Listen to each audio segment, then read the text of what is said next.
Every year for the last decade, hundreds of thousands of gamers from around the world have gathered to celebrate their passion at Gamescom, making it the biggest event of its kind on planet Earth. And this year, Gamescom Studio is bringing the action right into your homes, or wherever you're watching.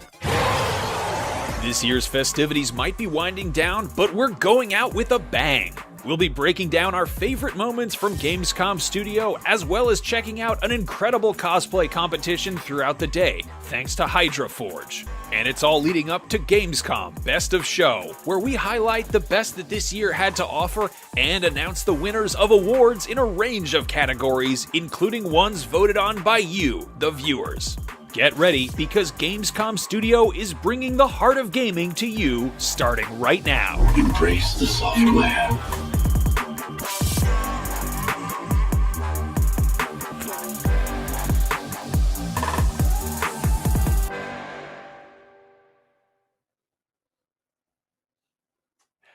Hello and welcome back to another day of Gamescom Studio. This is our big, huge final send-off day, and there is so much cool stuff in store. A little bit later, the Gamescom Cosplay Contest is kicking off, and from thousands of cosplay submissions from around the world, 30 finalists have been picked, and from those finalists, only 5 will be walking away with awards. Not sure they're really walking away because everyone's kind of doing this from home, but whatever, we'll figure it out. Then later on, it is the Gamescom Best of Show Awards, which will be celebrating the best parts of this year's show and of gaming in general in 2020. But right now, you're here for games. Let's take a look at the Outer Worlds new DLC right here on Gamescom Studio.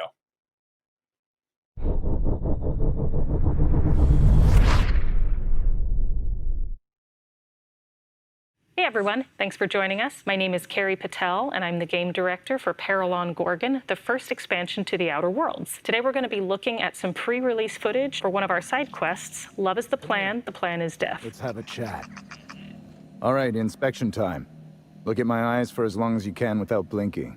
Starting now. Good. Look up. Now look down. Thank you. Got him from my mother. You're doing swell. Now, name and occupation. Good enough for me. You're cleared to pass. That was a sanity check. If you had changed like the others, it'd be in your eyes. You'd also be drooling, cursing, and making a mess of the place. Welcome to the Sprat Shack. You can head on downstairs. Every day, salvagers and scrappers set out to comb the ruins and make their fortune. The ones who come back, They aren't always the same men or women who left. They change. Never for the better. First, they get real twitchy and paranoid, shouting at folks who aren't there.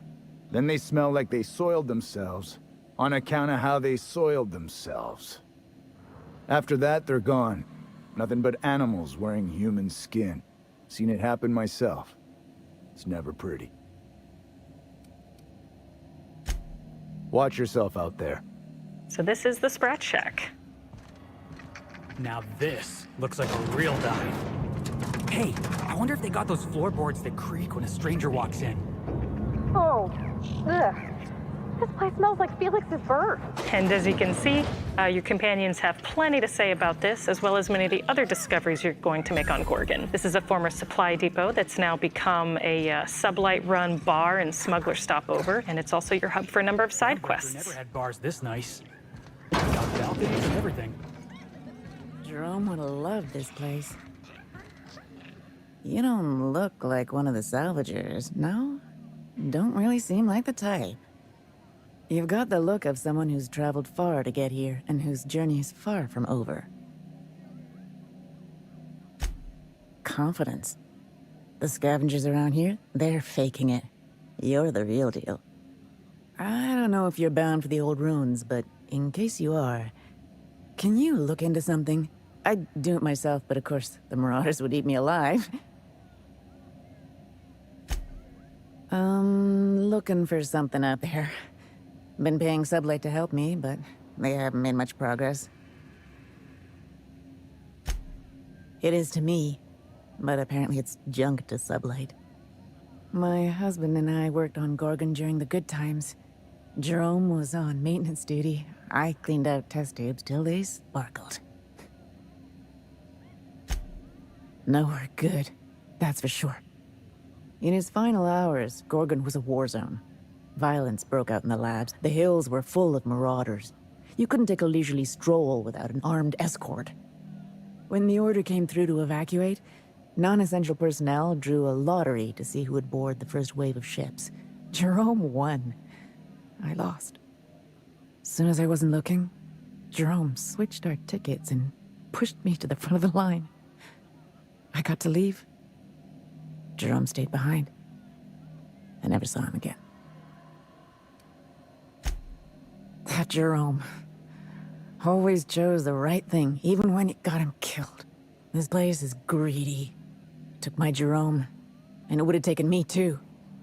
I just want one thing back. His old hip flask. I gave it to him the day we signed our marriage contract, and he carried it wherever he went. I know it's still here. I appreciate it, stranger. I don't expect you to move the stars. Just keep an eye out and think of me from time to time. I don't have much, but if you help me, there's a little set aside for the occasion. Jerome used to drink with his buddies in a small kitchen opposite the maintenance shed. Might be a good place to check first. So Leonora and her husband used to work on Gorgon back in its heyday when Spacer's Choice was running a research facility here. And so her story is very closely tied to the larger story of Gorgon. What that really means will become clear as we explore the content. For now, we're going to head out and get our first look at the Gorgon Overlands.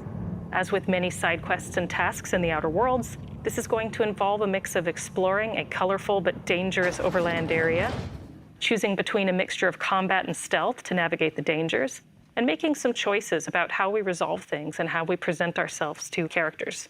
So as you'll hear in just a moment, we have some brand new music for Peril on Gorgon, something to help us accentuate the mood and suggest some of the mystery and danger that you're going to find in this location.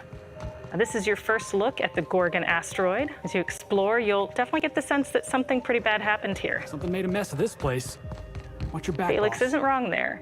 Finding out what that is will be part of the story of the Gorgon Overlands. In fact, right here, we've got one of our first encounters, some marauders clustered around a downed ship. We've got to decide whether to fight or sneak past them. We're gonna fight. This is the PET, the Pest Extermination Tool, one of our brand new science weapons. Has grav plating on the base, which lets us pull enemies towards us, so that then we can slice them with this wicked flaming blade thing that we've got here. And right now we're fighting some new Marauder variants that are specific to Gorgon. And kind of who they are and how they got here is going to be part of the story of Gorgon that we'll experience as well. So you see this colorful spore grass? This is actually cover grass. When you see this, you can use this to sneak around enemies and encounters that you'd rather not fight. But for now, we're going to go up to an old workers' compound, letting us explore some of the verticality of Gorgon. As you might have noticed back there as we were entering the transportation hub, if you looked up, you could see dungeons. You could see the glowing dome of the Synthesis and Manufactory Center, which is one of our central dungeons, as well as in the near distance, another dungeon that we'll visit earlier in the DLC. This looks just like the abandoned. We want to help show players points of interest in the distance and encourage them to find interesting ways to get there and to explore the content. But for now, we're going to find Jerome's flask in this old worker housing area. A lot of this is very familiar to Parvati, who grew up in Edgewater, which is also a Spacer's Choice area. Little place run and managed by Spacer's Choice, as the Gorgon asteroid used to be when it was a research facility, a working research facility. So this is the kitchen Leonora told us to go to. Just have to deal with these marauders first. And now we're finding not Jerome's flask, but a journal. So if we read through that, we'll see that something pretty disturbing happened to Jerome. So, anyway, what happened to all these people? Not like they had anywhere to go. Good question.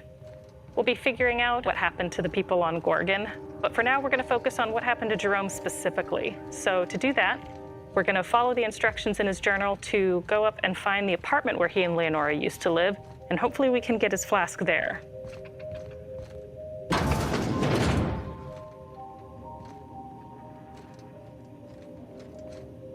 And there it is. So we can take this back to Leonora to close out the quest. But first, let's take a look at something else pretty cool. So this is going to be our DLC's take on audio logs, which we're calling portable phonographs. You can find them scattered throughout the overlands and the dungeons, and including in this apartment up here. Kind of an analog wax cylinder recorder look. This is my second month on Adrenatime. It's like the color came back. Like I was tuned to the wrong band all this time, and now the static's gone. I'm finally clear-headed, focused. There's so much I'm excited to do. I feel like me again. Side effects? I guess I've noticed people staring at me a lot more lately. Hard to talk to them sometimes. Feels like they don't get it. Maybe they just don't trust it. Or maybe they don't trust me. So the portable phonographs allow us to tell more of the stories of the people who used to live and work on Gorgon. And seeing as a number of things have happened to these people, and most of them are no longer here, this is an important way for us to tell their stories and to tell them with life and character. But now we're going to head back to Leonora to turn in the quest. And when we do that, we're going to have some decisions to make about what to tell her and how to interpret the information we've found. You'll notice that before we found the flask, we also found a journal from Jerome that suggested that he'd changed in a pretty disturbing way. Whether or not we choose to tell her this and how we interpret that information is kind of going to be up to us. But note that it is possible for players to find the flask without finding the journal, including before they've ever talked to Leonora. So many of the options that we're going to have when we turn this quest in are reflective of the fact that we found additional information about Jerome, and now it's up to us to decide how much of that to tell Leonora.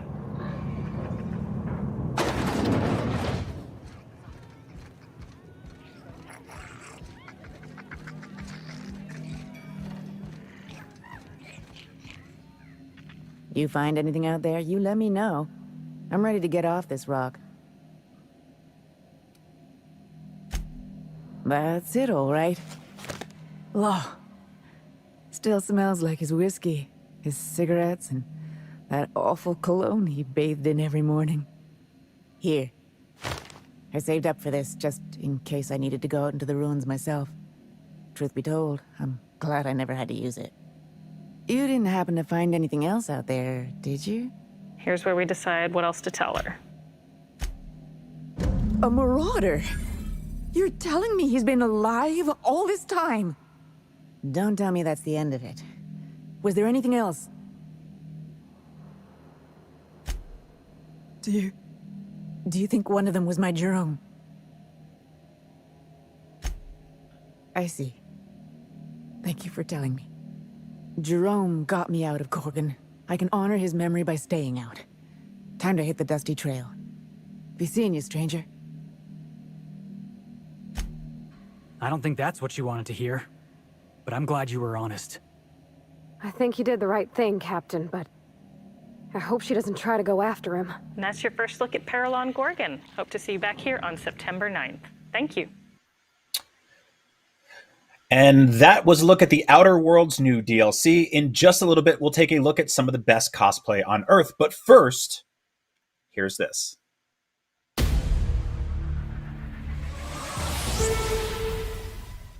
Ford has been working closely with racing game fans all around the world to design a brand new car called the Team Fordzilla P1 that will be used in yet-to-be-announced games in 2021. On top of that, they recently revealed they'll be producing the car as a full-scale prototype too. The Team Fordzilla P1 was unveiled in Opening Night Live on Thursday, but in case you missed it, here is a quick peek at what it looks like.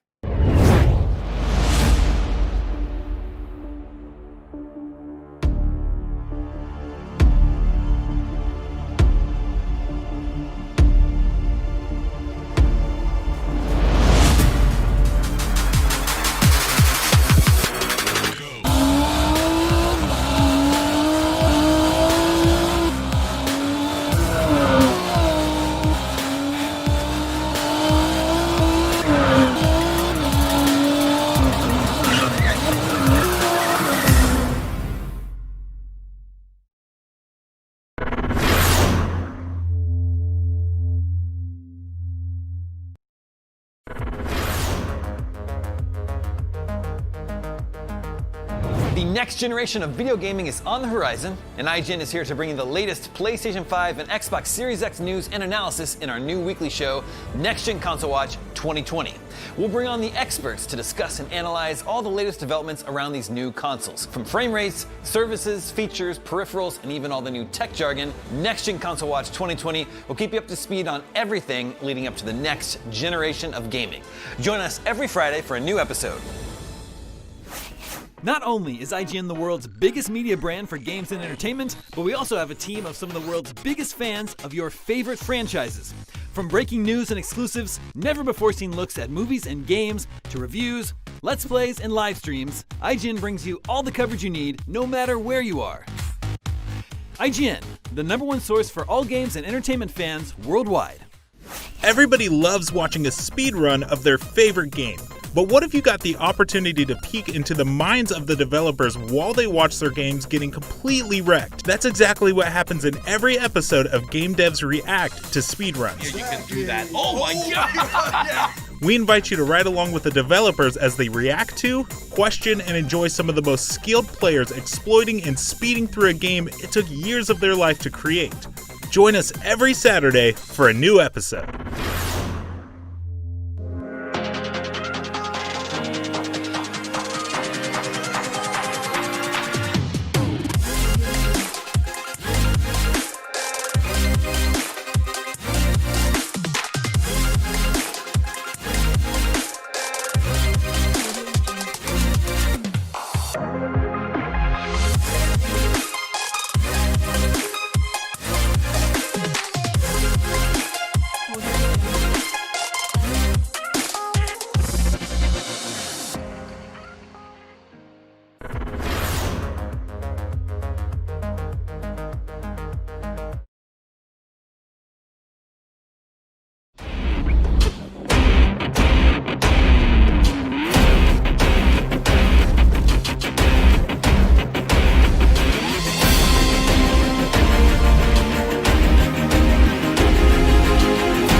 Gamescom 2020 cosplay competition powered by Hydroforge. I'm your host, Miranda Sanchez, and joining me is my wonderful co-host, Myri Stritter. Hello, Myri. Hi, hello from Germany. Wow, so far Thanks. away. Yeah. But it's much easier than the last Gamescoms. No one had to step on a plane or in a train, and yeah, thank you for having me. Yeah, absolutely. And so you usually get to host this in Germany at Gamescom, so it's a great pleasure to have you here. Yeah, I've been doing it over the last few years several times, and I'm very happy that I can do it again this year. Although it's a little bit different. It's more silent. There's no crowd. Yeah, absolutely. But we are not alone in this. We have some excellent judges, correct? Oh yeah, we've got a great panel of judges, and they're all experts in their fields. They're all professional cosplayers, and they've judged several contests already. And we've got Baka Cosplay. She's the queen of the wigs. Hey there. We've got Konrad Cosplay, our own assassin. Hello there. Hello, thanks for having us. And then we've got Andreas Bauer of AJ Designs, and if you've ever been at Gamescom, you've seen him stomp around in a giant mood as not a Decepticon, he's one of the good guys, as a Transformer. And the GameSpot. Oh yes. Yeah. So how are you today? I hope it's silent. That's what they are. But I hope they are looking forward to what we're going to see today and to the cosplay. Yes, absolutely. So before we get started, let's go over the rules, because what's a contest without some rules? So cosplayers from all over the world have entered this year's contest, and our cosplay sponsor Hydroforge has gone through every single one, which is very impressive. And they've narrowed it down to 30 finalists. So we'll get a look at all of them over the next few hours to determine our winners. The 5 cosplay award categories are Best Dressed, Best Armor, and of course a first, second, and third for Best Overall Cosplay. The 5 winners will be receiving cash prizes, vouchers from the cosplayshop.be, a ticket to Gamescom 2021, and more. But that's all coming up later. For now, let's jump in and see our first finalist. Myri, who do we have up first? Okay, our first finalist, that's Yoshitsune. He's from Russia, and that's the character he's going to cosplay. That's Michael Fassbender's character from the 2016 movie Assassin's Creed, Aguilar de Nera. And we're going to see him in the cosplay. That's quite a transformation for him. And oh, wow. There we are. Quite a transformation indeed. Wow. Yeah, look at that. And for me, it's hard to tell the difference between his costume and the movie costume, but we've got specialists here who are going to look at this very closely. So, Baka, what do you think? What are you looking at with this cosplay? I don't know where to look at, because there's so many beautiful details, so much leather work. I can't imagine how much time that this costume must have cost. Konrad, what do you think as a fellow assassin? Yeah, also the beadings, dozens of different kind of beads, and all the handwork, all the leather tooling, they're really standing out to me. And yeah, I had the pleasure to see the original costume this one is based on, and the costume we can see here doesn't stand back in any way. Okay. AJ, what do you think about this and the details? Yeah, I think it's very hard work with the leather, and the details is absolutely amazing. Nice job. Oh yeah. Well, I'm happy I'm not a judge. This is going to be a tough job, and this is a great start for the whole thing. What do you think, Miranda? Yeah, I absolutely agree. I am so impressed by how just pinpoint accurate. Like, I could see them just using that for the movie, right? And so it's such a fantastic start. So let's move along and get a look at our next finalist. Myri, who do we have here? Oh my goodness. That is Rahiga Cosplay. She's from Switzerland, and she's chosen a very challenging costume. That is Valkyrie Kara from God of War. Look at those wings. I have to say, see that. Her image on the right there looks like it's straight out of the game. Like, I think that's like a screenshot right out of it, but that's her cosplay. How fantastic. That's insane. Is it? I can't actually... That's actually a screenshot. That screenshot. Okay. This is the costume. It's a screenshot. Goodness. Okay, well. But you can't tell the difference. There we go. Actually. I can't tell the difference, because if you look at this cosplay, it looks exactly the same. Well, look at those wings. I That's can't really nice of impressive. it. But Baka, what do you see? I'm in love with it. I mean, I'm in love with details and making the costume live. There are even rivets on each section. It is impressive. I love the and so much work. Leather, feather, not leather. So, Yeah, Konrad. the paint job is really standing out to me. The transition between the Turkish color and the gray, what? and then to the tips and to the orange, the bright orange, is really amazing. Okay. Well, Andreas is our master of big builds. What do you think about those wings?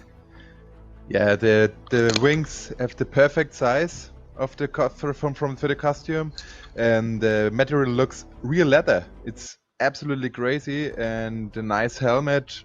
I love it. I love it. Yeah, these are so fantastic. I really love that we get to see her moving in this cosplay as well. I think the editing also just in these, like that one she has later on with the Photoshop in a set, just looks so fantastic. Like I said, I was completely fooled this entire time. And I am, again, as you said, Myri, so not envious of our judges because these are also fantastic so far. So let's check out our next finalist. Okay, our next finalist, number 3, is Ashley Cosplay from Canada, and she's chosen Anduin Wrynn, King Anduin Wrynn from World of Warcraft, but she's going to do a gender-bend version. So we're gonna see her as Queen Anduin Wrynn and her version of this amazing armor. Look at that. Yes. Oh, can you tell that that's not metal? Wow. No, not at all. It's so shiny. Baka, what do you think? What did you do? How did you do this? So, if this is sculpted, and I think it is, I can't imagine the hours of sanding to have these perfect edges and perfect symmetry. So I think she spent a lot of time on patterning to have this perfect symmetry. Oh yeah. Konrad, what did you think about this work? Yeah, as far as we understand, it's all handmade, and there's also quite an understanding for armor because she can wear it quite well in the times that she can move without much of any restrictions, and that's not necessarily a given, so well done on that. Okay. Andreas, what do you think about this plate armor? The costume, it's amazing. It's come directly from Fort Knox. It's real gold, and it's absolutely amazing. The details, wow. Oh yeah.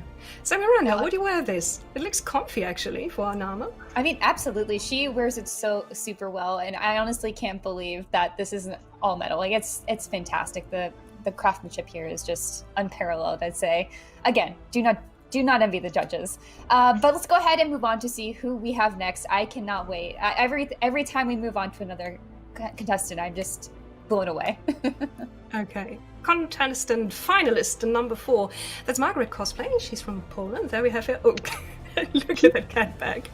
And she's taken on a piece of artwork for a Star Wars character, the malicious Darth Malady.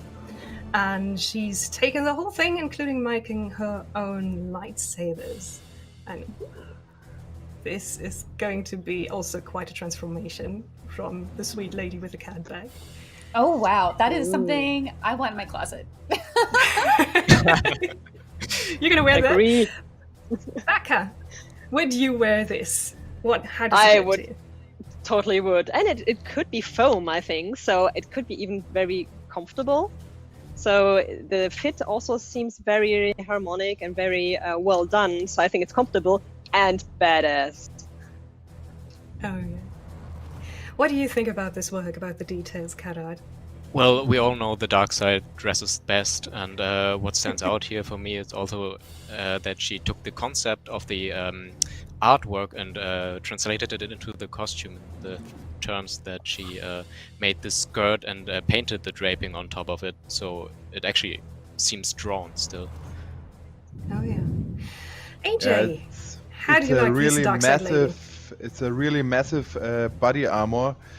So many small pieces to cut all the small parts. I love the LED lights inside with special effects, and I love the handbag. I have the same one here. Well, you're not using that as a bag, are you? It's not my handbag. Okay.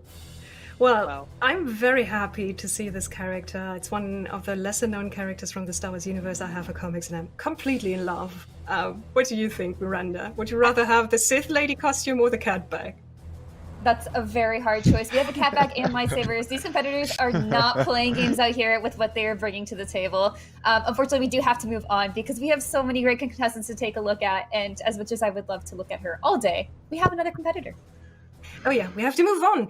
The next contestant, the next finalist is Keely's Cosplay from France. And she's decided on the Archon Crusader set from Diablo 3. Look at those big shoulders and look at that sweet lady on the left. And then we're going to combine them into a complete badass. So You were not joking about saying that. She looks badass. Holy crap. yeah, look at those shoulders and that shield. She's not gonna have anyone stand in her way.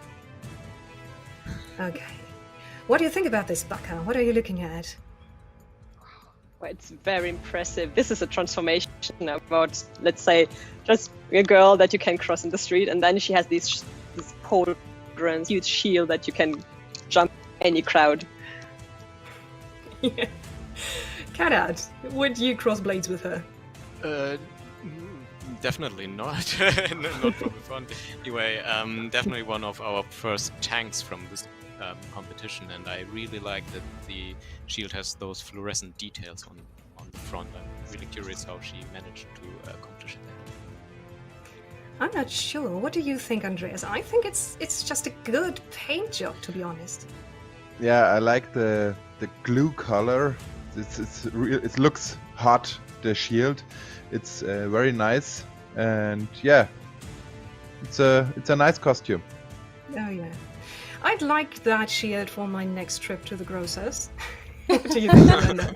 Yes, absolutely. Like everyone, I think as much as that shield is imposing, would be great for pushing away people. It's like, please stay away from me. I think just the overall look is so imposing that I don't think anyone would actually want to come near you. Maybe good for next Gamescom. Yeah, absolutely. Let's do this. Yeah, next time we're going to see Miranda at Gamescom. She's going to wear a tough armor and a shield. It's a must. I will make sure I pack that with me on my trip to Gamescom. It will be wonderful. Well, that's what we have for our first batch of cosplay finalists, but we've got lots more. We'll be announcing the winners later tonight, so stick around. We'll be right back after this.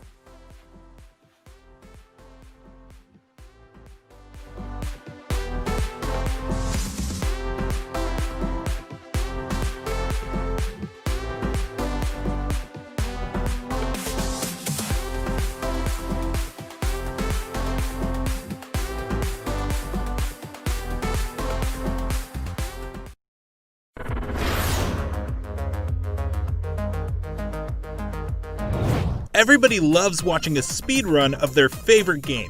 But what if you got the opportunity to peek into the minds of the developers while they watch their games getting completely wrecked? That's exactly what happens in every episode of Game Devs React to speedruns. You can do that. Oh my god! We invite you to ride along with the developers as they react to, question, and enjoy some of the most skilled players exploiting and speeding through a game it took years of their life to create. Join us every Saturday for a new episode. Not only is IGN the world's biggest media brand for games and entertainment, but we also have a team of some of the world's biggest fans of your favorite franchises.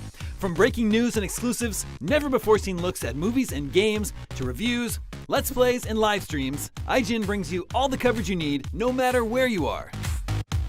IGN, the #1 source for all games and entertainment fans worldwide. The next generation of video gaming is on the horizon, and IGN is here to bring you the latest PlayStation 5 and Xbox Series X news and analysis in our new weekly show, Next Gen Console Watch 2020. We'll bring on the experts to discuss and analyze all the latest developments around these new consoles. From frame rates, services, features, peripherals, and even all the new tech jargon, Next Gen Console Watch 2020 will keep you up to speed on everything leading up to the next generation of gaming. Join us every Friday for a new episode.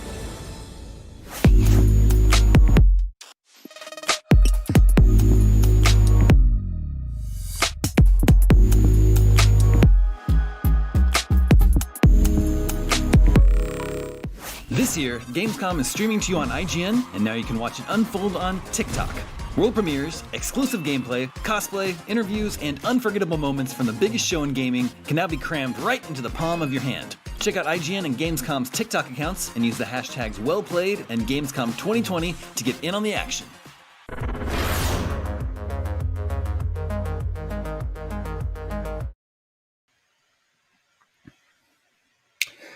Oh, hey, welcome back to IGN at Gamescom Studio. Now, Gamescom has been covering cosplay, new trailers, reveals, interviews, all that fun stuff.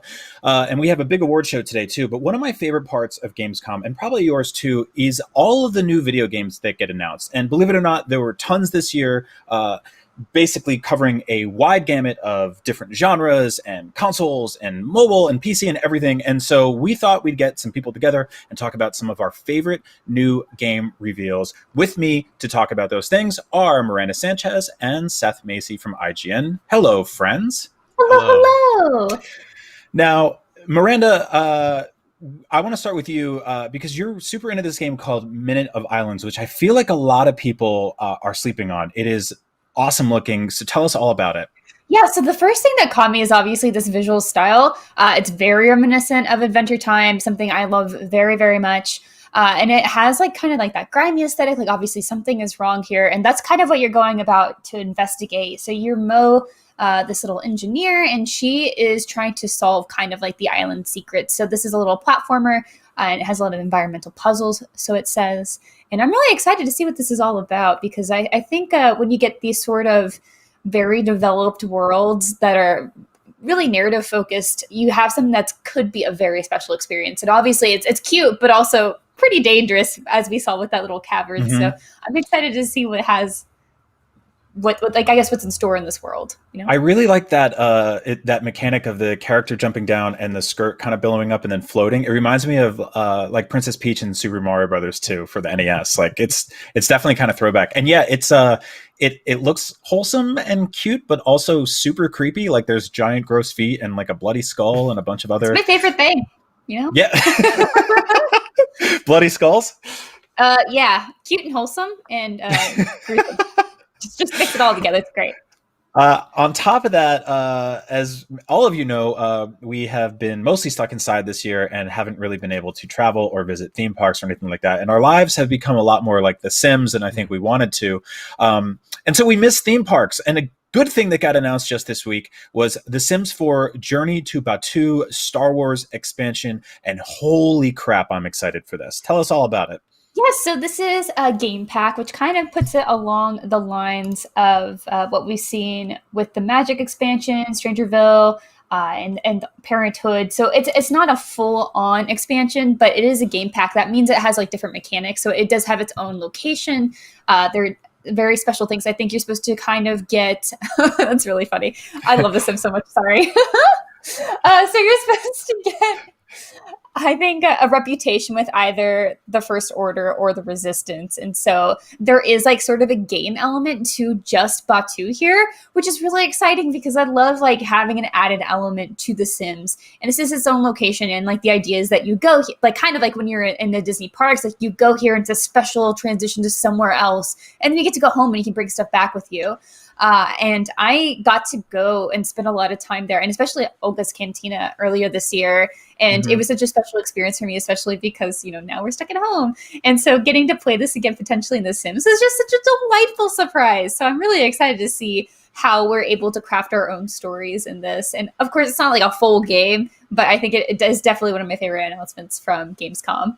Yeah, this is as a huge Star Wars fan, I this is a trailer that just sort of kept giving and giving. I kept being like, I wonder how sort of surface level or superficial this could be, but it's actually really deep in terms of the amount of characters and systems at play, and just straight up like one-to-one recreations of places like Olga's Cantina. They have the DJ robot in the corner. I too went to Olga's Cantina last year. I got this like Ewok mug. You know, it was such a fun experience. I think that they really created that sort of theme park feel.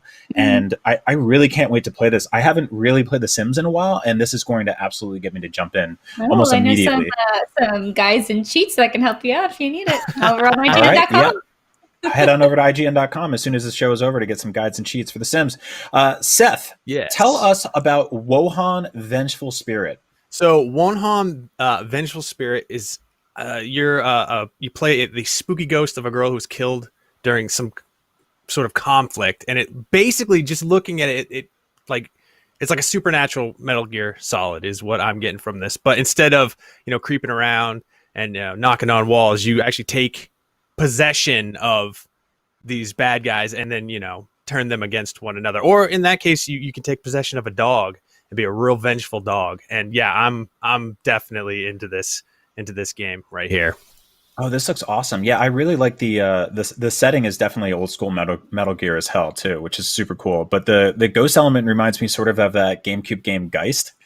Oh, I know what game you're talking about, but I never played. Yeah, I'm gonna name drop Geist on our Gamescom Do coverage. it. I don't care. That's the German word for ghost, you know. You could possess a rat in that game. So yeah, do you know what platforms this game's coming to, or like when people can play it? Because it looks like it's pretty far along.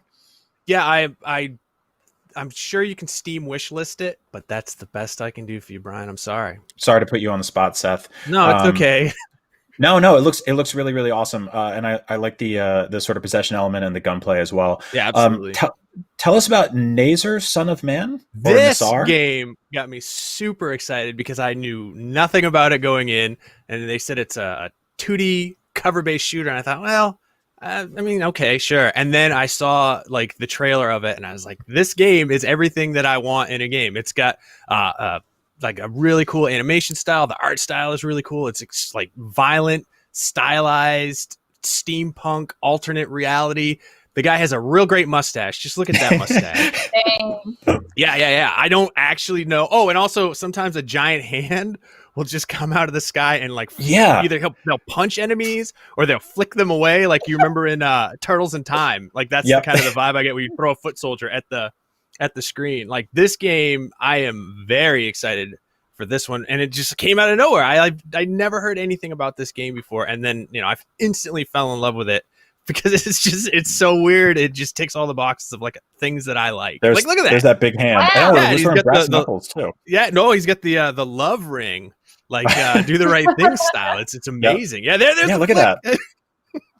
I think a thing I really like about this game is how sort of lived in it looks and how large the levels feel. Like there's this really great sense of scale and depth in terms of just how tall everything is. When the camera pulls out, you can really see this just giant city, this amazing painterly backdrops and everything like that. It looks really, really cool. Yeah. Switching over to another game, one that I'm super into. Once again, Power of Gamescom, did not know this existed, and now I'm all about it. Is Morbid: The Seven Acolytes. This is basically a upcoming horror punk action RPG filled with Lovecraftian horrors and Cronenbergian gore. I've been on a huge Cronenberg kick recently, so this kicks ass. This is, in layman's terms, a top-down Soulsborne, and so I got really into basically every Souls game. I'm playing Dark Souls 3 now. I'm Platinum Bloodborne, but I really liked Salt and Sanctuary, but which was sort of a 2D Soulsborne. But something about it didn't like truly click with me. But I think this is going to be much more my speed. As you can see, it looks tough as nails. You've got tons of different sort of like bizarre items and artifacts and weapons you can choose from. Big gross monsters. It is it is dimly lit. Like this is a spooky, scary, dark game. One of my favorite things about Dark Souls and Bloodborne is creeping around a corner and being like, what is that? And I think this is going to really tackle that, but with a sort of, 16-bit top-down, almost JRPG aesthetic. Yeah, so really, really like that. So keep an eye out for that one. That is Morbid: The Seven Acolytes. It's coming to PS4, Xbox One, Switch, and PC. Switching gears entirely to something much, much cuter, just to show you how weird my brain is Tamarin, a game where you could be a cute monkey. And this is basically a throwback 3D action platformer from a team of rare veterans. To break this one down simply, this is the spiritual successor to Jet Force Gemini, the N64. Yeah, absolutely. I know you couldn't tell because it's like all natural. It doesn't really have like robot children and stuff like that. But if you look at Yooka-Laylee in terms of being the next iteration of Banjo-Kazooie, this is the next Jet Force Gemini. It's about platforming, but it is all about shooting and combat. You got these big, gross, rare looking bugs with machine guns and stuff like that. But yeah, look, there's combat, there's fighting, and you play as this cute little monkey fox thing. It's just the best. Not to typecast whatever animal he is, because I'm not entirely sure. It almost looks like a red panda. Yeah, maybe. I don't know, but sound off in the comments below. With the gun, I'm intrigued. Except for those ants. I hate ants. I don't know. Me too. I'm very happy to shoot They're those so hardworking. This is coming to PS4 and PC on September 10th, so you do not have to wait long for it. I'm hoping a Switch version's in the works soon. Ukulele took a little while to get to Switch, but once it got there, I was happy to play it there. Also, lastly, the music is entirely done by David Wise, who was a composer on Donkey Kong Country and a bunch of other games. But as you can see, those are just a few of our favorite games coming out of Gamescom so far. They're all very, very different from each other, proving that Gamescom continues to be a fantastic and diverse showcase of what this kick-ass medium has to offer. We will be back with lots more Gamescom, monkeys, foxes, red pandas, bloody skulls, big feet, all that fun stuff, right after this quick break.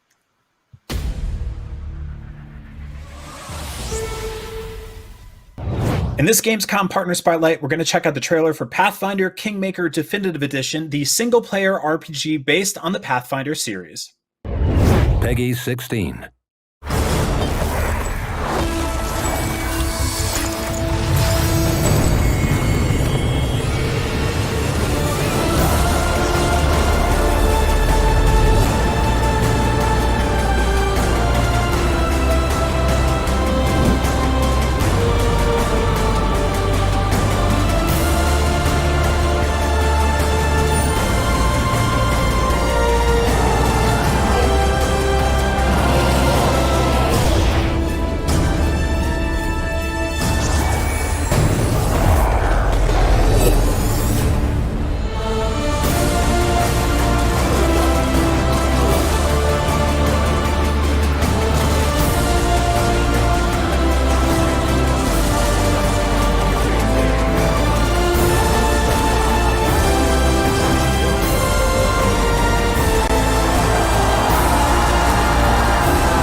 The next generation of video gaming is on the horizon, and IGN is here to bring you the latest PlayStation 5 and Xbox Series X news and analysis in our new weekly show, Next Gen Console Watch 2020.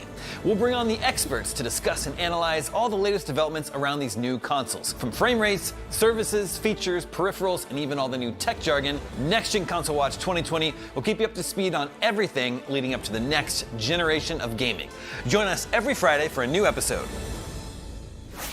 Not only is IGN the world's biggest media brand for games and entertainment, but we also have a team of some of the world's biggest fans of your favorite franchises. From breaking news and exclusives, never-before-seen looks at movies and games, to reviews, let's plays, and live streams, IGN brings you all the coverage you need, no matter where you are. IGN, the #1 source for all games and entertainment fans worldwide. Still using those tiny phones and tablets to watch IGN? Give your eyeballs a rest because IGN has moved to your living room. Get first looks and in-depth reviews of the most talked about titles. Thank you so much for chatting with me. Pleasure to be here. And take a front row seat to the biggest events of the year. Tune in on your Samsung TV Plus, Pluto, and Plex and take a load off. Tune in to IGN 1. Hey there! Do you have opinions on games, movies, TV, or other weird stuff on the internet? You can take part in our new show, Power Ranking, where you can vote on all your favorite things on the internet. Do it now! Do it! Just go! Vote! Go vote!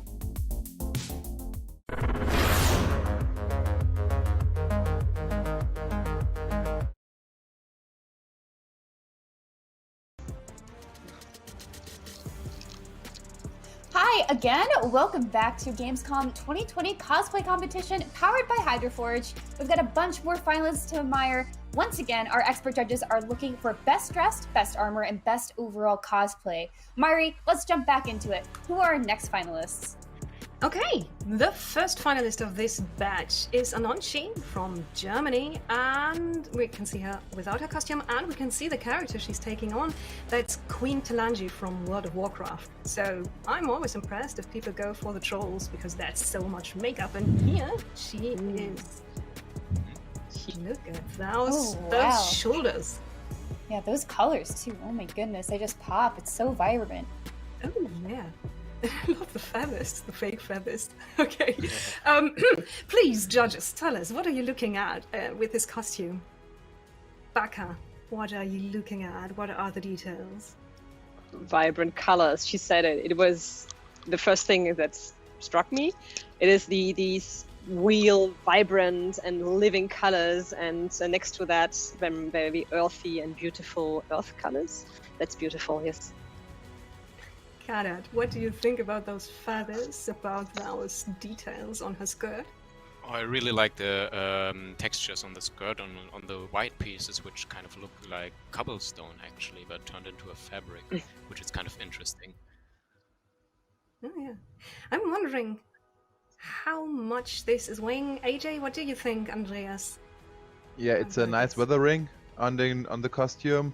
It's a very nice real color. Okay. The green, it looks very cool. It's cool. It's nice. I like it. Now I see in the details that she also got the troll fingers. Oh yeah, that's right. Oh my goodness. That's a nice. Look at that. Yeah. So, Awesome job. final thoughts, Miranda. So as much as I love this cosplay as a whole, but I gotta say the standout for me personally are the skulls with the tusks. Those are just fantastic. They look really great. Yeah. Maybe a little personally biased with a little extra skeleton of my own, but I think it's really fantastic. Yeah, she's a great looking troll queen. Yes, absolutely. So that was a fantastic start. So let's look at our next finalist. Who do we have, Mary? Okay, our next finalist is Philetus DE, and also from Germany. And there we have him in his natural habitat, and the character, that's Werner Hunt from The Witcher 3, Wild Hunt. And we're going to see several people from that background, and we're going to see him in full costume right now. I always like the Witcher stuff, because people really know how to sew when they take on these costumes. Yeah, absolutely. Oh yeah, look at that. Oh, we got a new see him in action. Oh, that's fantastic. Why did you do that? Well, it shows off that he can actually move with this. So what do you think? Because a lot of people don't actually think that armor is that movable. Oh yeah. So that's practical. Baka, what do you think about those details in the metal that looks like it's actually been worked on with a tiny hammer? Yeah, exactly. So he tried to imitate this hammering movement in these pieces, and I also like the clean sewing a lot. Yes, and the weathering on the belt is beautiful too. Well, Yeah. You've also done Witcher cosplay. What do you Yeah, think? I have. One is actually. It's standing not in the only a back. cosplay. it's a roleplay cosplay. Exactly. Roleplay. You can fight and can roll. No, what I really like is the layering of the costume, because he's wearing a gambesson underneath, which you can see on the collar. He has a mail shirt, and on top of it, it's a surcoat or some kind of medieval coat. So yeah, I like the layering. That's a nice attention to detail. Okay, Andreas already let us know that he loves it. It's a role-playing costume, so Yeah. Miranda, Roll puns cosplay. aside. What are we your got a final lot of- thoughts? I love that we're having so much fun with this one, because obviously our contestant here had a lot of fun with it too. But we got a lot more to check out, so let's see who we have next. Okay, our next finalist is Tsuhara, also from Germany, and the character we're going to see is Ciri, also from The Witcher 3 Wild Hunt. So yeah, there's going to be a bunch of them, I guess, but those are really nice layered costumes. And look at her smiling, just her normal clothes.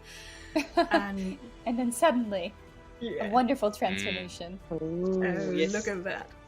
She knows how to move as the character. I like it when it's costume and play and people really embody it.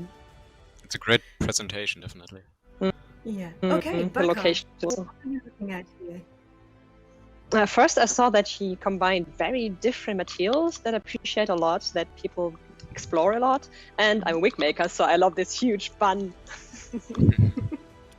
of her hair. Konrad, what do you think about this take on the character? Yeah, this is also a lot of hand working, a lot of hand stitching on the skirt bits, and the mail, I assume, is also buttered by hand. Yeah, it's a lot of work. It's very nicely executed. Okay. Andreas, what do you think? Would she be able to do the stunts herself in this one too? I think she's a very strong girl, and she's very, the character looks very nice, and it's a very cool presentation. And the costume, the sword, it's very cool. Miranda, do you believe her being this tough warrior? Yeah, it's a tough warrior. Yeah, she looks so fantastic. This is very natural. You look from like A to B here, and you're just like, yep, that's the same person. Absolutely, she's totally confident in that. I love how much she rocks it. Like, I love how it's also we have these great comparisons here, and like she has the same smile. It's very cute. She rocks this cosplay. Oh yeah, it's a cute and also a tough take in series. Yeah, absolutely. So we have two more contestants. So yeah, let's see the next one. Okay, next one up. Next finalist is Foxy Badger Cosplay from the Netherlands. And he's decided to do the Nordic carved armor from the Elder Scrolls V from the Dragonborn DLC. So these armor sets are always very detailed and and this is massive. And fluffy, detailed and fluffy. Oh my gosh! If he took this during the last few weeks, he must have died in this with all the fur. Oh my god! Would not have died from an enemy, but from heat. From heat exhaustion, exactly. Baka, what do you think about this armor? I love the presentation in general, how massive and metallic and heavy it seems, but I think it's just foam.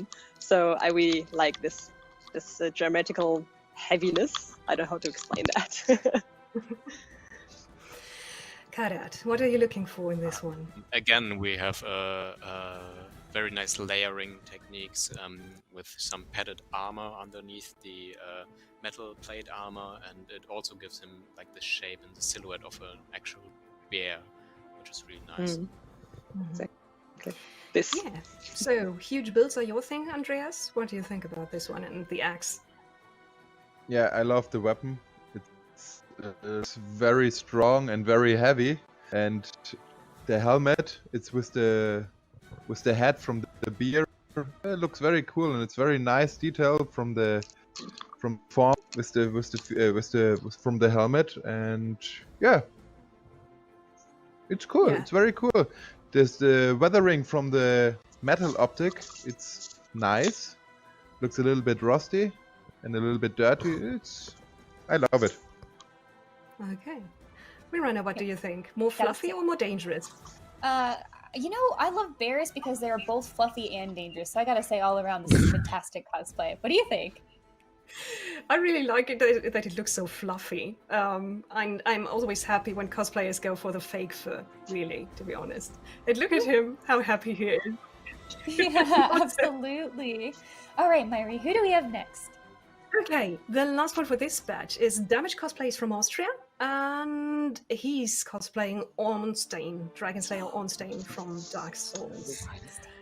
Yeah, that is one tough thing to pull off. That's one tough armor, and here he is. That is look at the absolutely plumes. fantastic. Okay, I'm just glad that he's alone, and maybe we could take this boss. Maybe. Maybe, yeah. He doesn't have a partner this time around, it seems. So I think we'd be a little bit better off taking on Ornstein. Yeah, we're just gonna try. So, Baka, what are you looking at? What are the weaknesses and the strengths?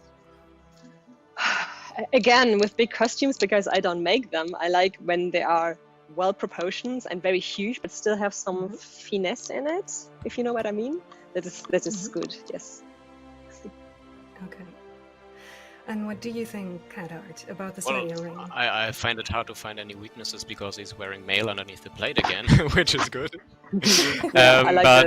Also, like, here's another tank, but at the same time it kind of has a grace to it because of all those sharp edges which kind of spike out to the sides and give it a more lighter look.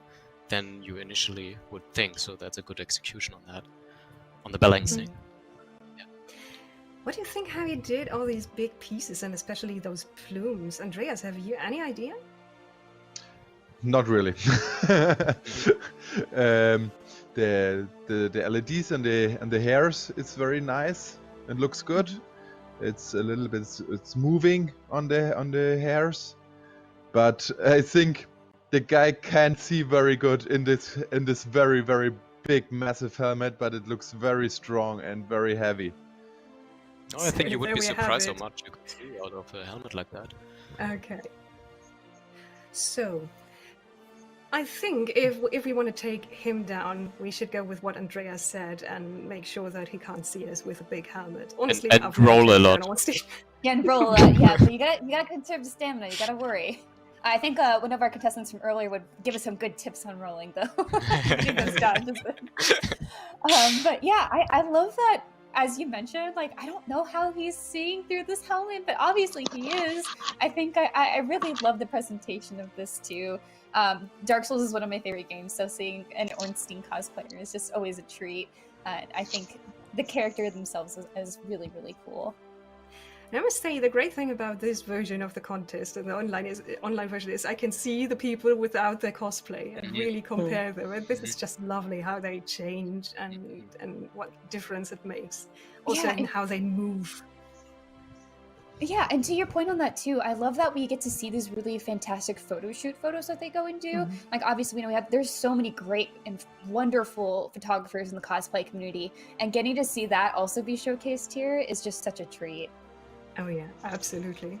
And once again, I'm happy that I don't have to decide who's going to take home the prizes.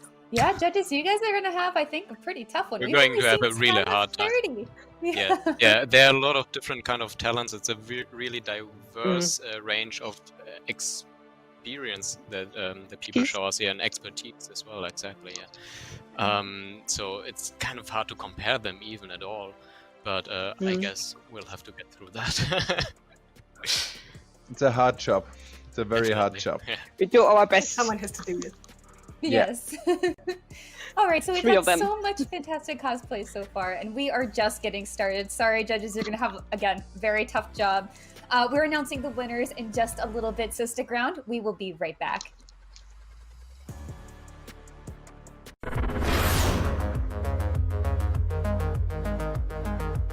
Everybody loves watching a speedrun of their favorite game. But what if you got the opportunity to peek into the minds of the developers while they watch their games getting completely wrecked? That's exactly what happens in every episode of Game Devs React to speedruns. Yeah, you can do that. Oh my god! We invite you to ride along with the developers as they react to, question, and enjoy some of the most skilled players exploiting and speeding through a game it took years of their life to create. Join us every Saturday for a new episode. Not only is IGN the world's biggest media brand for games and entertainment, but we also have a team of some of the world's biggest fans of your favorite franchises. From breaking news and exclusives, never-before-seen looks at movies and games, to reviews, let's plays, and live streams, IGN brings you all the coverage you need, no matter where you are. IGN, the #1 source for all games and entertainment fans worldwide.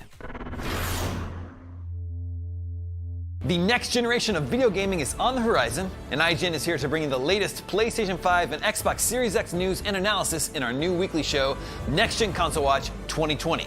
We'll bring on the experts to discuss and analyze all the latest developments around these new consoles. From frame rates, services, features, peripherals, and even all the new tech jargon, Next Gen Console Watch 2020 will keep you up to speed on everything leading up to the next generation of gaming.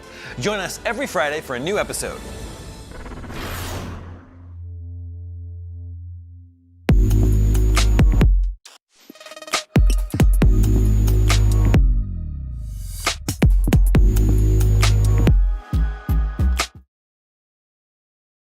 This year, Gamescom is streaming to you on IGN, and now you can watch it unfold on TikTok. World premieres, exclusive gameplay, cosplay, interviews, and unforgettable moments from the biggest show in gaming can now be crammed right into the palm of your hand. Check out IGN and Gamescom's TikTok accounts and use the hashtags WellPlayed and Gamescom 2020 to get in on the action.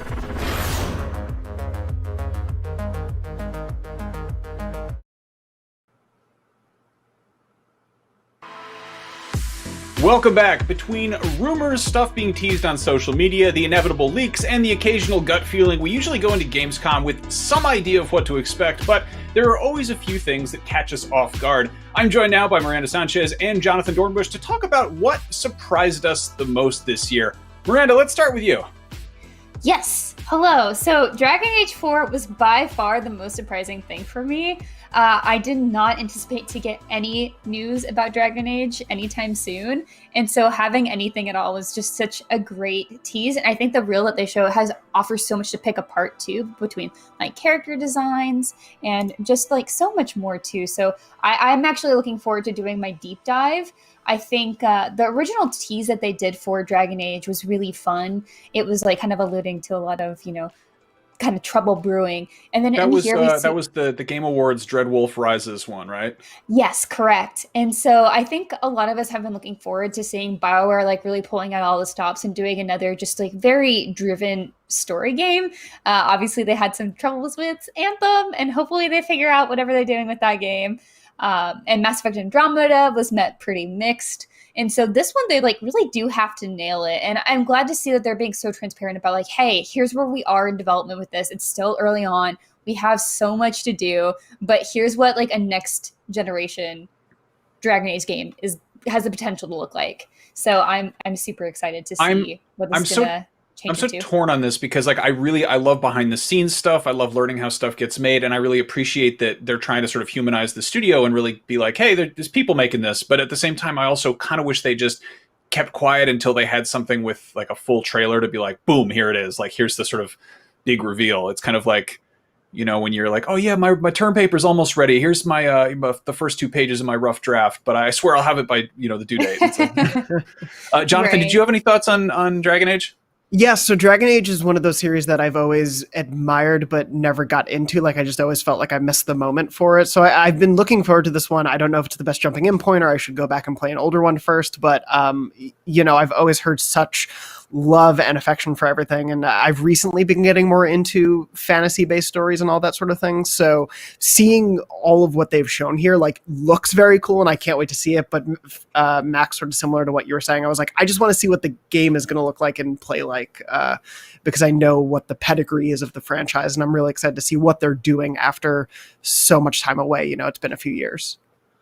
Yeah. Now, Jonathan, we also got a few reveals. You want to talk about sort of what surprised you the most? Yeah, for sure. A lot of games all throughout the show really surprised me, both some that we kind of knew were on the way, but I think the details really surprised me too. But the first are 2 games I want to shout out that totally, one surprised me because I didn't know anything about it. It's called Lab Rat. It's this very cool, I think like isometric top-down sort of puzzle-looking game. It is extremely Portal-like, and I think that's intentional. Like even just seeing the gameplay, the whole like imitation is the sincerest form of flattery. I feel like this is a textbook definition almost, but it looks so cool in its own right. It's a very cool looking puzzle game, and at first it looks like it's just going to be a Portal-like game, but it seems to have its own personality, its own type of puzzle logic to it that's totally different. I cannot wait to play this. I'm a really big puzzle game fan, so this totally looks up my alley, and it seems to have this sort of really dark underbelly of a story in it that looks to be pretty funny, so I'm excited for that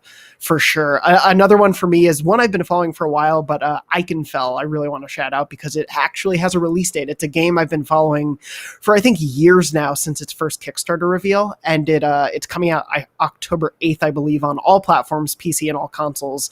And it is this really, really cool looking 8-bit magic school RPG. And as someone who grew up as a huge Harry Potter fan and has not been met with exactly the best Harry Potter games, especially RPGs, this looks like a very wholesome, like upbeat and wonderful RPG in the old turn-based style, but it looks gorgeous. It's been in the works by Chevy Ray.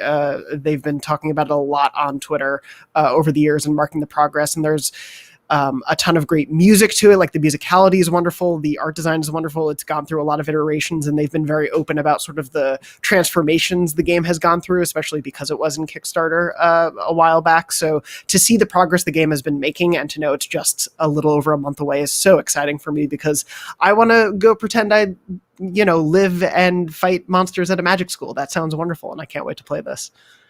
Yeah, I feel like there's this there's a sort of like turnover period for people who grew up with Harry Potter and people who grew up with 16-bit JRPGs to finally it's sort of incubated enough, and now we're going to start to get this, because there's also, on top of this, the Stardew Valley team is also making a Magic School game. So I feel like we're going to get this kind of renaissance of the games, and then of course there's that much rumored Harry Potter game that we're supposedly going to get at some point.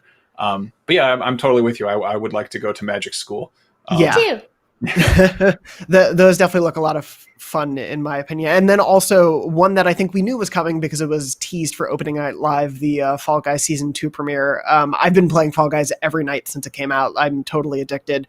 But what I didn't expect was, I don't know why, but in my head, Season 2 is just going to be like, hey, we have a ton of new costumes. There's 1 or 2 new levels. I didn't expect a theme, which, as someone who's been playing Fortnite and every season is a new theme, I should have been smarter about that, but I'm tired.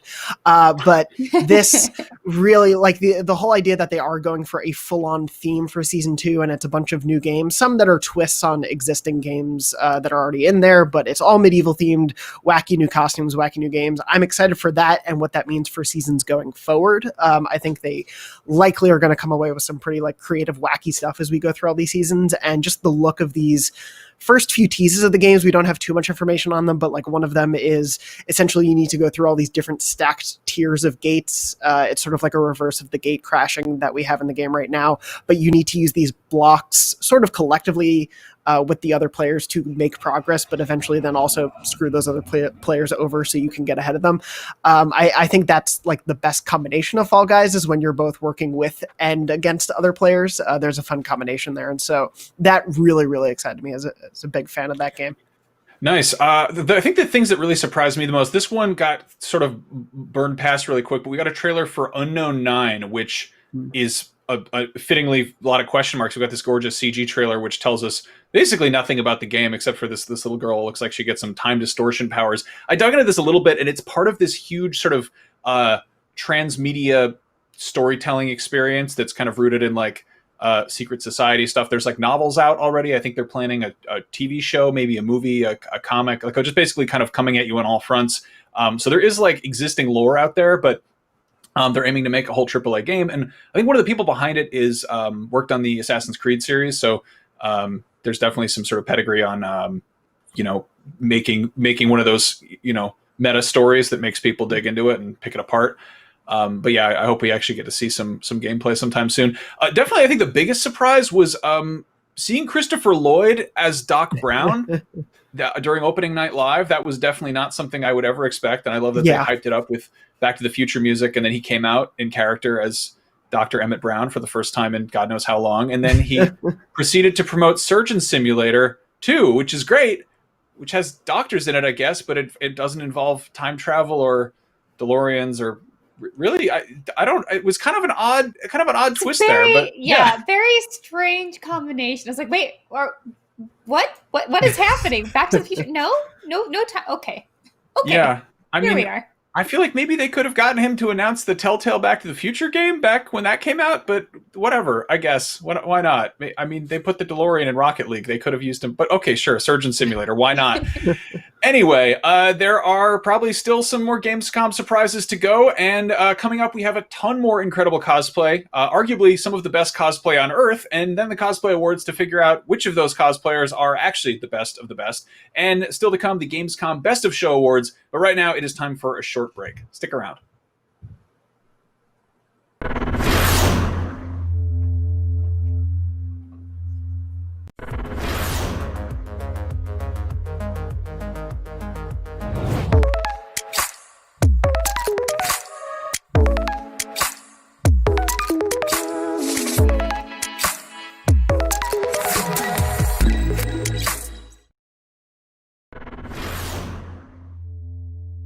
The next generation of video gaming is on the horizon, and IGN is here to bring you the latest PlayStation 5 and Xbox Series X news and analysis in our new weekly show, Next Gen Console Watch 2020. We'll bring on the experts to discuss and analyze all the latest developments around these new consoles. From frame rates, services, features, peripherals, and even all the new tech jargon, Next Gen Console Watch 2020 will keep you up to speed on everything leading up to the next generation of gaming. Join us every Friday for a new episode. Not only is IGN the world's biggest media brand for games and entertainment, but we also have a team of some of the world's biggest fans of your favorite franchises. From breaking news and exclusives, never-before-seen looks at movies and games, to reviews, let's plays, and live streams, IGN brings you all the coverage you need, no matter where you are. IGN, the #1 source for all games and entertainment fans worldwide. Still using those tiny phones and tablets to watch IGN? Give your eyeballs a rest because IGN has moved to your living room. Get first looks and in-depth reviews of the most talked about titles. Thank you so much for chatting with me. Pleasure to be here. And take a front row seat to the biggest events of the year. Tune in on your Samsung TV Plus, Pluto, and Plex and take a load off. Tune in to IGN 1. Hey there! Do you have opinions on games, movies, TV, or other weird stuff on the internet? You can take part in our new show, Power Ranking, where you can vote on all your favorite things on the internet. Do it now! Do it! Just go! Vote! Go vote!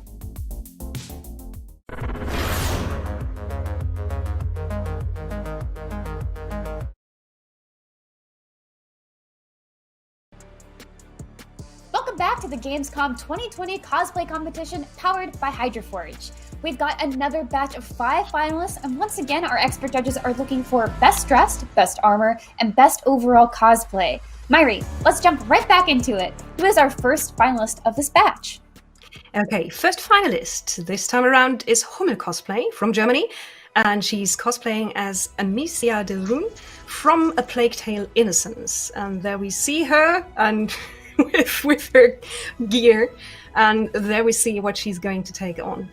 And this is, oh, look at that stitching. Oh, wow.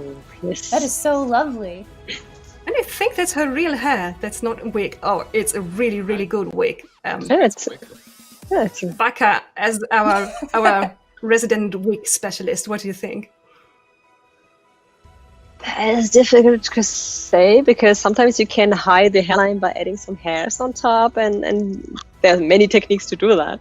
So it's difficult to judge from the distance, but if it's a wig, I want to see it in real life. Really.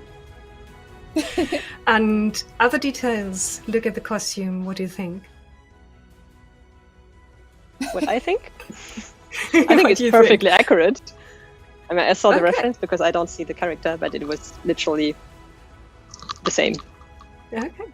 Yeah, I really like the details on the button loops on the cuffs, actually, which are really period accurate. And also the surcoat, which is the garment she's wearing, has a really nice choice of fabric, which is actually quite accurate to the reference. Andreas, what are you looking at? Yes, it's a little bit difficult for me. It's a needle costume, but the optic is a very nice costume. The work, how much time it's in the costume to build a costume, it's very difficult for me to see it. But the optic, it's cool. Okay. Well, I like this. It's a little bit more toned down because, as Konrad said, it's period costume. Yeah, we're not going for the big armor here, but even still, I love how much energy she brings to this cosplay. Like, even just through all this presentation, like, you see this comparison shot here and there, and of course, the video, she, like, found a sock in, like, the little pouch and just threw it out and looks so surprised. And I love how they had, like, that tiny break in character there. I think it was just, like, a fantastic touch and such a nice way to get started in this block. So, Myri, who do we have next? Okay, up next is Lulu Cosplay. She's from Hungary, and she's cosplaying as Huntress from Monster Hunter World, and that's the Yian Garuga armor set. So these are always big and very detailed, the Monster Hunter sets. And we're gonna see what this looks like in real life. There we have it. That's one big weapon. Oh my goodness, yes. And the coloring is so pretty. Like, that's the set I would want my hunter to wear in Monster Hunter. Okay. Baka, look at this. What do you think about the details?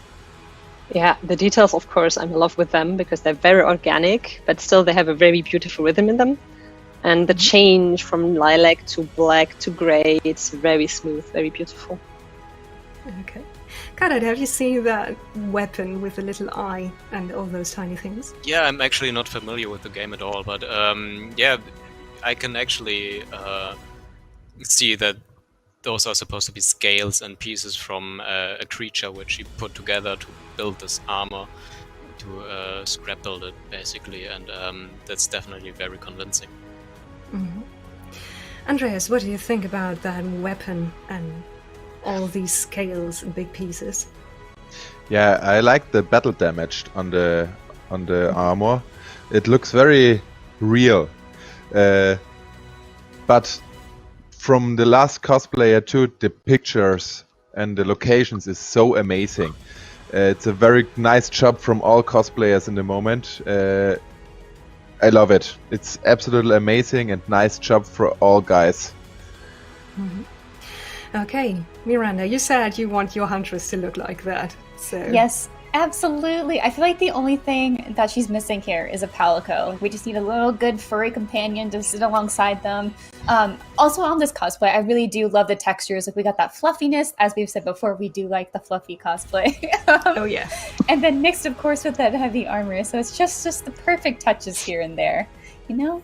And so, of course, we still have plenty more to check out. So, Myri, who do we have next in this block? Okay, next finalist is a Vera cosplay. And the cosplay we are going to see is from World of Warcraft, Ysera. But it's going to be a special version. This is from fan artist Zach Fisher, and he does a lot of cosplay stuff for people to base their costumes off. And we're going to see what she did. I like her photo, out of costume photo, where she's just partying. Yeah, I remember parties. Yeah, and she put a lot of Another details into this one. We're going to see that, and the staff is not on the Zach Fisher thing, so she made that up all by herself. Oh, it's wow! That's a great idea to take shots in the dark. So, Baka, what do you think about her? I always see cosplayers in body paint, and I know there's always a problem with body paint, so I respect these people going into this challenge. And to have it beautiful at the same time, so you can cheat with gloves, for example, and the rest so much time every morning to transform into that. Okay. Konrad, look at those LEDs. What do you think? Yeah, especially the LEDs are very interesting because they are framed by some organic material which looks like roots of a plant. So the LEDs seem to be bioluminescent in a way on the costume, which is a nice design choice. Mm-hmm. Andreas, looking at the technical aspects of this, the glowing parts and everything, what do you think? The glowing parts, it's very cool. It's not too extreme, the light is perfect. It's a little bit dark, it's not too high, and the optic from the completely costume, it's very, the complete optic, it's cool. And okay. Yeah, the skin, oh my god. Every day on the costume, on the con, you make your skin in the color, whoa. Oh yeah, that's gonna be hard to keep that clean and really not have. And to keep other people's clean as well. Yeah. Absolutely. The guys in the hotel love these costumes. I also love on her staff she has that nice little rose detailing. It's a very natural looking cosplay, and I like it, and like a natural sense of like the earthiness and that armor just flows so well. So who do we have next, Myri? Okay, up next is Piece of Cake cosplay. I love the name, from Italy. And the cosplay is going to be a Grey Warden from Dragon Age. I am a great Dragon Age fan, so I really love to see this in real life. And she looks so innocent, but you know she's gonna slay some monsters in this getup. And there we have it. This is really, I'm really not sure whether that is real metal. Do you have any idea, Miranda, looking at this? Oh man, I mean, I'm fooled, but the way she's picking it up makes it seem like I can hear this cosplay. I love that I can hear what this sounds like, just imagining how heavy it would be. I love how Battleborn Purity looks like. She's got like kind of that detailing on the face with the makeup of where she's like, I've been wrestling around in the dirt, we've been slaying some monsters and having a good time. Okay, Baka, what do you think about this getup and about the symmetry of this? Oh, the symmetry is perfect. I love the general shape. The silhouette is just perfect. It is an armor made from her and for her. I love this beautiful and framing armor, and it's very beautiful sewing. But I think Konrad had some historical stuff about that. He can tell you more facts. Well, I definitely think it's some thermoplastic or foam actually, which you use for the armor. That's my guess, at least. It's the surface which is really nicely treated. Might be graphite powder or rub-and buff, which gets you this kind of effect even on plastic. And you can see that she actually has some expertise and understanding about how armor works, how the hip is placed, so she can actually move in it quite well.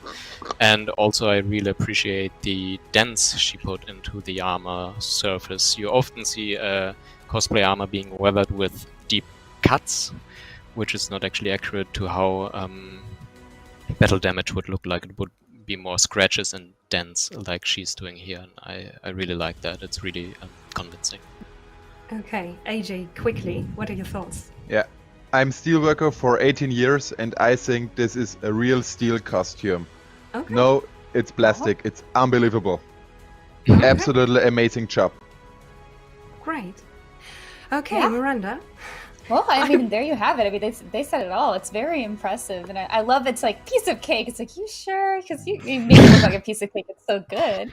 But with that, we have our 14th contestant. But now let's move on to our 15th. Mayuri, who do we have next? Okay, our 15th contestant, finalist, and the last one for this batch is Hartigan Cosplay from Belgium. And we're gonna see a Death Knight from World of Warcraft. And there he is, chilling out in front of a castle. As you do in Europe, I guess. Oh, well, we do have the site for great cosplay shoots. And there he is. Okay, there's things glowing, and I'm not really sure. Is that actually like frost coming off his weapon? Honestly, I have a hard time believing this is the same person. This is so fantastic. Absolutely. Baka, what do you think about the materials and the choices he made? Yeah, I think the choices about the materials are just right, because if you want to build something bulky and huge and still foam fitting, because it's on the skin directly, foam would be the right choice. I think he did that. And he still transformed them into very natural colors, very subtle, but still some details popping up that is very nice balance to hide that it's actually not leather. And I'm always curious how people tackle the giant pauldrons and how Blizzard portrays the costumes. So, Konrad, what do you think about the proportions? The proportions are really top-notch. Yeah, it fits together well with all the edges coming together nicely. And it all seems like it has its place on the body, and nothing is out of place, yeah. Okay, Andreas, tell me about those LEDs and about that weapon. What do you think? Yeah, the LEDs is a little bit difficult to see it. I think the guy have not LEDs in the eyes. I can see on the picture, not so good, but I think it's the character looks very dark and very big and very great. It's a little bit scary. It's a little bit scary to see it. Absolutely. I didn't notice even the glowing eyes until you mentioned them, but that's gonna be really hard to move where you can't see anything, I guess. That's determination. Yeah, absolutely. And you see it. I think he really rocks this cosplay. And we've had so much fantastic cosplay so far. We're only about halfway through our contestants, which is just fantastic. So we will be announcing the winners a little bit later. So stick around and we'll be right back. See ya.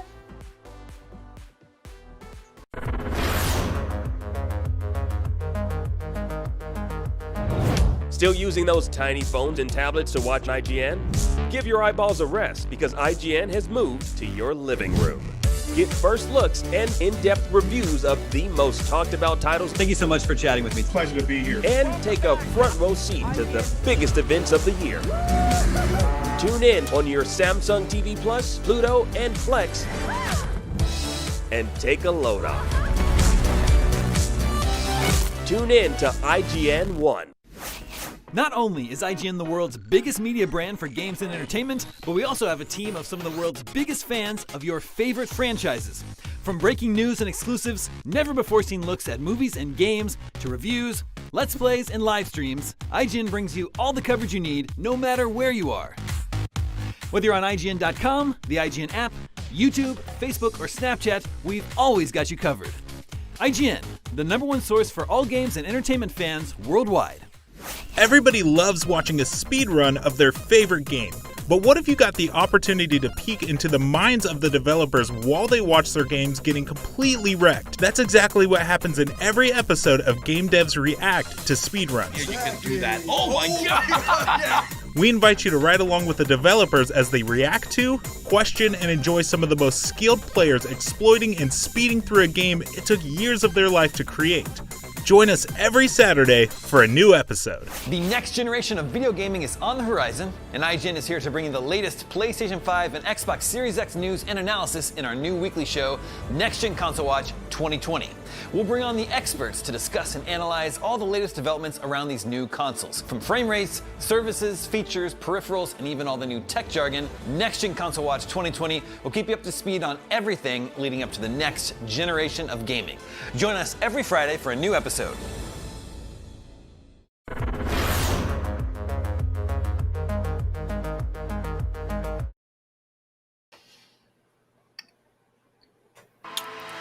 Welcome back. Perhaps the biggest and most important part of any Gamescom is the news that comes out of it. That's new things, not old things, because we don't want old stuff. We want new news. So here to tell me all about the best new news of Gamescom are my favorite news enthusiasts, or newsies, or newsboys, or news folks, if you will, Jonathan and Seth. Hi, boys. Hello, man. So we are, hello, man. We are 4 days deep into what is the biggest video game convention of the year, Gamescom 2020. And I thought it felt a little bit light on news, but recapping things a little bit, I actually realized there's a ton of stuff that came out of it. So let's start with some of the biggest stories. We actually looked through IGN's metrics to see what some of the biggest stories are to come out of Gamescom so far. And one of the biggest ones was Dragon Age 4. It was talked about during the opening night live at Gamescom 2020.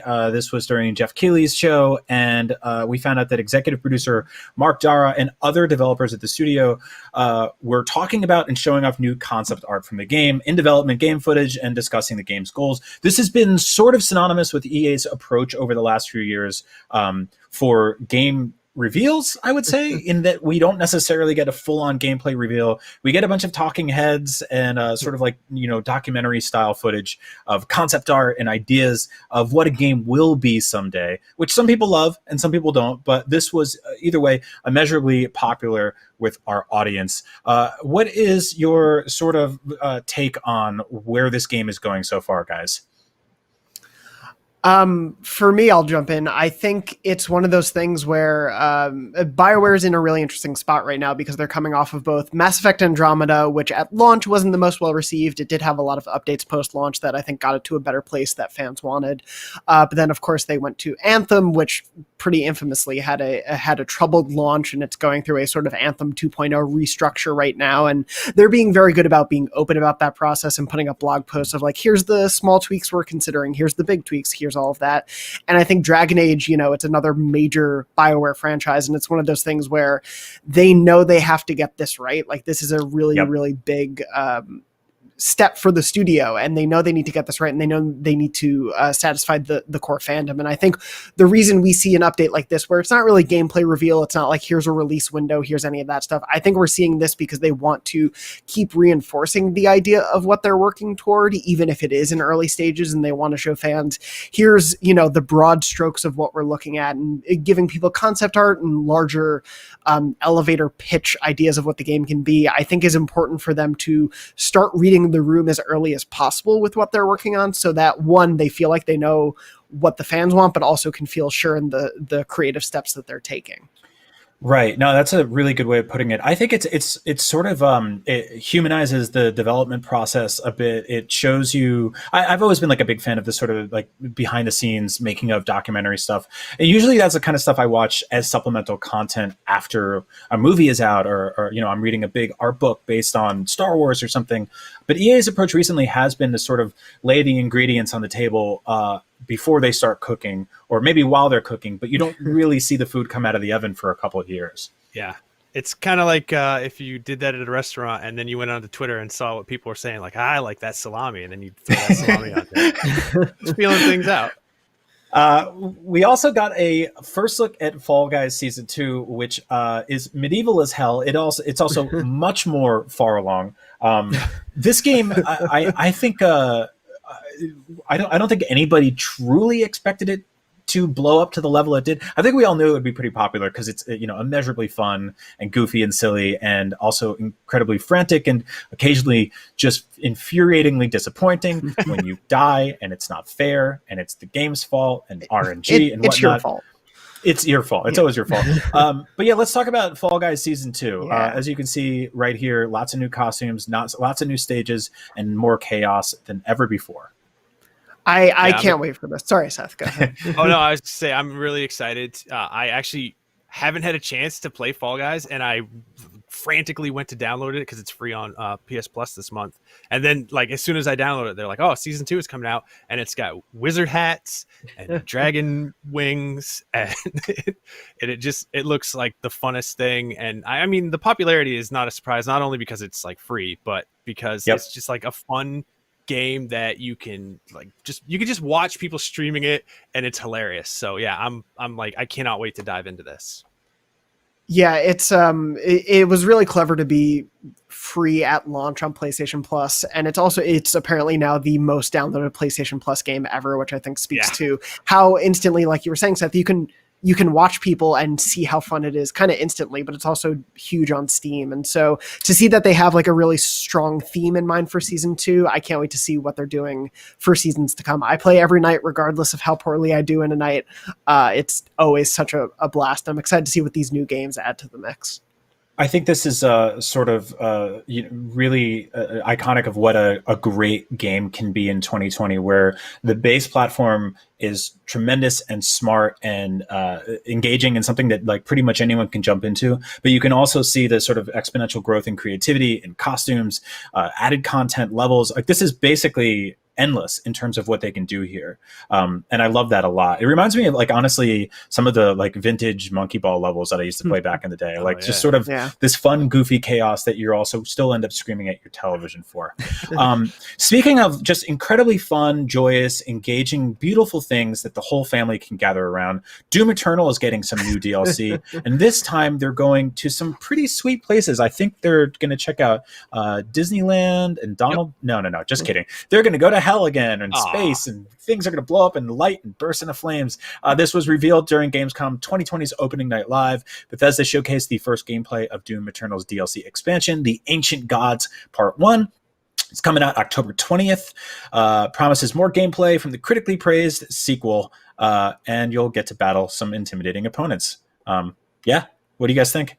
It's more Doom Eternal. I mean, it's hard to find fault with that. I love everything about Doom, the aesthetic, the gameplay, the rocking heavy metal just score. Like, this is just give us more. I'm excited. It's also, and it comes 10 days before the spookiest day of the year.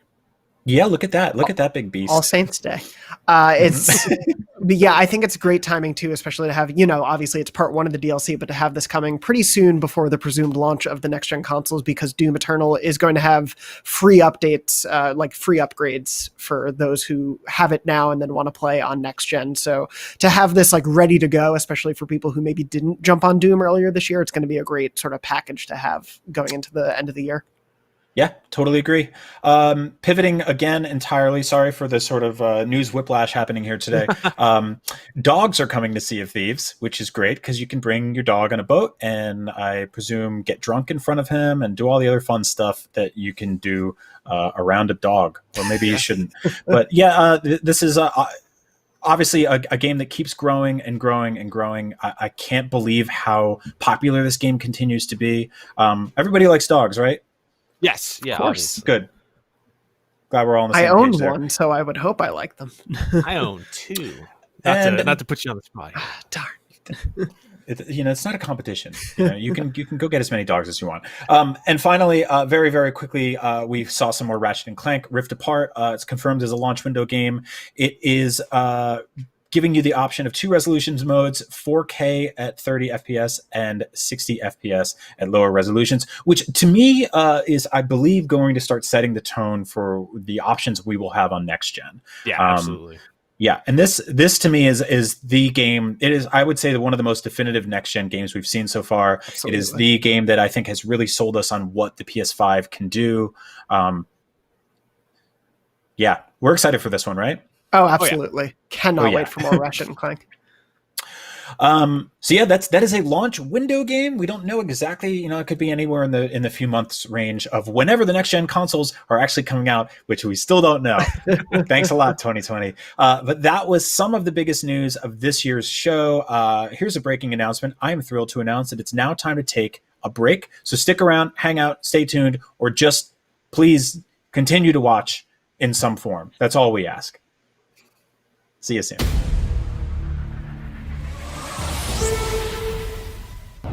And now it is time to take a look at the latest trailer for cyberpunk horror game Observer System Redux. The year is 2084.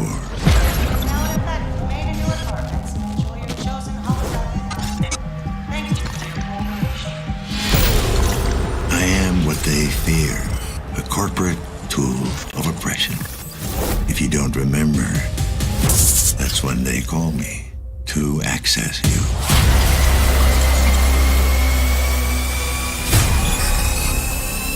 To gather evidence. To dredge up whatever's hiding in the darkest corners of your mind. Careful what you say. This is a monitored channel. Adam, you're still there? Adam. Yes. Well, what's left of me? Dad. I really thought I could pull it off, you know? I was so close to making a difference. Setting us all free. And now can't be for nothing. For once in your life, just listen to me. Whatever happens, I need you to remember. You're not in control.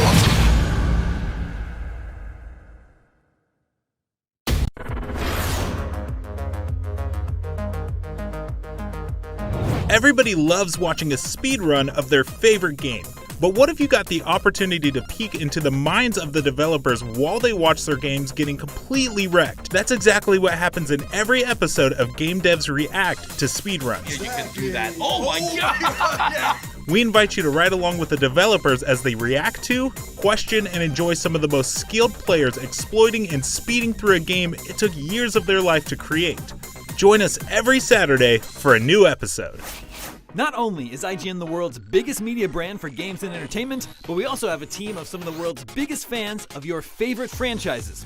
From breaking news and exclusives, never-before-seen looks at movies and games, to reviews, Let's Plays, and live streams, IGN brings you all the coverage you need, no matter where you are. Whether you're on IGN.com, the IGN app, YouTube, Facebook, or Snapchat, we've always got you covered. IGN, the #1 source for all games and entertainment fans worldwide. Still using those tiny phones and tablets to watch IGN? Give your eyeballs a rest because IGN has moved to your living room.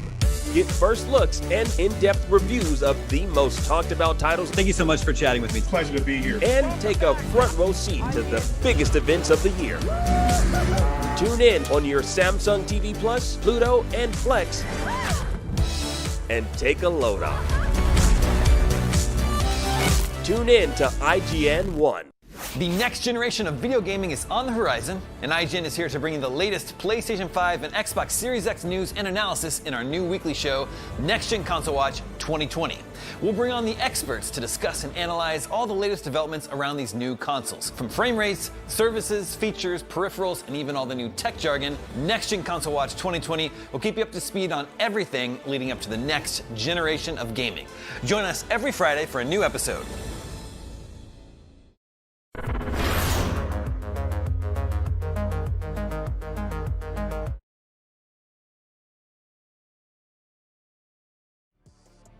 Hi again, and welcome back to the Gamescom 2020 Cosplay Competition powered by Hydroforge. We've got a bunch more finals to discuss, and once again, our expert judges are looking for Best Dressed, Best Armor, and of course, Best Overall Cosplay.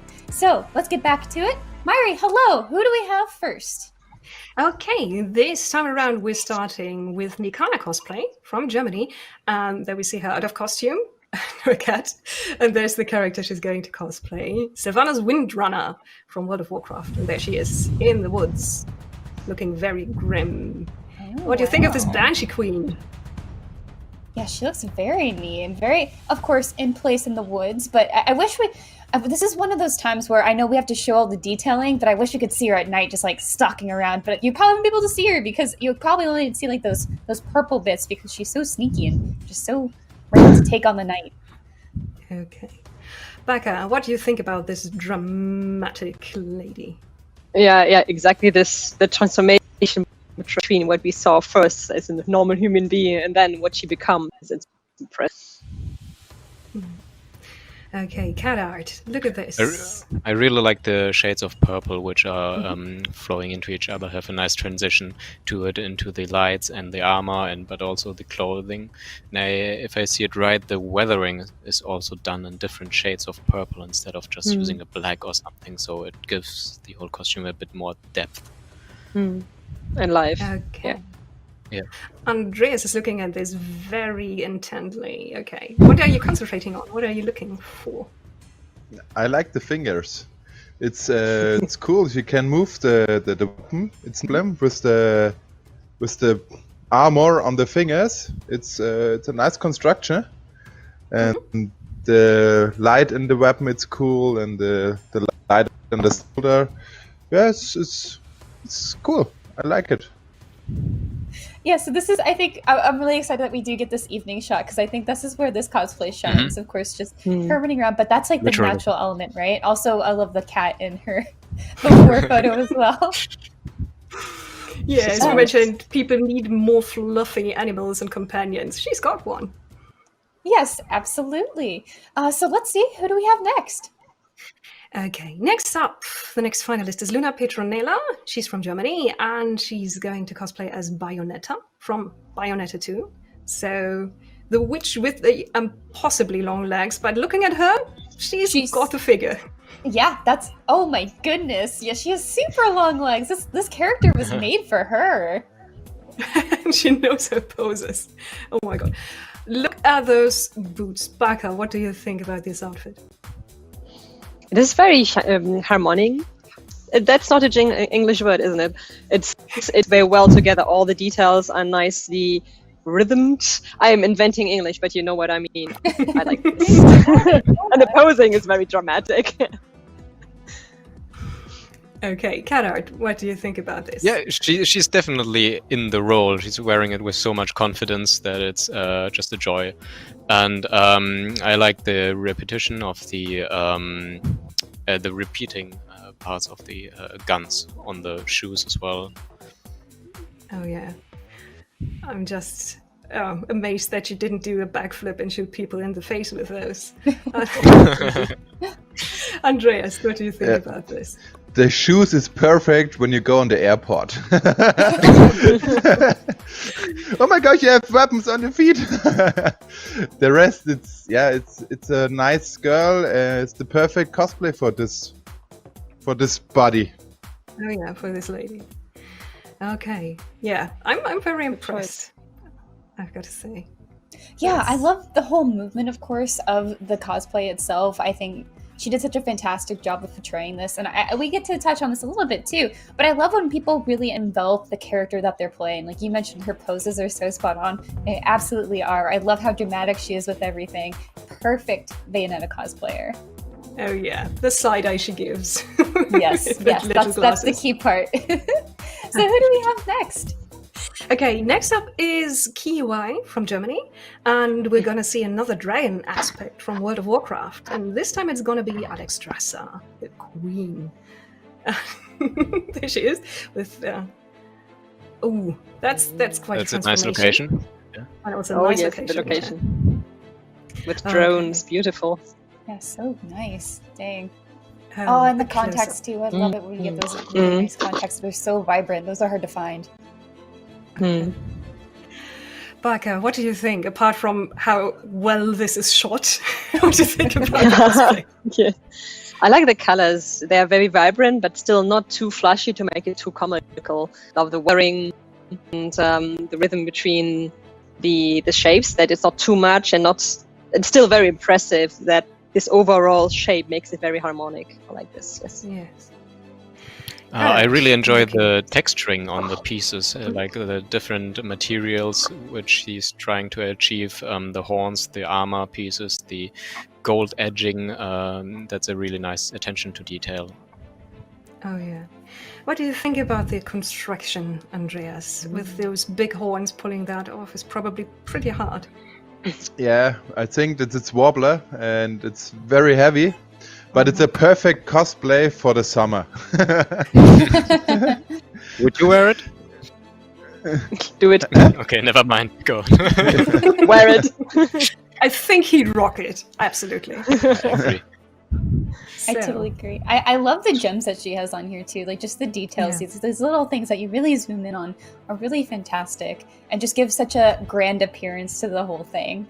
And of course, the way, as you mentioned, it's shot is just next level. That's a really nice presentation. Absolutely. Yeah, so Myri, who do we have next in this segment? Yeah. Should we go on? We should. Okay. Next up is Kanyan Cosplay, and she's from Slovenia, and she's going to portray an astrologian from Final Fantasy XIV. And that's it's one of the cutest outfits in the game.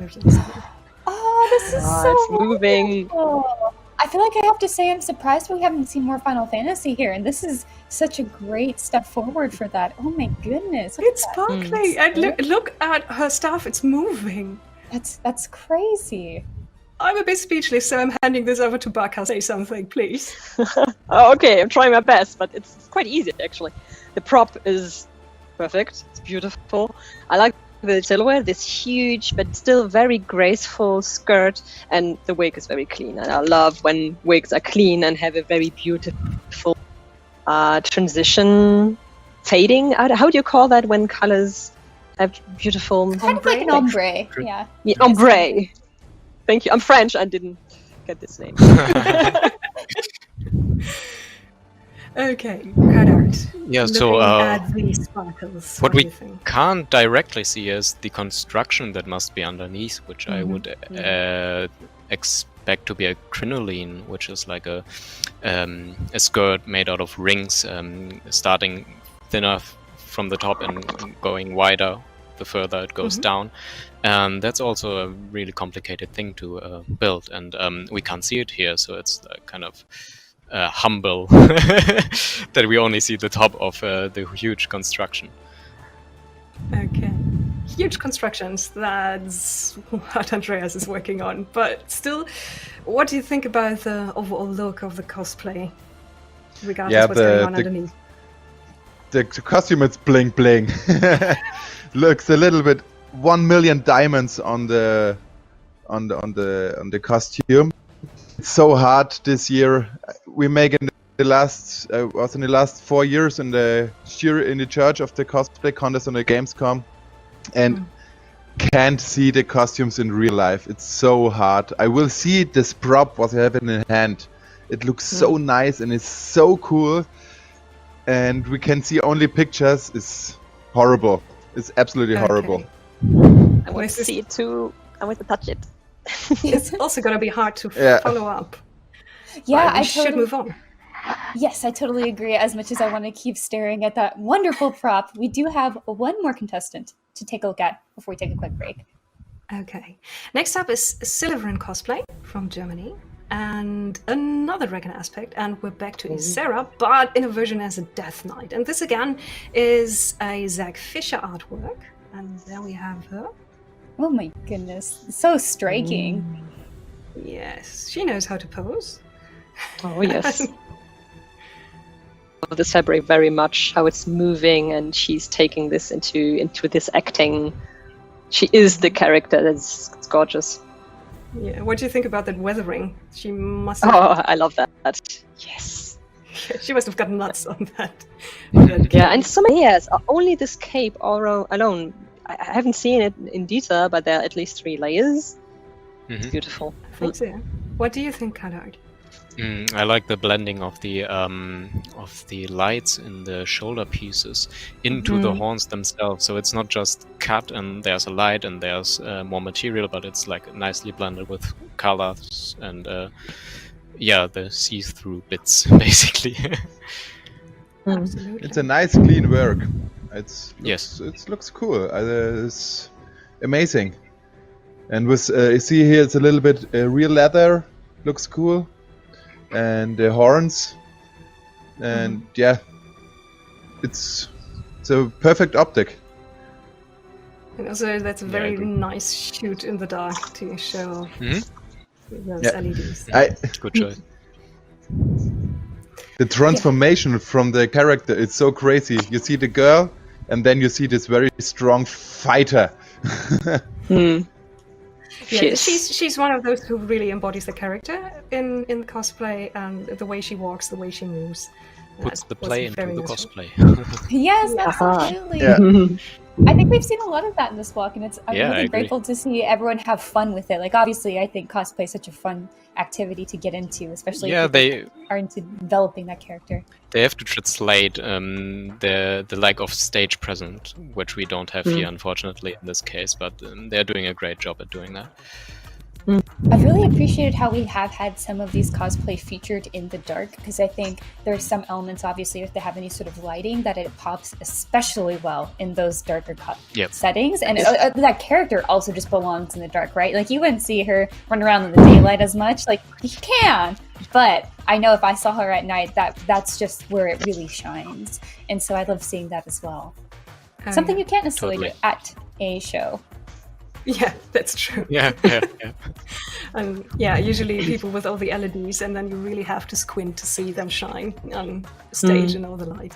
That's one of the good bits about just having the pictures handed in. Although our judges are sometimes a little bit sad that they can't just tab and look at the things when it's fluffy.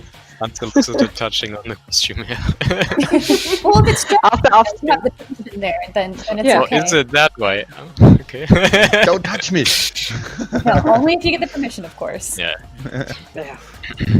As you guys know, there's so much hard work that goes into this, and it's great to get to marvel at this, but this is only so much fantastic things we've seen so far, which means we have so much more to look at. We still have 10 more contestants, so we'll be announcing the winner later, so please stick around and we will be right back.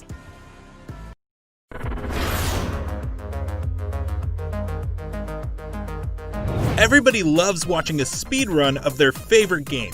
But what if you got the opportunity to peek into the minds of the developers while they watch their games getting completely wrecked? That's exactly what happens in every episode of Game Devs React to speedruns. Yeah, you can do that. Oh my god! We invite you to ride along with the developers as they react to, question, and enjoy some of the most skilled players exploiting and speeding through a game it took years of their life to create.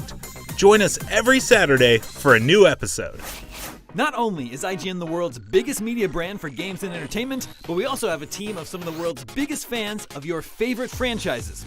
From breaking news and exclusives, never-before-seen looks at movies and games, to reviews, let's plays, and live streams, IGN brings you all the coverage you need, no matter where you are. IGN, the #1 source for all games and entertainment fans worldwide. The next generation of video gaming is on the horizon, and IGN is here to bring you the latest PlayStation 5 and Xbox Series X news and analysis in our new weekly show, Next Gen Console Watch 2020.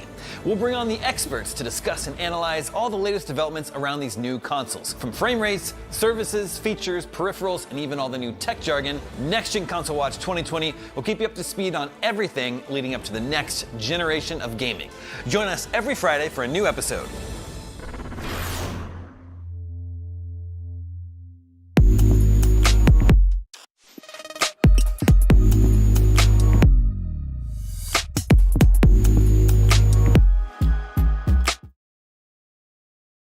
This year, Gamescom is streaming to you on IGN, and now you can watch it unfold on TikTok.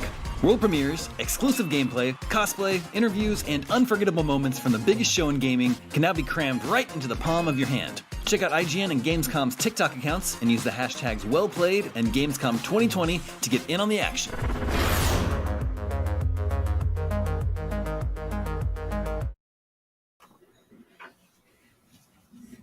Hello and welcome back. Literally thousands of new games come out every year, and it can be hard to keep track of everything. And even if something's on your radar, maybe you're not giving it full attention, and maybe you saw something at Gamescom this year that made your ears perk up. So I ask you, my dear panel, what games caught your attention at Gamescom this year? Miranda? Hi, hello, yes. So I am not a real-time strategy person at all. I remember watching my dad play them when I was young on PC, and I was like, oh, that looks cool. They're like little toys. And then I saw a trailer for Iron Harvest, and I said, excuse me? Do I like real-time strategy? It's kind of funny because the website said the RTS fans actually won. I'm like, I'm not a fan, but now I want this. So what I really liked about this was like just the aesthetics of it. Like they've obviously built up this very, very cool world. And this was a Kickstarter game. And I am so glad to everybody who Kickstarted this because I cannot wait to play this. This comes out tomorrow. So the whole idea here is that it is a diesel punk theme. So we have these diesel punk mechs. And this is set after the end of the Great War in an alternate reality of like the 1920s. And so you have these three factions you're supposed to play as, and as you can see, they are just having a good time fighting with these very cute mechs. Like, I know they probably don't intend them to be cute, but I think they are just adorable. I love the mech design here. They're just so awkward and chunky, and like that's really appealing, but they're also very powerful. I also know one of the factions has a bear that can fight alongside you, and that's the clear winner. Yeah, I'm all about that life. So I think finding something that is just see, there it is. So it's carrying stuff for him. That's great. Yeah. I'm right there with you on this. I'm typically not really an RTS person either, but this looks like it's doing just enough interesting, weird stuff that I might just have to give it a shot. And also, like, I don't know, I haven't played an RTS since 7th grade, so like I imagine they've come a long way since then, and who knows, maybe I'll get hooked. But yeah, I love these little chunky robots. They're very cool. It's a real fun game. I played it at PAX East. You can destroy buildings just by walking into them. So there you go. Yep. What a That's how it should be. What else did you see, Miranda? So also another game that really caught my eye is The Wild at Heart. So I had seen this tease like briefly, like screenshots from it, but I hadn't actually watched a ton of gameplay from it. And I just love, again, the aesthetic of this. I think it has like that really adorable storybook look to it, but it's not necessarily like super pleasant. There's like kind of a creepiness to it that I like. So it's supposed to be set in a mysterious hidden realm. It's about these two kids who are fleeing hardship. And so I really love stories that kind of get into the imagination of children and help them, I guess, like process difficulties through imagination. I also love that there's sort of a Pikmin element to this. As you can see, these little guys falling and are just getting tossed around and collecting cans, and I love that. So I think this is going to be really cool, and unfortunately the release date is TBD. So hopefully that TBD is sooner rather than later. Yeah, I'm with you on the picture book thing. Like I don't know. I always loved a lot of picture books growing up, and I think a lot of indie games managed to sort of recapture that feeling of just like cool illustration and that feeling of kind of like falling into a little world. Now, Seth, you have been just raving about Flight Simulator, and it seems like because it's great. Yeah, it seems like some other vehicular simulators have gotten your attention this year. That is correct. Dirt 5 is a game where you drive real fast cars in real dirty places, but they have this cool track building system now where you can make the jumps and the looped of the loops right there. You can Oh, see man. that. It just looks like super fun. I didn't even notice that bowling thing until just now. That looks like a Nickelodeon game show for cars. I'm into it. It really does. I mean, I love the aesthetic of it. It just looks like very fun, and they don't even really touch on like the gameplay aspect of the Dirt series at all in this like trailer that they show. But that's fine because I'm so excited now to make these crazy, like you said, Nickelodeon game show. You know, I'm going to make the Sunday Slide, but for a car with 800 horsepower. Now, will I understand the story if I haven't played the first 4 Dirt games? Is there a lot of Dirt lore to catch up on? You're gonna want to catch up on all of that. Now, what about World Rally Championships? Is that right? That is also a rally car racing game. I am very one-dimensional. I like video games where you drive around or fly around in vehicles. This one is, I love rally car racing. I wish it were bigger in the States. It's impossible to like find it on any of the networks. And it's, you race crazy dirt roads at like 100 miles an hour in a tiny car. Like that little car right there, 350 horsepower. And it's, you can fit it in your pocket at the end of the race and walk home with it. So yeah, I just love racing video games, and I'm very excited for more of them. Seth, how far out are we from you building one of those cool racing chairs? I think about it every time I play a simulation video game. I'm pricing them out right now. Actually. I'm glad to hear it. Now, obviously, I love Lego stuff. I love Star Wars stuff. Always have. Lego Star Wars Skywalker Saga is a game that a lot of people are really excited about. I believe that was the trailer for that from E3 last year was, I think, the highest performing video period on YouTube for us, which is crazy. Oh, wow. I've been on like random live streams where people just pop into the chat and they're like, hey, when are you talking about Lego Star Wars Skywalker Saga? And I'm like, I don't know, when they give us more news. And we got this awesome new trailer that really just kind of showed off so much of what's going on. Obviously, there's so much of that sort of trademark TT games, like Lego sense of humor.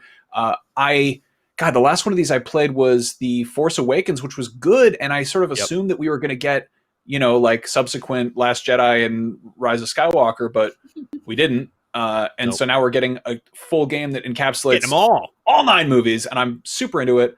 I kind of rolled into this last console generation. Look at that. Yeah, it's great. No, they're so silly. I've totally fell in love with, what was it? Lego Marvel Superheroes, which was that was basically like a last gen game that they launched on PS4. And it was like that period when new consoles had just come out, and I was like, kind of just, well, I guess I'll play this. And I totally got really into it. And I could completely see the same thing happening this time around, where I don't think we know exactly when this is. Maybe we have a release date. I'm not even sure. It's pretty soon. It's not this fall. Year. Yeah, it's going to be a minute, but like look at that Rancor. It looks so good. This looks so good. I love the Lego games. The humor is just so spot on. And really I love is. how it's like, okay, we're going to be pretty authentic to the story here, but what if we just made it really silly and in a really delightful way too? Completely. Yeah. And it's like, I think it's easy to write these off because you're like, oh, it's just Lego bricks. Like how good. Look, they got Yaddle and Yaddle, Banthas. oh my God. Slave 1. You got to fight Slave 1. Hell yeah. That didn't happen in the movie, but I want it. Battle of Geonosis. Good Lord. It like, I don't know. I feel like they just do little, like very gradual tweaks to the presentation of these. And it's so easy to just sort of like zone out for a second and then look back and be like, that is some really good looking plastic bricks there. Like they really are.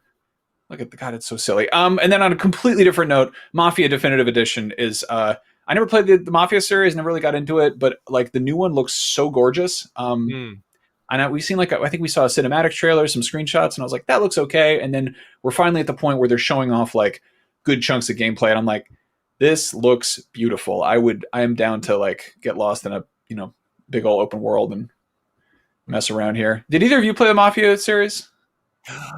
No, even though I have Mafia 3 on my computer, it's in my backlog. I gotcha. No, I started Mafia 3 and it just didn't grab me. Like it was, I don't know, but this looks, I'm interested in this one too. Yeah, I haven't played it. I feel like this would be good because people speak so highly of it. It'd be nice to have just like that information as to why people like it so much. Also, if I do play this, I will play it with a nice old fashioned, which I have learned how to make in quarantine. That's a good Mafia drink. Nice. Yeah. So I was like, oh yes, look at me being so cool. Very fancy. Now, one thing I love is that there's this infamous racing level apparently where you've got to get in these like funny old, there it is, these funny old fashioned cars, and apparently it's just like famously difficult, and the developers were like, yeah, we know it's like a rite of passage, so like you can bump the difficulty down, but believe me, it's still going to be hard as hell if you know the original. So anyway, yeah, video games are awesome, but if we could talk to you about the real world for just a moment, the Gamescom Forest is this year's sustainability project. Gamescom has partnered with the reforestation experts at Tremor to rebuild a climate-resilient mixed forest of at least 10,000 square meters near the German town of Bayreuth. Gamers worldwide can donate to plant more trees at tremor.net/gamescom-forest.html. So let's plant a Gamescom forest together. And also, let's take a short break. Gamescom will continue right after this.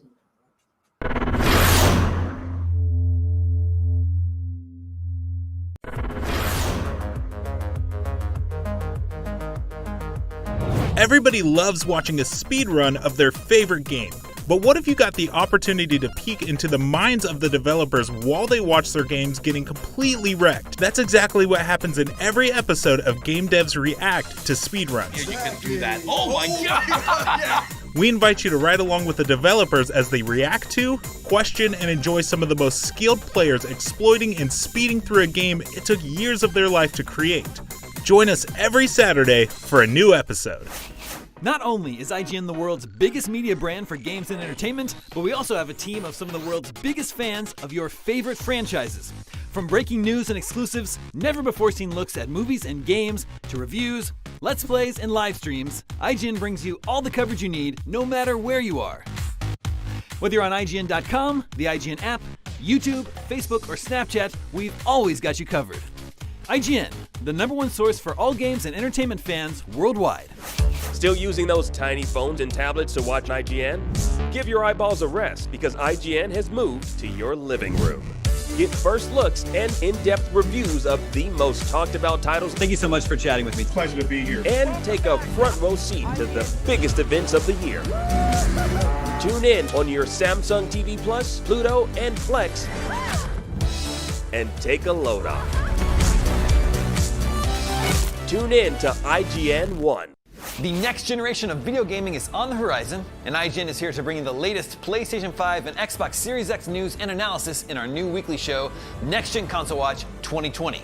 We'll bring on the experts to discuss and analyze all the latest developments around these new consoles. From frame rates, services, features, peripherals, and even all the new tech jargon, Next Gen Console Watch 2020 will keep you up to speed on everything leading up to the next generation of gaming. Join us every Friday for a new episode.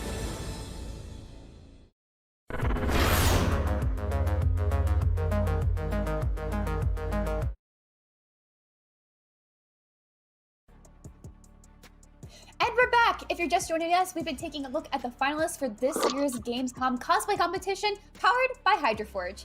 And this is all gearing up for the awards ceremony, where we announce the winners for Best Dress, Best Armor, and Best Overall Costume. That's all coming up later tonight, but for now, let's go ahead and take a look at more of our finalists. Myri, who do we have first? Okay, let's jump right in. And first up is Madame Bella Cosplays, and she's from Great Britain, and she's cosplaying as Edward Scissorhands from, you guessed it, Edward Scissorhands. And I guess that on the left is not a picture of her in her normal clothes. We don't. I guess dress for the job you want, right? Well, still one of my big Tim Burton favorites, and yeah. How do you feel looking at this, apart from it being dangerous for everyone around Miranda? Intimidated, but also in love a little bit, you know? Like there's something charming about it. Of course, if you've seen Edward Scissorhands, you know exactly that mood. Becca, what do you think? The first thing that I noticed is the makeup, where it looks so different from how she looks normally. So the eyes dropping, because this is my job, actually transforming people. So this is very beautiful. And also that I think it's real, or it's pleather to give this shiny-ish look. And now this is beautiful, yes. What do you think about the job on the whole outfit? Yeah, I think she didn't spare any efforts on the hand stitching as well on the costume, which kind of drops into the background because we all look at the scissor hands, but the costume itself is actually made out of multiple pieces soon into one suit, and also added with those detailed stitches on top. Andreas, what do you think about those hands, about those props? Yeah, I like the hand. It's amazing. It looks real. It looks really real, but please on this costume. It's a grumpy costume. It's grumpy every time, non-stop grumpy. But the hands, it's very cool, and the rest of the costume, it's I think it's real leather or not real leather. I don't know, but it looks the real one from the movie. Would you get a haircut from her, Miranda? You know, yeah, I think I would. I think I would try. I will let it happen. I also just love like that constant distressed expression in all of these photos. So fantastic. I'll say that we had quite a sharp start. I'm sorry. Myri, please take us to the next costume. I see what you did there. Let's move on, right? Okay, next finalist, that's actually two people. We're looking at a duo next up. And it's a Lifetime cosplay from Germany, and they're both cosplaying Daedric armor sets from the Elder Scrolls V Skyrim. So there they are, looking normal and friendly, and there we see the Daedric armor. So of course, like, you have to slay a lot of Daedric creatures to get the stuff for them. Yes, how intimidating and wonderful. Oh my goodness, like there's just so much power in this little video here. I am taken aback by seeing not one set of armor, but two. Oh, so cute. Yeah, that's kind of cute, yeah. Okay, Becca, what do you think about those two? I totally love the silhouettes. We have these helmets, then it gets in to be very narrow and fine actually, and then goes out into these very aggressive shoulders and gets in again. So I like this contrast between light and dark and spiky and narrow. This is very cool. Yeah.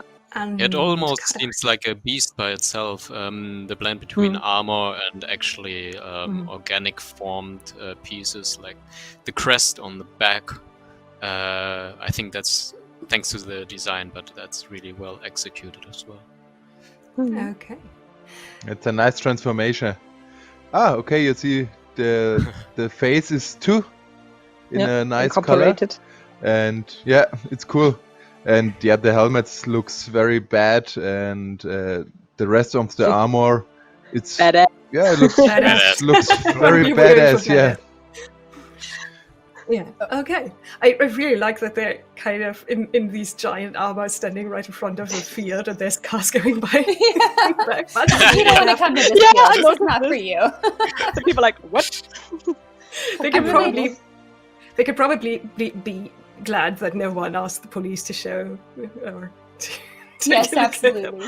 It's maybe a menacing scene. It's like, oh well, we just have a photo shoot. Don't worry about it, you know. What a great pair. But what do we have next, Myri?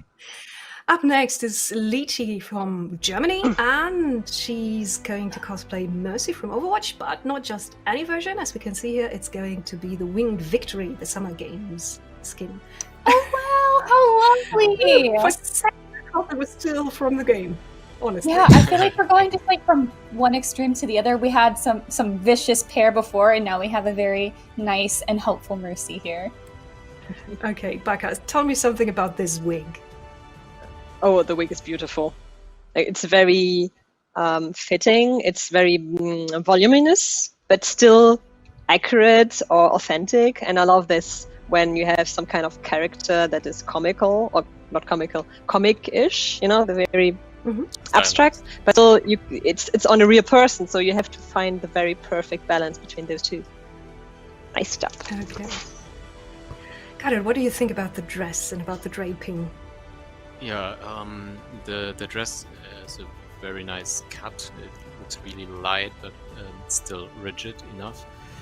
What I really like are also the wings that apparently, even though the feathers are all made out of foam, they still move separately from each other, which gives it more of a living vibe, I guess. Feathery. It's beautiful. Okay, Andreas, what do you think about those wings? Yeah, the wings looks very cool. It's not so massive, and the construction on the chest from the girl, you can see it. It's very, very cool. The shoes looks very nice. It's a perfect style from the costume.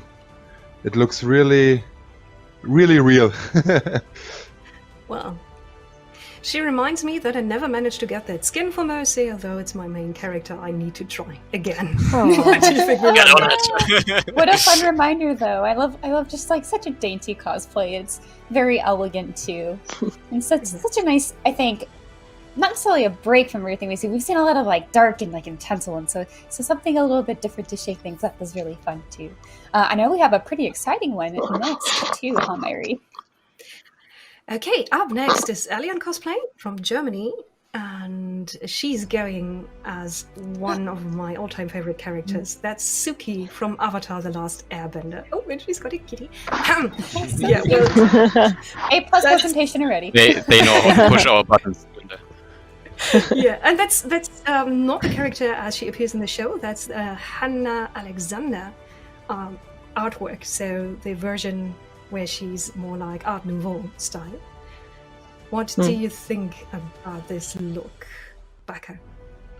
Well, I like this look because a tiny bit of Hannah Alexander is in this one that I wear right now. And I can understand she got inspired by this Art Nouveau with this beautiful but still very strong and detailed sign. And I think the overall costume looks so good. And I think it works very well together. And the sleeves also are quite translucent, but still connecting the pieces together. It's very, very beautiful. It is, yeah. What do you think about the armor and the details on that one? Yeah. Yeah, I agree. The gauze sleeves are connecting them well, and they're balancing the entire costume with like an aura almost, going through the see-through fabric. Also, the headpiece I like very much, how it frames the face. Mm-hmm. What are your thoughts, Andreas? It's a very female costume and makes a very good job, and it looks not so yeah, it's difficult to say it for me. It's a nice it's a nice optic. Yeah, it's dainty and it's pretty. I would have liked to see her beat someone up for a stupid comment. But yes, absolutely. That's what I think also one of my favorite characters. I love the Kyoshi Warriors. I think Avatar's had a nice little resurgence lately, and so it's so delightful to see someone take a more creative take on what they could look like, but still keeping, of course, Suki very fierce. We have those nice armor bits as well. All right, so we have one more to look out for just a few minutes. So who do we have next, Myri? Okay, up next is Turkabar Cosplay from the Netherlands, and he's decided on a character that he shares, not completely the beard style with, but he's going there, and that's Sir Walter Beck of Albion from Fable 2 and 3. And oh, this is so delightful! It's a nice presentation. Cute. Yeah. When you have a real barrel, you have every time friends on the convention. True. But I love his little barrel prop. That's really cute for the character. Yeah, I agree. I think this guy loved this character. You this is what I was see it. The guy loved this character. Yeah, he's living it, and this is what makes cosplay. There's so much love behind it. Not only on details like the embroideries he had, some weathering, many nice choices of fabric, but this acting and this passion behind that and having fun, because this is why we're here. Yeah. What do you think about his nice little culotte and the whole outfit? Yeah, I like the Trunkhosen, how you would say it. It's So a white. Renaissance style cut fashion, which you can see they used to cut the upper fabric of trousers, and then underneath you can see the undergarment, and that was established during that time, and I like the execution of that very much. And we also get to learn a lot about costuming history. What do you think, Andreas? Yeah, I have fun in this costume. You see it from the feet to the head. It's fun, and I like it. I love this guy. It's absolutely amazing. I will drink with this guy one glass of this Peril. He looks like he would absolutely hand you his mark and just party with you, this character. Yes. Yeah. He just has obviously such an affinity for this character. That's what you really love to see. We've seen a few other cosplayers come forth with that, and like their energy here is just so palpable. Like even in photos, like you can just see how they're just having the time of their life here. And I also like the whole range that we've seen from the very dainty costumes and big armor, and he probably looked at this game and said, "Hey, I look a little bit like this character. Let's do this." It's just great what he came up with to do that. Yes, absolutely. And that is such a fantastic bit. But we also have 5 more contestants to look at. So it feels like we've gone through a lot, but we are not quite done yet. So don't forget to visit gamescom.global.com to see all the newest from Gamescom. And Gamescom continues right after this, and we will be back in just a moment.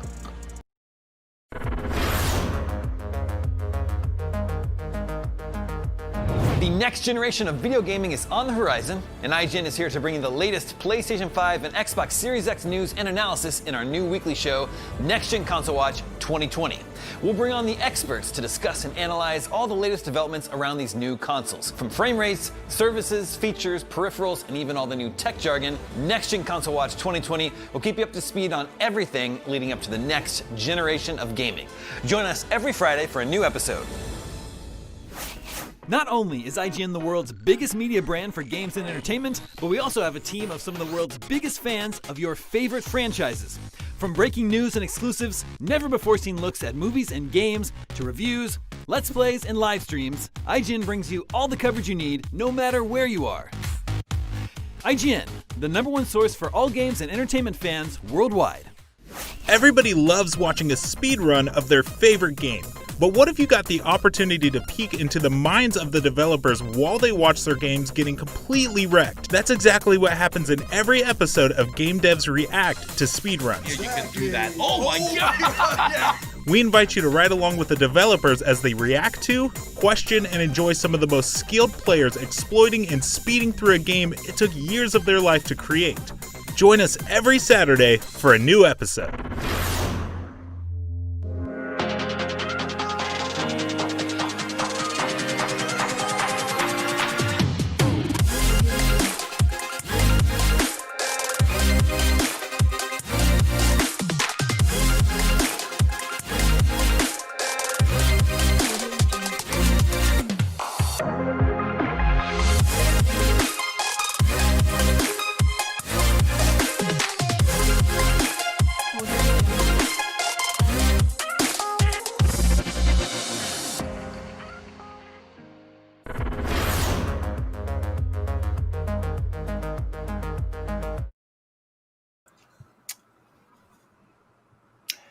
Oh, hello, friends. Welcome back to Gamescom Studio, day 4, the final day of Gamescom. Even with the deluge of news, gameplay, trailers, and reveals that we saw at Gamescom, there's bound to be a lot of us that were hoping and expecting to see some news that we just straight up didn't get. Here to tell me more about that are Miranda Sanchez and Jonathan Dornbush. Hey, friends. Hello. Hi. I don't want this to be like a bummer of a segment because this is about stuff we didn't get, not stuff we did get, but I'm going to set the tone with the incredibly obvious thing that we didn't get at Gamescom, the last big convention before this fall. Next-gen console prices and release dates. Where are you? Nothing. Just great question. Nothing. Just days and days of nothing. So I'm really bummed about this. How do you guys feel? Similarly, because I think we're getting to the point where it's like, I want to know how much I need to save. I need to know where we're budgeting. I need to know, what are my priorities? And I feel like there's still information that we're missing. I really want to get a bigger deep dive in, the new features of everything. Obviously, we know about ray tracing and the power and load times, but it's is there anything else you guys aren't telling us? We're still waiting on Xbox to tell us anything about their other model, the rumored Lockhart, right. The Series S, as we've seen it. Potentially leaked, but and then of course up here we have the PlayStation 5. We have those two models. How much are those in different price? Who can say? Yeah, it's it feels like this giant game of chicken, and honestly, like I'm incredibly sympathetic to what is happening this year all over the world, and obviously, it's throwing a lot of company plans out the windows and awry, and yes, we're all sympathetic to that for sure, but it does feel like us as the consumers, the audience, the fans are kind of being punished in this game of chicken between two gigantic companies who have yet to reveal anything, because they're just going like, are you going to do it? Am I going to do it? Are you going to do it? Am I going to do it? And we are now just a few weeks away, just a few weeks away from November, basically. September is just around the corner. And I know nothing. You guys know nothing. We are suddenly going to be expected to thrust hundreds of dollars out of our bank accounts towards wherever we can actually buy these things, because from what we found out over the weekend was, PlayStation basically put up this cryptic website saying, hey, if you put in your PSN ID and we like you and we deem you a big enough PlayStation fan, maybe you'll become one of the chosen ones and you'll get your pick at one of these systems. We don't actually really know. We don't know a ton about the launch lineups. We haven't really seen a lot of gameplay from any of the major system sellers that are supposed to be accompanying these launches. We haven't held the controllers, just nothing. But Brian, how do you really feel about it? Yeah, it is so strange. We Brian, you and I are on a PlayStation show every week. Miranda, you're on an Xbox show every week. And on our side, we had a show at the beginning of August that was like, are we finally going to learn out all these details? And now August is over. And no, we didn't find out these details. And it is so strange to know I've put in my PSN ID to a website where I might get a chance to buy a PS5. And if I don't get that chance, I just won't know until other people buy it. And it's like, it is this, as you were saying, this year is such a strange year, and there are so many circumstances beyond our recognition that are going into a worldwide distribution and launch with all these different companies involved. But it is, at a time where people really do need to think about how they're spending their money and where they're putting all of that. It is really important to know as early as possible how many hundreds of dollars I may need to be spending this holiday season, if at all, and if that launch lineup is worth it to each consumer, if I should wait until next year. All of these questions are still going unanswered, and we are, as you were saying, weeks away from when we're likely going to be able to have these consoles maybe in our homes. And that it is such a strange place to be in, because by this time at the last console generation, we knew, and it's a little bit different from the Switch, which launched in March of 2017, and we found out everything about it in January. And that was a quick turnaround, but that was the only console to have to worry about at that time. That was the only thing that you really had to worry about making that purchase with. This is an entirely different ballgame. It is two of the three major console holders going head to head, and it would just be nice to know a little bit about why they deserve our purchase dollars. Yeah, no, totally well said. I feel like we've been comparing, and we've had compared to us the console life cycles in the modern age as sort of being like phones, and that they aren't these big sweeping generational leaps, but rather incremental things. And comparing them to phones, Apple doesn't go, hey, put in your Apple ID, and if you downloaded the most apps over the last 10 years, maybe we'll give you a chance of like winning a pre-order option through, they tell you this is when the phone's out, this is how much it costs, these are the different models, and we still don't know. Yet, Miranda, I know you're on Podcast Unlocked talking about Xbox stuff every week. This has to be just as frustrating for your team over there, right? Yeah, absolutely. And so one of our theories is that we were thinking also that we were going to get an event in August. That was part of the plan, but we think with that big Halo delay that they probably just had to scrap whatever presentation they had, which I can't imagine how much time had to go into that. I mean, producing even just like Gamescom here, like it's so much time and effort. And so if you were leaning on Halo being such a leading part of that showcase, then all of a sudden you've got to reformat everything. You got to redo whatever scripts you have. You got to redo all the assets. And so I'm sure that's kind of part of the reason that we're waiting on that even longer. Or that's at least my assumption. And I think it's a reasonable assumption because, Halo was supposed to be the big thing with Series X at launch. And now if they're going to have to refocus on like, what is the most important thing to showcase here for next gen? And hopefully whenever we do get that update, they have maybe some sort of timeline. I actually don't think they'll have that figured out yet of like the timeline for when we will get the next Halo. So I think I'm hoping early 2021, which was, if we want to get weird with it, it could still technically be launch window, but that's kind of stretching it a little bit, I think. But we'll see. Yeah, launch window could really mean anything at this day and age, right? I will say too, I think one of the big sort of pivotal things that I think Xbox can be leaning on right now is the declarative statement of going, our games look best here, but we have no visual proof of that either. And so everyone is sort of just shooting in the wind right now. And I will say, Nintendo, I love you all. You're not in the clear either, because we don't really know what we're playing on Switch this fall. Nintendo has been, I would say, weirdly silent this year as well. And again, this is a big company that is now pivoting to a work from home scenario. This is obviously not something anyone anticipated this year. For this fall, recently we got Paper Mario. We are getting the Pikmin 3 sort of deluxe edition port. But in terms of big first party stuff, we don't have any information. We got a direct mini the other day as a surprise that was mostly just, smaller games, which is nice. They pad out the space between the big AAA stuff that Nintendo's working on their first party studios. But what are you guys expecting from Nintendo this fall, if anything? Go ahead, Miranda. Okay, real quick. So I was actually expecting maybe another Pokemon Let's Go. There were kind of implications that there could be a Gold and Silver remake in that style. And I was really hoping that would be something that we would get this fall. But I don't really see that happening, considering they haven't announced anything at all. Like, we didn't even really have like a full-on E3 presentation for them. So they're just kind of floating in the wind. And Jonathan? Yeah.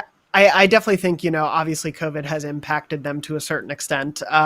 We are seeing these strange first-party announcements of Paper Mario was announced and then it was out a month later. Pikmin was announced and it's out 3 months later. It's a weird back and forth that I don't really understand. But the thing is, as much as we're looking for more Nintendo news, they're doing okay. Like, Animal Crossing sold so well and continues to. The Switch is selling so well during all of this. Like, on a monetary standpoint, at least like to the general public, they're doing all right and don't need to be putting out a ton of games. And if they are, having development issues adjusting to work from home, it's okay if they need to take more of their time, because Animal Crossing really has been their year. Yeah, no, you're right. And obviously the big elephant in the room also is Breath of the Wild 2. We saw that a while ago. We haven't seen it in a while. That would be an awesome thing to go up against head-to-head with next gen, but still, as of this moment in time, no word. Yeah, right? If that came out this fall, I would lose my mind. Like, between that and Cyberpunk, I can't do it. Exactly. Well, thank you, friends. It certainly does suck to not get news. If you'd like to stay up to date on the Gamescom, you can check out all the streams and videos on Gamescom official Twitch at twitch.tv/Gamescom. Or on YouTube at My Gamescom. You can also join the conversation via Twitter and Instagram at Gamescom, or by using the hashtag Gamescom2020. And finally, on TikTok, be sure to follow at Gamescom.global and use the hashtag Heart of Gaming to stay in touch. That is a lot of homework, but there's nothing else going on. There's no new news, no new consoles, no new Zelda, so do all that stuff. Coming up next, more Gamescom awards, and later the Gamescom Best of Show. We'll be right back right after this.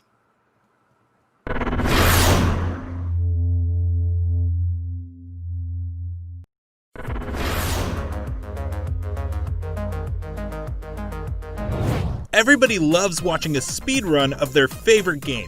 But what if you got the opportunity to peek into the minds of the developers while they watch their games getting completely wrecked? That's exactly what happens in every episode of Game Devs React to speedruns. Yeah, you can do that. Oh my god! We invite you to ride along with the developers as they react to, question, and enjoy some of the most skilled players exploiting and speeding through a game it took years of their life to create. Join us every Saturday for a new episode. Not only is IGN the world's biggest media brand for games and entertainment, but we also have a team of some of the world's biggest fans of your favorite franchises. From breaking news and exclusives, never-before-seen looks at movies and games, to reviews, let's plays, and live streams, IGN brings you all the coverage you need, no matter where you are. IGN, the #1 source for all games and entertainment fans worldwide. The next generation of video gaming is on the horizon, and IGN is here to bring you the latest PlayStation 5 and Xbox Series X news and analysis in our new weekly show, Next Gen Console Watch 2020. We'll bring on the experts to discuss and analyze all the latest developments around these new consoles. From frame rates, services, features, peripherals, and even all the new tech jargon, Next Gen Console Watch 2020 will keep you up to speed on everything leading up to the next generation of gaming. Join us every Friday for a new episode.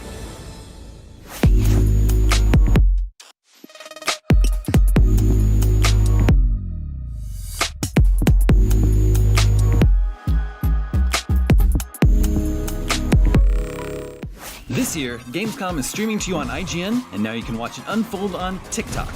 World premieres, exclusive gameplay, cosplay, interviews, and unforgettable moments from the biggest show in gaming can now be crammed right into the palm of your hand. Check out IGN and Gamescom's TikTok accounts and use the hashtags WellPlayed and Gamescom 2020 to get in on the action.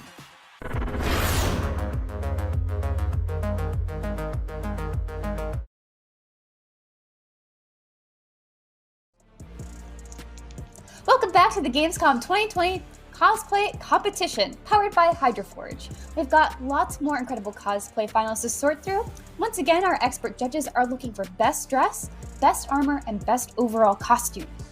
So we are at our final finalists, and we are ready about to get started on our final group. Judges, let's take it away. Myri, who do we have first? Hey, let's dive right in. Number one of our last batch of 5 is Kuri-chan cosplay from Italy, and she's going to cosplay as the Sugar Plum Fairy from the movie The Nutcracker and the Four Realms. Oh, we get some theatrics here. This is exciting. Oh, we get to see how she actually puts it on. So this time we know that there's a crinoline underneath. Definitely. And how it works. Oh, I need those shoes. Oh, yes. Oh, that's such a wonderful twirl. Oh, my goodness. I'm feeling in the holiday spirit suddenly. Okay, Baka, now that we've actually seen every bit of this costume, even getting her to see her putting it on, what do you think? Especially about this spun sugar wig? Yeah, it's... Oh, yeah. Yeah, the wig. I like when the wig is big, but still has some harmony in it. It's not just blob, but it has some movement and color, and it frames the head very well, and this is very, very cool. And it fits perfectly the silhouette, overall silhouette. I love how the swirl goes up like a cream. Oh yeah, I really, like she's doing in the picture. I really need some spun sugar right now. Okay, Konrad, what do you think about the whole dress and the construction? I love the presentation a lot, like as you said, seeing how she's putting it on piece by piece, and then the photos are amazing as well. But in regards of the costume, all the ruffled details, which actually look like a coral reef in the end, or maybe, it's a lot of work, definitely, and it's very nice and beautiful. Okay, what are your thoughts, Andreas, for this showpiece? The movie is very nice. It's the presentation. It's very authentic. To bring in the costume, the character. It's nice. I love it. Okay, I'm really amazed, and that was such a good idea of her to do this little skit with putting that on, so we see all the work she put in there. It is very much a fairy-like nature to do the full transformation. I just love like that shot where she's like sees her dress, and just the whole thing is just such a delight to watch. And of course, their cosplay itself is just fantastic. So, who is next on our list? Up next is Samui-san from Brazil, and the cosplay is Buniversa from Final Fantasy XIII. So we're going to see some big boss here. And wow. Yes. Two faces. That is huge. Oh my goodness. It's like, let me just, I think we all just have to like take this in for a second. Like, wow, there is so much to this. Baka, have you seen something like this before? Now I have. It's very fun because we see just so much of his torso, so the scale is, or the proportions are larger, and because we're so used to this vertical silhouette, and then with the fabric the legs vanished, and we have the feeling to have so much more than just this shape. And of course, the details are very, very clean and beautiful. And 2 faces, better than one. Yeah. Konrad, what do you think about this two-faced monster? Definitely very impressive. I wonder if he's sitting down because the ceiling is too low. But yeah, as far as we understand, all the pieces, the wings are all handmade actually, and they're all very symmetrical and incredibly impressive. Yeah. Wow. What do you think about this build and the instrument that he actually also built with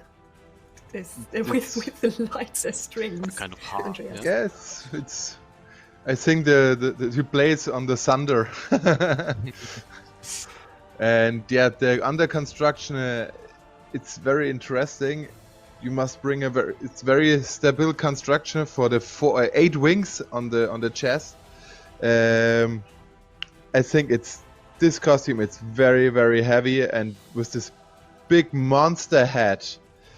Oh my god, I think this guy feeling the neck on the evening after the convention. Okay. Good, who doesn't? Yeah, I cannot imagine how much time that would have taken to put together. What a fantastic costume. And we only have a few more left. Next we have Caio CDK, also from Brazil, and he's cosplaying as the Iron Man Mark 85 armor from Avengers Endgame. And here we have the cosplay. That's a lot of LEDs. Yeah, wow. This is quite intense. Okay. Baka, look at this. What do you think? What is this even made of? I don't know, because I'm more a crafter and a MacGyver, and I mean, it could be a 3D print because the proportions are perfect. So in 3D, you can easily already build everything, and then you translate it into real life. But then you still have a lot of sanding work to do, and it's interesting also to see, not just to see an Iron Man, but to see the Endgame Iron Man with all the missiles coming out and make it even more badass, as if it was wings. Oh yeah, and I think he actually he has a spoiler on his hand. What do you think? He does. Nobody left. That's right. I actually haven't seen the Where's movie. the weathering? So, well. No! Okay, so then, not having seen it in action, what do you think about his version? Well, I was spoiled anyway. Yeah, I think the finish on the printed pieces are very impressive. The glossy finish, how smooth it is, and how well it all fits together. Because you basically can't see a gap between the armor pieces, and still they work together, so he can move in it. That's a lot of work going into that to make that work. So, Andreas, what do you think about the technical aspects of this armor with all the LEDs and special effects? The electronic in the costume, it's very extreme, and it's not so easy to bring this electronic in the small head. This is the biggest problem from the costume, to bring the electric inside in the costume. Mm-hmm. The optic, it's very clean. I work too with a 3D printer. And it's very hard to make the optic from the material in a clean optic. You have the same style from a car painting. You have the shining on the chest or on all parts from the costume. There's many hours to make this optical, and wow. Yeah. Hot rod red. Yeah. Yes. That one. Yeah, my first costume was Iron Man. I love Iron Man. I gotta say, like, my jaw dropped seeing this. Like, as soon as the robotics started kicking in, it's like you have those lights pulsing, you have the actual helmet come up with the button press. Like, that is so much in there. Our next finalist is Urza Cosplay from Germany, and she's cosplaying as an Aztec warrior. And she has horror vacui shows, so she's afraid of having any surface not covered in details, I think. Oh my Look goodness. at that. So, Baka, lot. Look at that. What do you think? Everything Can you even pick out a detail? Oh well, the whole costume is one big detail. It is impressive. Everything is handmade, hand sculpted, and also I like that there's a change of texture when you go onto the fabric parts where it has been painted and stitched on top of the paint. So there's the same rhythm in shape, but not in texture. It's just gorgeous. Yes. Yeah, I also do you see think the about mixture between European culture and Aztec culture in the sense that she's wearing this corset and also has this very believable Aztec weapon, the Macahuiti, I think. I probably totally butchered that one, but that all blends together very well. And yeah, I mean, it's walking details basically. Okay, Andreas, can you I even think- pick something out? I think you can look the costume 1 hour and you find new details and new details and new details non-stop. From a little bit of distance, the costume have a little bit of style from a puzzle. The colors is absolutely crazy, and so many time it's the paint job. It's very long. I think so. Okay. Well, I love her headdress. I need that somewhere in my costuming stuff. So, Miranda, what do you think? It was just so fantastic. Our judges put it best to say just layers and layers of details. Like, it's very immaculate. And I love this final photo that we had of her in the woods. It just had like this really great natural look to it. Okay, so now that was our actual penultimate cosplay. So let's see our final finalist for real this time. Who do we have, Mary?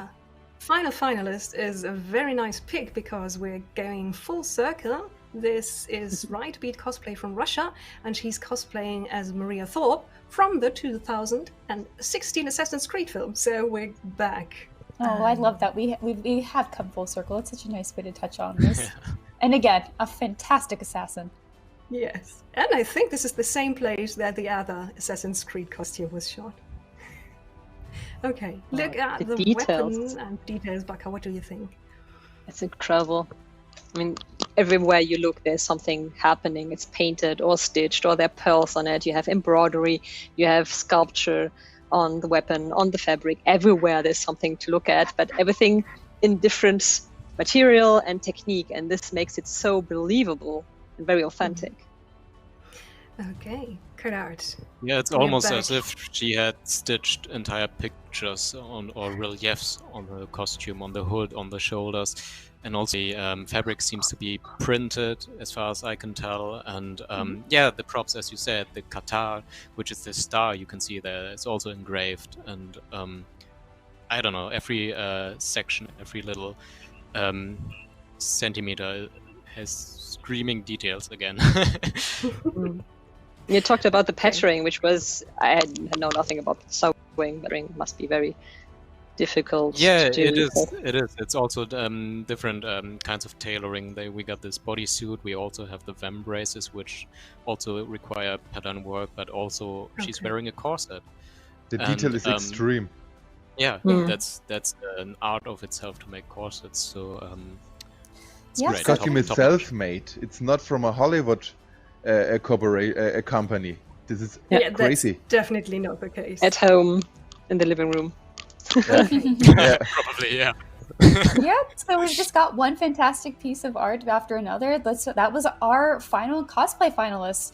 We've seen so many incredible costumes, so it's definitely going to be hard for our judges to choose their winner. So best of luck to you guys. It's going to be tough. But stick with us. We will be right back with our cosplay.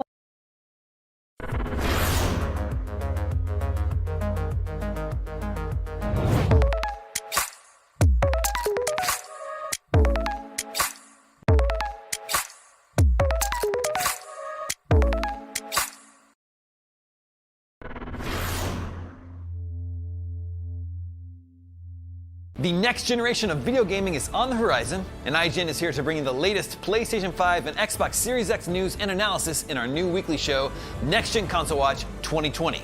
We'll bring on the experts to discuss and analyze all the latest developments around these new consoles. From frame rates, services, features, peripherals, and even all the new tech jargon, Next Gen Console Watch 2020 will keep you up to speed on everything leading up to the next generation of gaming.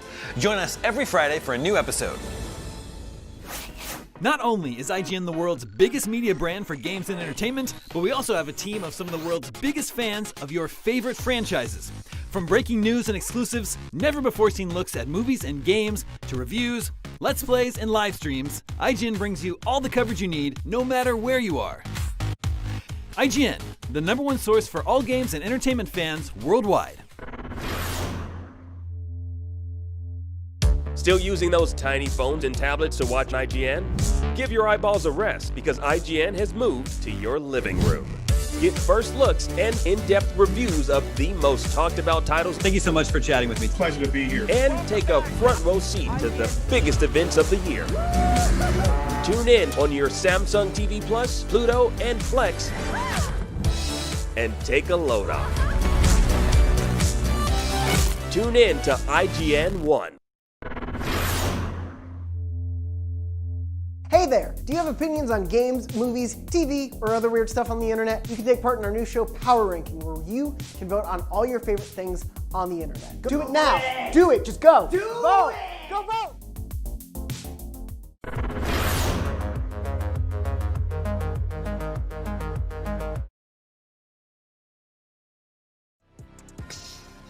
Hello and welcome back to the Gamescom 2020 cosplay competition powered by Hydroforge. I'm Miranda Sanchez here with Mari Stritter.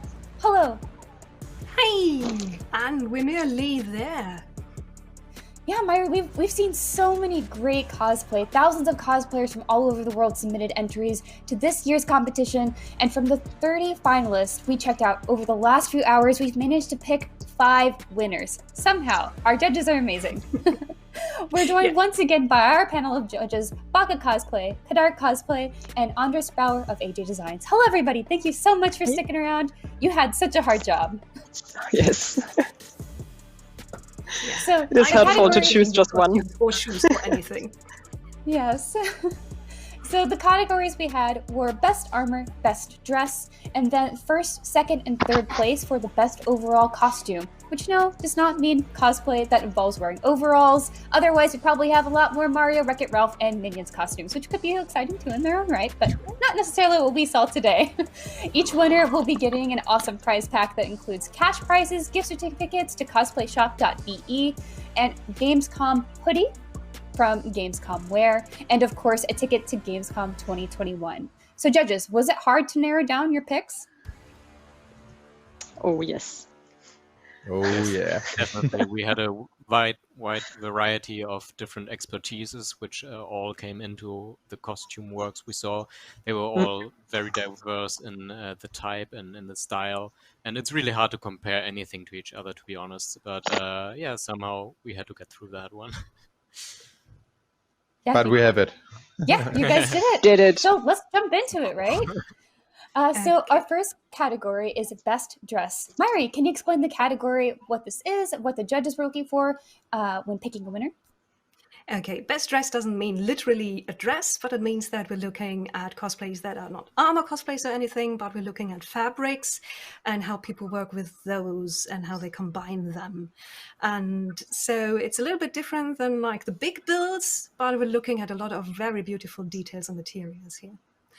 Okay, so I guess it was a hard pick looking at our judges, but they decided on the best dress, and it is Right Beat Cosplay from Russia, cosplaying as Maria from the Assassin's Creed movie. And here we see her and all the different materials, the leathers, the fabrics, the stitching, and all the work that has been done by hand. I'm still amazed. Yes, absolutely. Like, this is one that we got to kind of end with on our rounds of the contestants, and this one was just so fantastic, especially when you get those really close-up photos and video pieces just like this right here. Yes. What you did with the leather there, that's amazing, and all the pearls and beading. Well, judges, tell me, each one of you, about what made you decide to give your vote to this cosplay. Baka.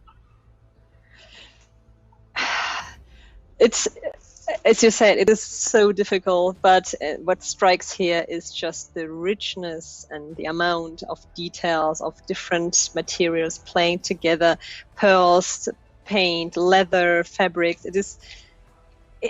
Everywhere you look, there's something happening without overloading it. It's a subtle and authentic, but still very rich and beautiful build. Okay, Konrad, Andreas, anything you want to add? Well, the costume has so much depth to it due to the details, and every single centimeter, as I said earlier, is stitched or printed by the person themselves. It's, yeah, nothing more to say. It's amazing. The absolutely professional, clean work. It's great. It's absolutely great. Okay. I think Konrad knows the original costume, and this is why he could judge it very well. I did touch the original costume, which is from the movie, which was used in the movie, and to be honest, this one, the cosplay, it's a higher quality. Wow, that's very high praise. Oh my goodness, that's something really nice. But we do have to move on to our next category, which is also a very exciting one, which is Best Armor. So a little more self-explanatory, but Myri and judges, can you explain what we thought about our Best Armor? Well, we're looking at builds, and armor can mean a lot of different things, and we've seen a lot of different materials used: plastics, 3D printed parts, foam armor, and well, I think the cosplay community has come up with so many different stuff to use for this over the years that it's hard to tell them all apart and know each one of them. Well, do we want to go and move on to who's won, or do the judges want to add something to that? Okay. Yeah, well, judges are smiling at me. Let's just move on to the person who has won Best Armor, and I'm very happy about this one. This is Margaret Cosplay from Poland, and she's cosplaying as Darth Malady from the Star Wars Legacy comics, a character I like a lot, and this is a beautiful take. A beautiful artwork that she chose and that she worked into this piece of art made of foam and LEDs. So judges, tell me what made you choose this one. Baka. So you can see here the spine. Peril. It's a good example for my love about this armor, that she's repeating the shapes, but a tiny bit differently, and it's still perfectly in repetition, but still different enough to make it live. And it's a huge full of armor, but still very authentic in its shape. So you can believe that it's actually an armor, but still a fantastical one, a comical one. Konrad, what made you choose this one? Yeah, I think the first thing that comes to mind is the word consequent, because she pulled through with one sort of style, a very stylized version, because it's based off an artwork, and that really lives into this costume. Okay, Andreas, do you want to add something? What made you choose? This is the optic and the quality from a winner cosplay. This is cosplay in high end. Very succinct and very true. Yes, and of course, a great cat bag, yeah. I didn't know whether that influenced the judges, but it surely did not. Yeah, so the winners of Best Dress and Best Armor will both win some awesome prize packs, which include a cash reward of €100, an €80 voucher for cosplayshop.be, a Gamescom hoodie from Gamescom Wear, and a ticket to Gamescom 2021. So on to our next category, Best Overall Cosplay, starting with our third place winner. So Myri, what do we got here? Third place winner of all overall cosplay is a Vera cosplay from Italy as Grey Warden from Dragon Age. And there we have her with the armor that everyone was not quite sure whether it's real steel or plastic, which tells you a lot about the paint job. Okay. Well, judges, what can you tell me? What made you choose this one? Baka, do you want to start? I love how subtle and silently badass this costume is. So it lives. It is authentic. It is incredible. Yeah, you know what I mean. But still, and this is what it. Yeah, I can't only say that it is harmonic and close as itself very well. Do it better, Konrad, please. Yeah, I think I can just agree with you. It's humble and proud at the same time, and I think that fits the character very well. And as you can see here, proud, as I said. And what really blew me away was the understanding of armor, how it works together, how the pieces have to be shaped to actually cover the body and at the same time allow all the movement you need. And yeah, also the arming doublet, which you can see on the top, it's also quite a nice touch. And, it's just overall very well executed and with a lot of understanding for the subject. Okay, let's hand it over to Andreas for a quick. Yeah, the work with the different materials, it's very nice. The complete optic, the complete style, it's nice. It's super. It's great. So the award for third best overall costume is €150 award money, an €80 voucher for cosplayshop.be, a Gamescom hoodie, and a ticket to next year's Gamescom. So congratulations to our third place winner. And now we have to move on to second place. Second place is, I'm just going to say one thing, Wings. It's Rahega cosplay Which from one? Switzerland as Valkyrie Kara from God of War. The Wings, the biggest wings. The wings we saw, yes. Take it away, Baka. What made you choose this one? I'm not the only one. Oh god, I only say the only one who has to begin all the time. It is a complete set of things that you have with, and then my judges tell me things where I say, oh yeah, I didn't see that. So I know that these pieces are removable, so she can restore them better. The weathering was great. The huge presence was so impressive. Okay. The weathering, the details. I don't even remember all the things we said. When you see about the this costume, which is costume, great. you will see more. You see the Yes. costume, you say, wow, wow, wow. I will see this details and this details. And yeah, it's absolutely nice and clean and all. It's And I mean, in the Norse mythology, the Valkyries are beautiful as they are terrible, and I think this is absolutely captured into this costume because we can't see enough of the colors and the details and all the art on every single feather, and at the same time she looks quite scary actually. Oh yeah, she nailed that one. Definitely. Scary and beautiful. Yes, absolutely. And so our second place winner, our Valkyrie, for best overall costume, will receive €250 in award money, a workshop at Hydroforge, and a €120 voucher for cosplayshop.be, a Gamescom hoodie, and finally, of course, a ticket to Gamescom 2021. And then we have the big one. Finally, the moment we've all been waiting for. We've seen 30 fantastic contestants so far, and we have our final finalists to show off for first prize. Winner of overall best costume of Gamescom 2020 cosplay competition, which is very exciting. Myri, take it away. Yeah, drum rolls, judges. First place winner is Osley Cosplay from Canada with the gender bend Queen Anduin Rin from World of Warcraft with this amazing finish that makes it look like steel, chrome, and gold. As Andrea said, that's the Fort Knox cosplay. So, tell me a little bit about what made you choose this one to be the overall winner. How you may start. Again. One So- last time. I thought maybe it might be 3D printed, and then it's just the work that you have to put into it. But it is all hand sculpted, so you can imagine the hours and the month and maybe more of sanding, priming, and you die and you sand again. So this is impressive. I never seen a thermoplastic armor this detailed and this clean, and so consequently clean all over. Even the heads are hand sculpted. How? How? That's a good question.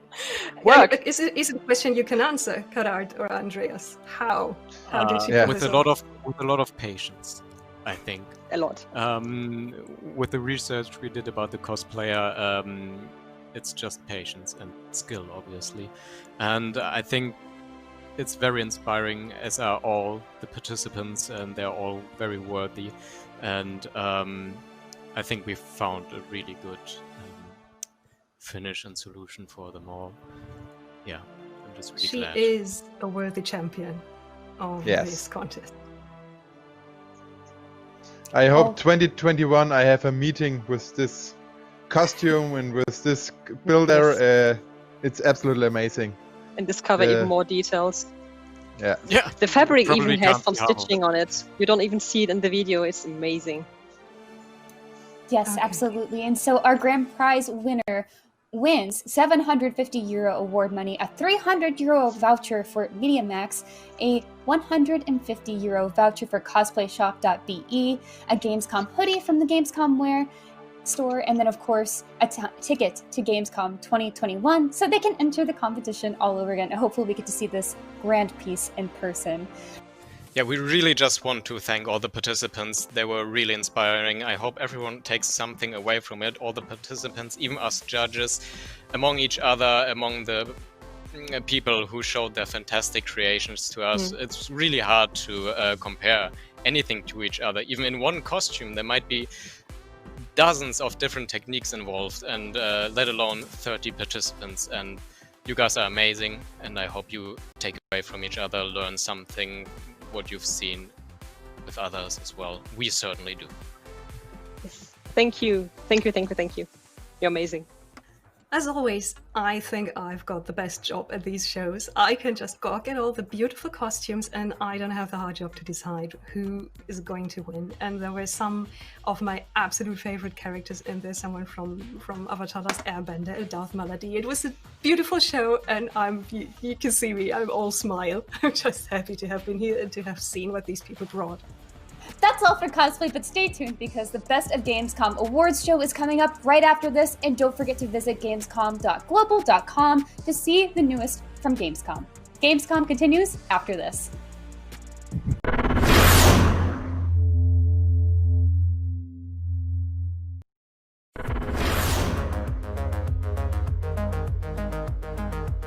Everybody loves watching a speedrun of their favorite game. But what if you got the opportunity to peek into the minds of the developers while they watch their games getting completely wrecked? That's exactly what happens in every episode of Game Devs React to speedruns. Yeah, you can do that. Oh my god! We invite you to ride along with the developers as they react to, question, and enjoy some of the most skilled players exploiting and speeding through a game it took years of their life to create. Join us every Saturday for a new episode. Not only is IGN the world's biggest media brand for games and entertainment, but we also have a team of some of the world's biggest fans of your favorite franchises. From breaking news and exclusives, never-before-seen looks at movies and games, to reviews, let's plays, and live streams, IGN brings you all the coverage you need, no matter where you are.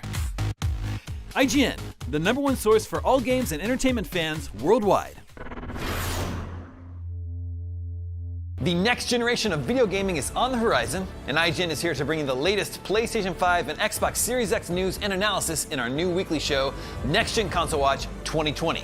We'll bring on the experts to discuss and analyze all the latest developments around these new consoles. From frame rates, services, features, peripherals, and even all the new tech jargon, Next Gen Console Watch 2020 will keep you up to speed on everything leading up to the next generation of gaming.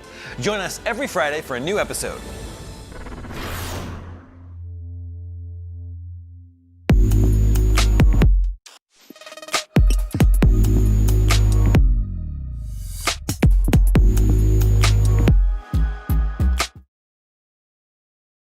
This year, Gamescom is streaming to you on IGN, and now you can watch it unfold on TikTok.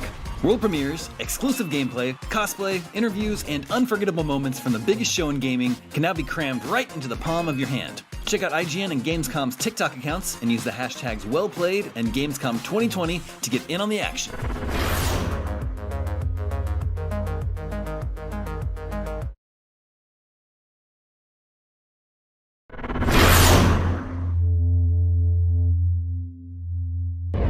Gamescom always ends on a high note with a celebration of the biggest and most impressive new developments the video game industry has to offer, as well as the upcoming games that you are most excited about. Get ready because the 2020 Best of Gamescom Awards are starting right now.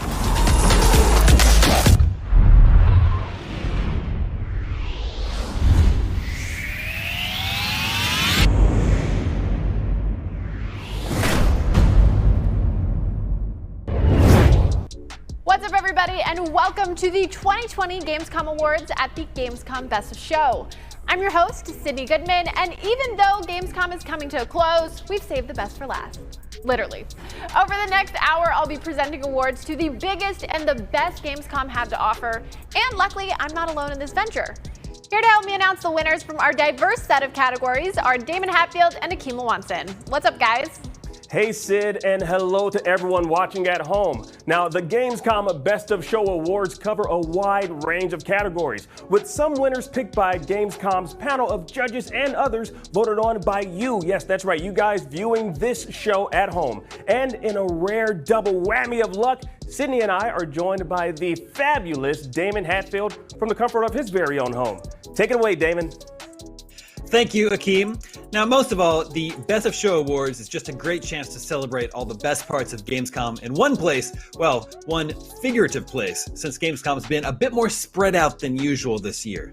But that doesn't stop gaming from bringing everyone together, and Gamescom is the heart of gaming, after all. And quickly, before we hop right into the awards, I want to hear from my fellow co-hosts which awards you're looking forward to the most. Akeem, we'll start with you. Well, I don't know. I gotta say, Sid, I'm definitely looking forward to seeing who wins the Best Streamer Award. You know, we got more than just Twitch as a platform where people can stream on. We also have YouTube and D-Live. So I'm kind of curious to see where the best streamer will emerge, which platform, and who that person will be. Damon, how about yourself? It's probably the action-adventure category for me. Those tend to be the types of games I enjoy. And two big games coming out this year that I'm very much looking forward to, Assassin's Creed Valhalla and Watch Dogs Legion, are both nominated this year, so I can't wait to see who wins. Definitely a stacked category. Personally, I'm looking forward to the most anticipated hardware and tech category because obviously there's a console launch upon us, but also Project X Cloud is in there, so we've got some heavy hitters.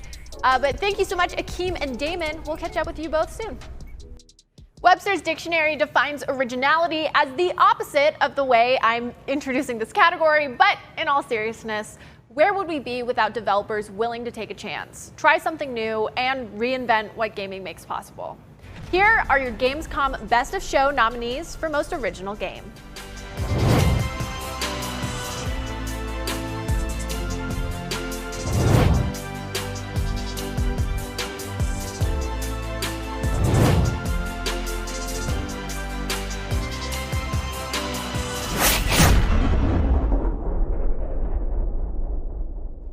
And the winner for Most Original Game is Void Train. This game blends first-person action and survival gameplay as you go hurtling through the fabric of space and time on an interdimensional train. And while the train might stay on track, it's safe to say everything else has gone off the rails. Here's a word from the winner. Hi everybody, my name is Dima and I'm the publishing producer at Niarga Studios. We're very humbled and honored to receive the Most Original Game Award for our game Void Train here at Gamescom 2020. We've been pouring our hearts and souls into this project, and there are so many people we want to thank, but since we don't have much time, here is just a few honorable mentions. We'd like to thank Heather Glade, our long-term companion and ally. We couldn't have wished for a better partner. We'd like to thank Hyprint Digital, who has stuck with us through the development and helped us realize the game of our dreams. And of course, our community, High Discord community, for helping us along the way. Without you guys, we couldn't have made it. Thank you. Thank you guys. Congrats again to Void Train. Joining me to discuss Void Train, the winner of Most Original Game is Gerard, the completionist Khalil. Welcome, Gerard. How are you, sir? I'm doing great. Thank you, Akeem. Thank you for having me. Of course. Now, as far as survival games are concerned, what do you think it is about Void Train that kind of like sets it apart from the rest? I think the biggest thing that sets apart Void Train from all the survival games out there is the fact that there's this gravity-less approach to how you go excavating and building out your trolley. I think the fact that you can kind of float in the air is really great. It's almost like a swimming type feature, and I think incorporated that with these gigantic creatures who are trying to either exist or harm you, I think just only elevates the uniqueness this game has to offer. Yeah, and you know, like that's one of the things that I kind of got from the game is it really gave me raft vibes. You know what I mean? Only instead of like building a raft or like trying to like kill a shark, you're trying to build a train and you're going up against, I guess you could call them, what, extraterrestrial space whales, maybe? I guess is what you could possibly call them. But what out of everything that we saw, what was one of the most unique aspects of Void Train that you saw?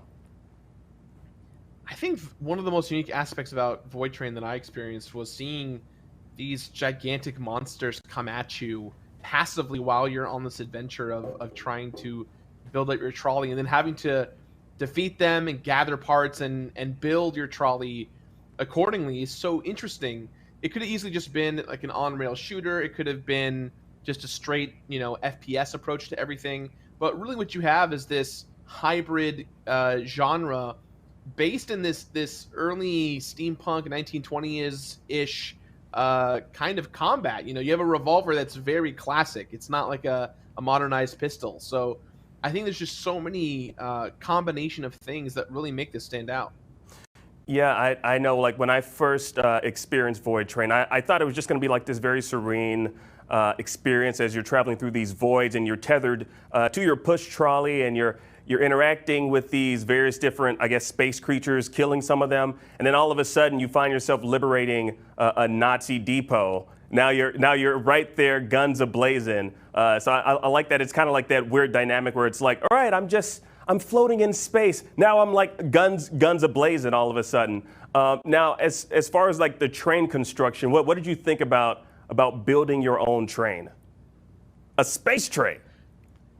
A space train. I think that's one of the cool things about this entire game, right? Is anytime that a game lets the player decide how they want to play the game, from things simply as cosmetics to really unlocking features to kind of build upon what you have. I think that's what makes a game at its strongest, because it lets the player really take control. And Void Train does that super well with this entire concept of building out your trolley, because in the beginning you're going to have this small trolley, but by the end you might have a gigantic train, you might have the same trolley from before. It's up to the player to decide how this journey goes, and I love that. Yeah, and I feel like that's a great way to kind of like disrupt what we're kind of used to in a certain genre. Like if you think about like space travel, you don't necessarily think about traveling on a train. There was an anime and a manga that I was a fan of as a kid called Galaxy Express 999, which is a train. It's a space train. You see this space train, and again, like that particular anime was a space opera. So you're expecting to see spaceships. You're not necessarily expecting to see a train in space. But my final question for you, though, Gerard, I got to ask you this: if you were to travel through space, what would be your means of transportation? Would it be the typical spaceship or perhaps a train? That's not a trick question. I mean, given what I've seen from Void Train now, I might consider the train, because I feel like with the spaceship, you're just going to be given a standard spaceship that's assembled for you. But if I can design my own train, my own kind of caboose and team to run the whole thing, like that sounds a lot more interesting to me than generic spaceship that travels into space. And I think the nice thing about Void Train 2 is that it's space, but it's also this version of space, rather what we've seen is kind of cloud surfing in a way, which is a lot more serene to me than black emptiness in the void of space. So I don't know. I think I'm going to go with the train. I think I'm right there with you. It's just something about like just having that freedom to be floating in space, and you're tethered all the while you're traveling through space. I like that whole experience. It just looks really cool. Well, Gerard, I want to thank you for joining me, man. This was awesome. Yeah, thank you for having me. Void Train pulls into the station and onto PC later this year. Damon, what's coming up next? Well, as much as I wish we could take full credit for being the only ones who got to reveal awards during Gamescom, our pal Jeff Keighley announced a few winners during his epic opening night live show. Let's take a look.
just getting started and we've got plenty more awards to give out. We need to take a short break, so stick around because Gamescom Best of Show Awards continues right after this.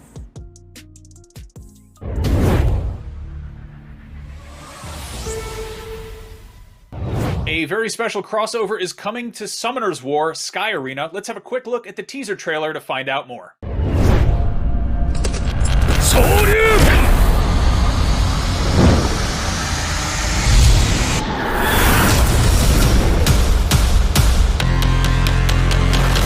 Summoner's War.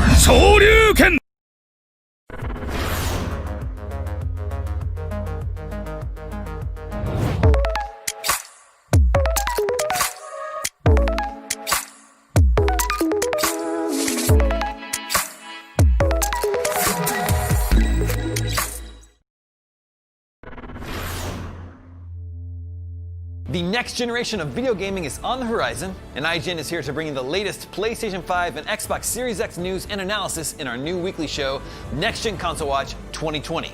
We'll bring on the experts to discuss and analyze all the latest developments around these new consoles. From frame rates, services, features, peripherals, and even all the new tech jargon, Next Gen Console Watch 2020 will keep you up to speed on everything leading up to the next generation of gaming. Join us every Friday for a new episode. Not only is IGN the world's biggest media brand for games and entertainment, but we also have a team of some of the world's biggest fans of your favorite franchises.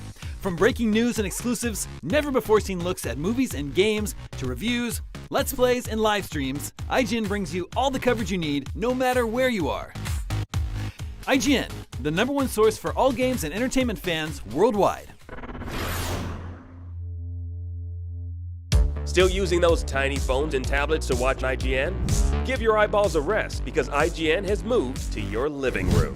Get first looks and in-depth reviews of the most talked about titles. Thank you so much for chatting with me. Pleasure to be here. And take a front row seat to the biggest events of the year.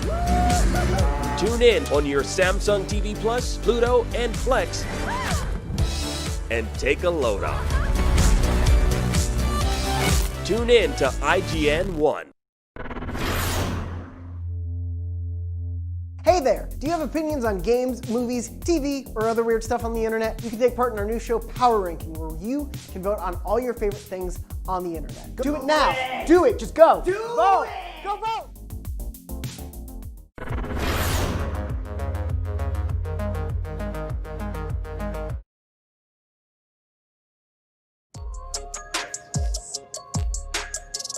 Welcome back to the Gamescom Awards at Gamescom Best of Show 2020.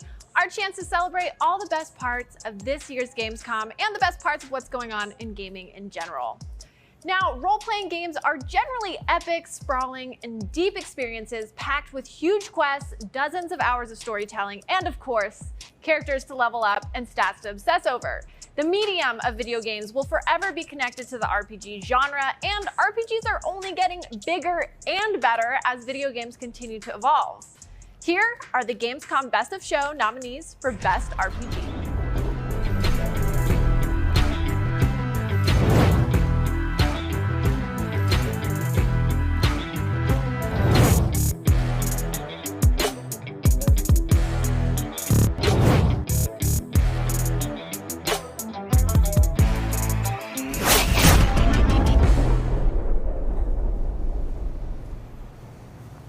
And the winner for the Best RPG Award is Cyberpunk 2077.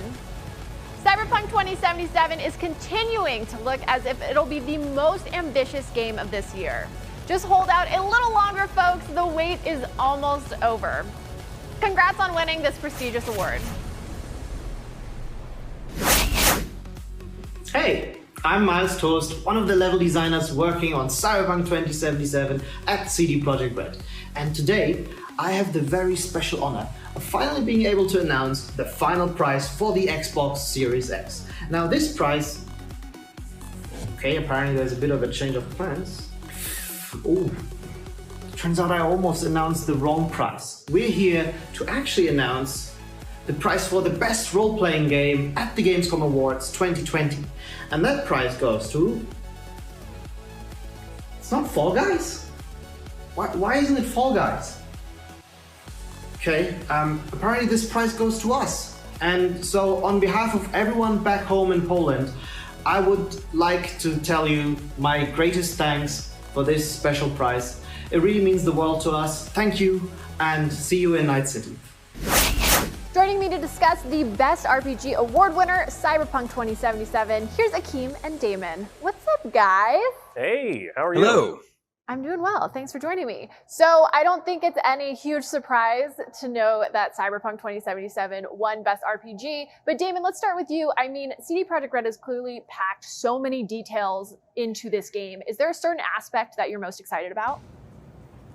I think it's probably the Netrunner class that I'm most looking forward to. It's the hacking class, and I like to play stealthy. I always say I play stealthy until I can't anymore and I have to go in guns blazing, but that's definitely the class that's most appealing to me. I've been looking forward to this game for so long. Remember, this game was announced in 2012, 8 years ago, before the PS4 and Xbox One were even out. So it's cool that we're finally going to get to play it later this year, and it's both closing out this generation and launching the next generation of consoles. Yeah, I mean, I couldn't agree more in terms of how excited and how long it feels like we've been waiting to get our hands on this.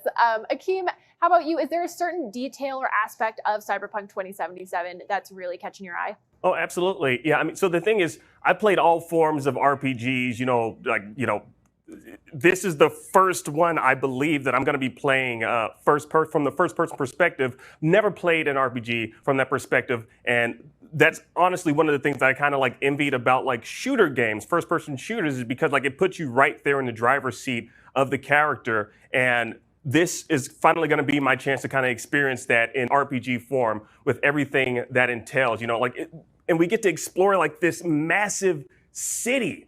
I've never been to Night City, California, but I know it doesn't exist. But I've never been to such a massive city in a game like this, and just to be able to kind of live out those Ghost in the Shell moments that that's an anime from the future. Get to hack into people's brains just like in that anime, but this time translated into video game form. I'm really looking forward to experiencing all of that and all of its glory. Yeah, I mean, I couldn't agree with you more. I am definitely most looking forward to Night City and just exploring all the minutia. And I'm someone who tends to get very, very distracted in game worlds. So I can imagine a lot of my time will be soaked up just walking around looking at the signs and seeing what else I can find. But I mean, Cyberpunk 2077 didn't win Best RPG for no reason. Yeah. Is there anything in particular, Damon, that you think is really setting Cyberpunk 2077 apart from its competition? Well, we don't really get a lot of cyberpunk-themed RPGs in the first place, so it's definitely unique in that respect. It's something new for CD Projekt Red after spending so much time in a high fantasy setting, so I think everybody's really excited to see what they can do with sort of futuristic, high-tech body manipulation game mechanics. Yeah, that body manipulation. So, Akeem, you talked about clearly you love RPGs. Is there something beyond just the first-person aspect of Cyberpunk that's really exciting you? This city is alive. It's a hustling and bustling city, and from what we were told, each character has their own routine that they're going about throughout their day, and I feel like one of the reasons why I kind of play these open world games is because it's not only a form of escapism for me, it's entertainment as well. And so I like to just dive into it and just drive around, see what type of trouble I can get into, and also follow other characters and kind of see what their routines are. So I know there's going to be the core aspect of Cyberpunk 2077, which is the main storyline. But much like you said, Sid, I just like to kind of just get lost in all the little details that the developers have put into this game that if you're just staying the course and following the storyline, you might miss. So I want to just get lost in this game outside of just playing the main storyline. And that's one of the aspects that I feel like we'll be able to do in this open world, this massive city that they've built. Yeah, well, thank you both so much for talking to me about Cyberpunk 2077. Can't wait for November. We need to take a super quick break, but the 2020 Gamescom Best of Show Awards will continue right after this.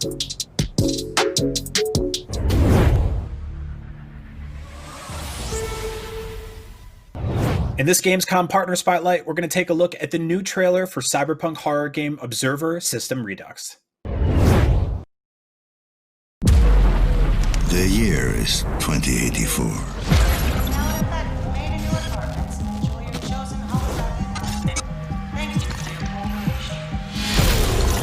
I am what they fear, a corporate tool of oppression. If you don't remember, that's when they call me to access you.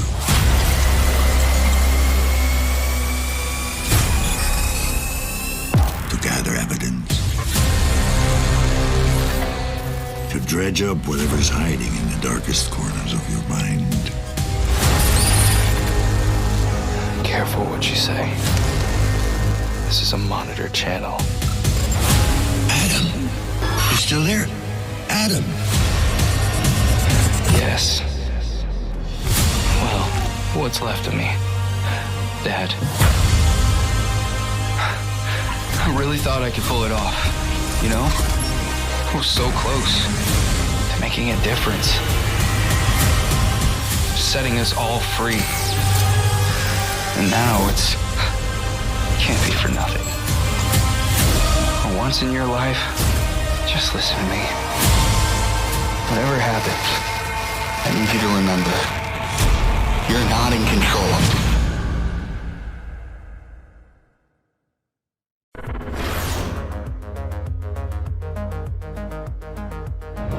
Still using those tiny phones and tablets to watch IGN? Give your eyeballs a rest because IGN has moved to your living room. Get first looks and in-depth reviews of the most talked about titles. Thank you so much for chatting with me. Pleasure to be here. And take a front row seat to the biggest events of the year. Tune in on your Samsung TV Plus, Pluto, and Plex, and take a load off. Tune in to IGN 1. Not only is IGN the world's biggest media brand for games and entertainment, but we also have a team of some of the world's biggest fans of your favorite franchises. From breaking news and exclusives, never-before-seen looks at movies and games, to reviews, let's plays, and live streams, IGN brings you all the coverage you need, no matter where you are. Whether you're on IGN.com, the IGN app, YouTube, Facebook, or Snapchat, we've always got you covered.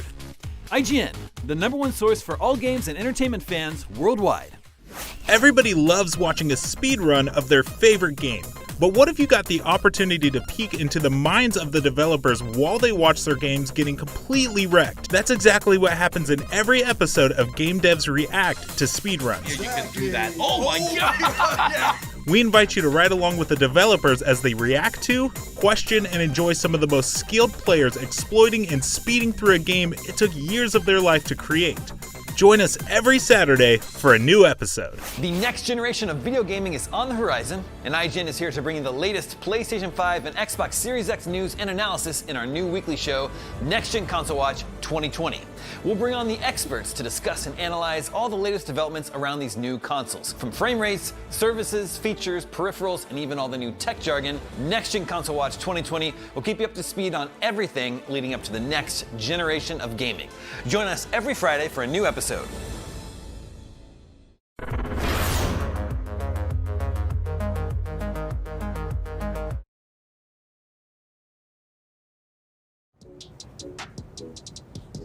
Welcome back to the Gamescom Best of Show Awards. Let's get right into our next award. New gaming tech is always fun, but with a new generation of consoles launching later this year, excitement is at a fever pitch. But those two shiny new video game boxes aren't the only technology on the horizon, so we open voting up to you, the gamers, the early adopters, the prospective consumers, about your most anticipated tech or hardware coming this year. Here are the nominees.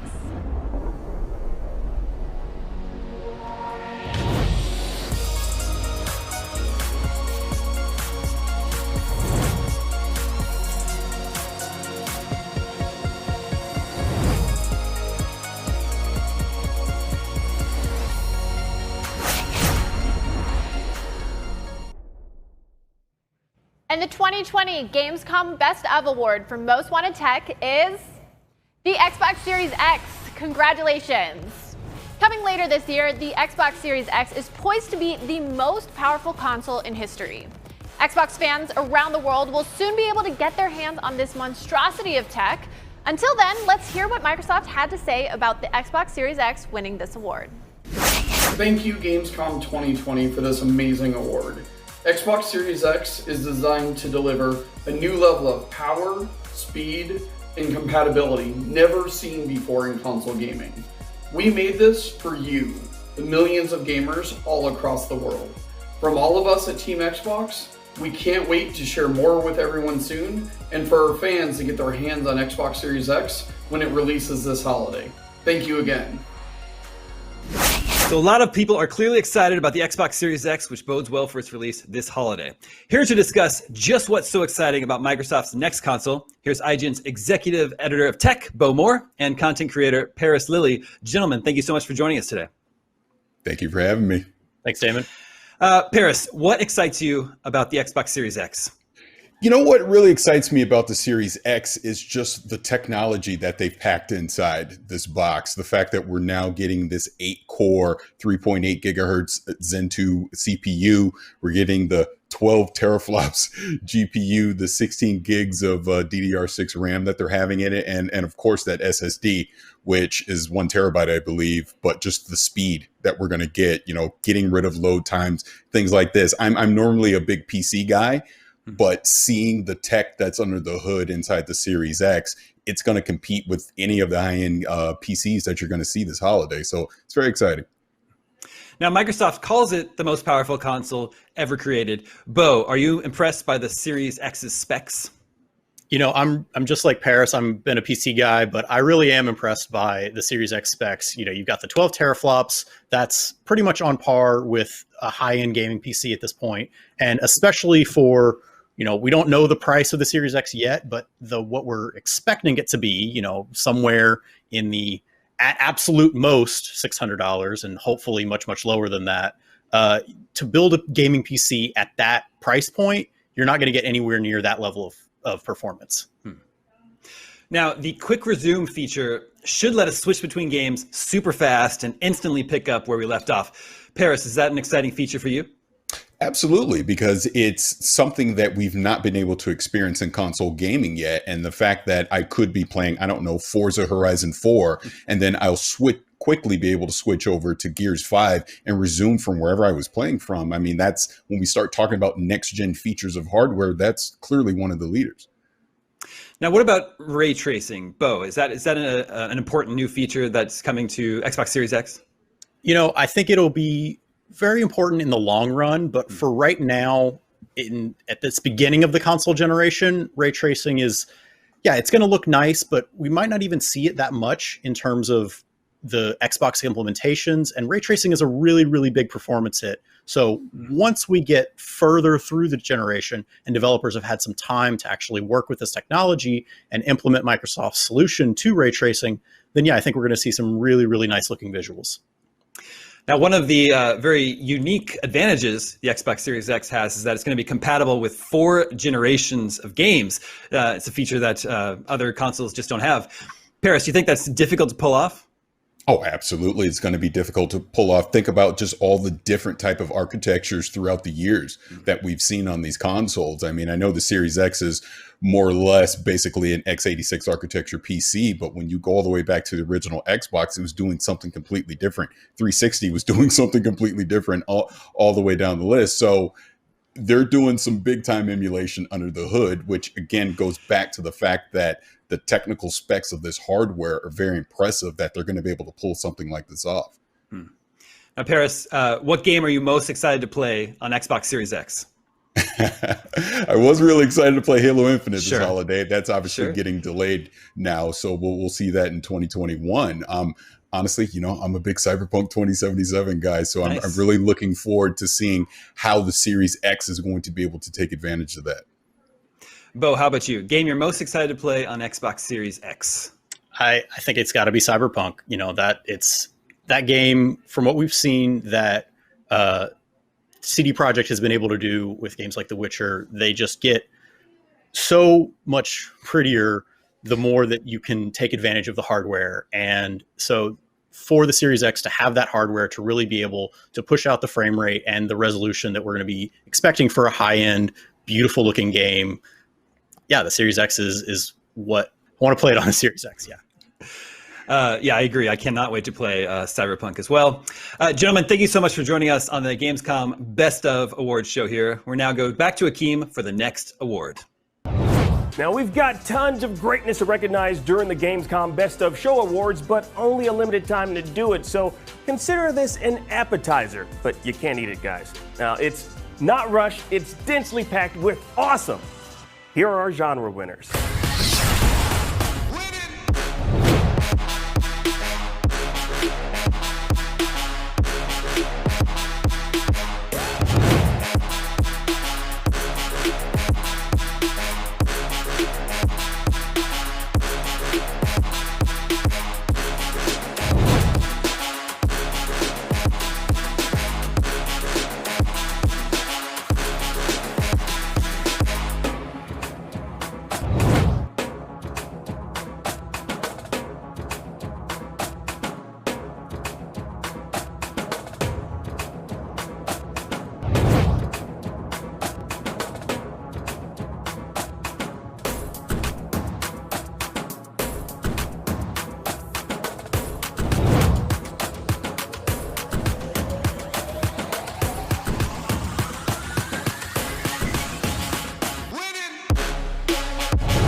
So that was a world record speed run of 7 different Gamescom Best of Show Award categories. Now let's take a moment to talk about a couple of these with Sydney. Now Sydney, which of these jumped out to you?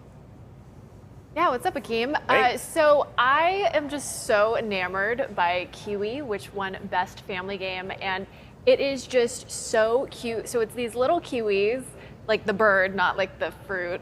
That would be a really weird game and a very different game. But you're these little kiwis, and it's a puzzle game in the post office. So you are just these little things like bouncing around, solving problems.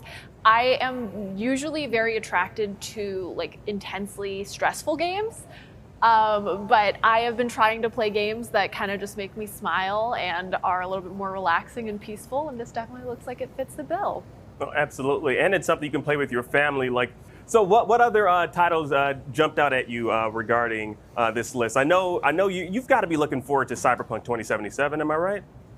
Obviously, Cyberpunk is on the list, and it's just so exciting to see every time that they give us a little tidbit more. You know, we got the first gameplay last Gamescom, actually, so it feels like a cute little anniversary of that of sorts. And in the most recent Night City Wire, we saw the different life paths that you can take from Street Kid to Nomad to Corpo. But I just cannot wait to get my hands on this game come November. Same. I'm a huge RPG fan, and so like I'm really looking forward to this, especially with the way that you get to experience this particular RPG. Like I haven't seen too many first-person perspective RPGs. So I'm definitely looking forward to jumping in as possibly a Corpo. Now, we also got some blasts from the past, with, of course, Tony Hawk Pro Skater 1 and 2 coming back, and Mafia. Either of those games piqued your interest? I was so young when I played Tony Hawk, so I'm definitely excited to play it and actually be a little bit more coherent and not just button mash the heck out of everything. But what stands out the most to me is definitely the soundtrack. And when they announced that remake was happening, I know that I am not alone when they announced that most of the soundtrack would be back.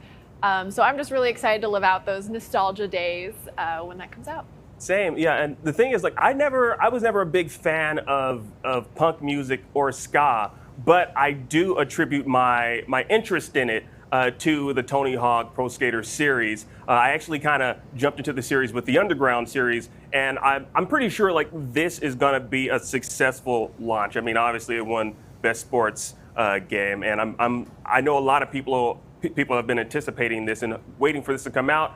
I'm hoping this is successful enough because I want to see an underground remaster as well. Activision has really been crushing it in terms of all of these remasters that they've been putting out. They did Crash, Spyro, and now they're doing Tony Hawk, obviously. But I wouldn't be surprised if they kept it going. Yeah, and of course, we have Dirt 5, which now I've never played any of the Dirt games. Not to throw any dirt on my own name and my own game prowess, but I'm gonna tell you right now, I'm interested in playing some Dirt. Yeah, I mean, it's going to be available on both Xbox Series X and PlayStation 5, and it's coming out in October, so that'll definitely... I'm not sure when it officially, the new generation's versions come out, if that's going to be day and date with the new consoles, but you can definitely take advantage of it come whenever holiday 2020 and those consoles drop. Yes. Now, of course, we got so many awesome winners. Sid, I got to ask you, out of all of these winners, I know you're going to play the majority of these, but which of these are you most excited to get your hands on and play? I mean, I think the most obvious answer is Cyberpunk, but since we already talked about it, I'm really interested in Humankind. It, again, is not a typical game for me. It's a 4X game, similar to Civ, but Civ is another game that I've never really been able to sit down long enough to sink my teeth in fully. But Humankind, you lead your civilization across 6 different eras of human civilization, and within each era you select a civilization. I just said civilization like 12 times, based on an actual historical society. And I really like history, so I'm just super excited about that game. I mean, I think it was last year at O&L during Gamescom, they debuted a trailer with the caveman DJing, and that kind of just got me hooked. So I'm excited to jump into that. What about yourself, Hakeem? Well, I gotta say, I actually, on the PS2, I actually missed the Mafia franchise, so I'm really looking forward to jumping into this particular remaster. Honestly, because as someone who's been a fan and been playing the Grand Theft Auto series since 3, this is a nice kind of like deviation from that particular aesthetic that we're used to. So I'm looking forward to jumping into that one. And since it's a remaster, it's going to be even better than what it would have been or than what it was on the PS2. So I'm looking forward to that. Now, Sid, I got to thank you so much for talking games with me. Yeah, you're welcome, man. Now, we need to take a short break, but stick around because the Gamescom Best of Show Awards continues right after this, including the awards for Best Streamer, Best Announcement, and, of course, Best Overall Game. So stick around.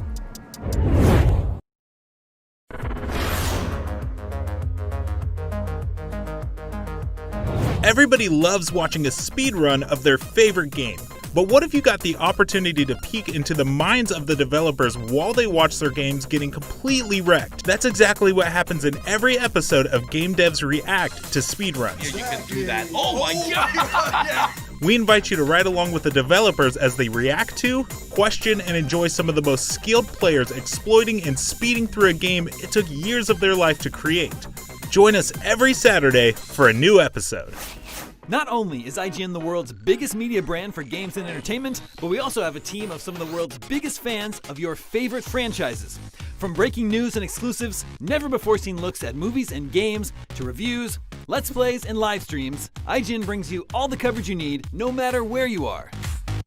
Whether you're on IGN.com, the IGN app, YouTube, Facebook, or Snapchat, we've always got you covered. IGN, the #1 source for all games and entertainment fans worldwide. Still using those tiny phones and tablets to watch IGN? Give your eyeballs a rest because IGN has moved to your living room. Get first looks and in-depth reviews of the most talked about titles. Thank you so much for chatting with me. Pleasure to be here. And take a front row seat to the biggest events of the year. Tune in on your Samsung TV Plus, Pluto, and Plex and take a load off. Tune in to IGN 1. The next generation of video gaming is on the horizon, and IGN is here to bring you the latest PlayStation 5 and Xbox Series X news and analysis in our new weekly show, Next Gen Console Watch 2020. 2020. We'll bring on the experts to discuss and analyze all the latest developments around these new consoles. From frame rates, services, features, peripherals, and even all the new tech jargon, Next Gen Console Watch 2020 will keep you up to speed on everything leading up to the next generation of gaming. Join us every Friday for a new episode.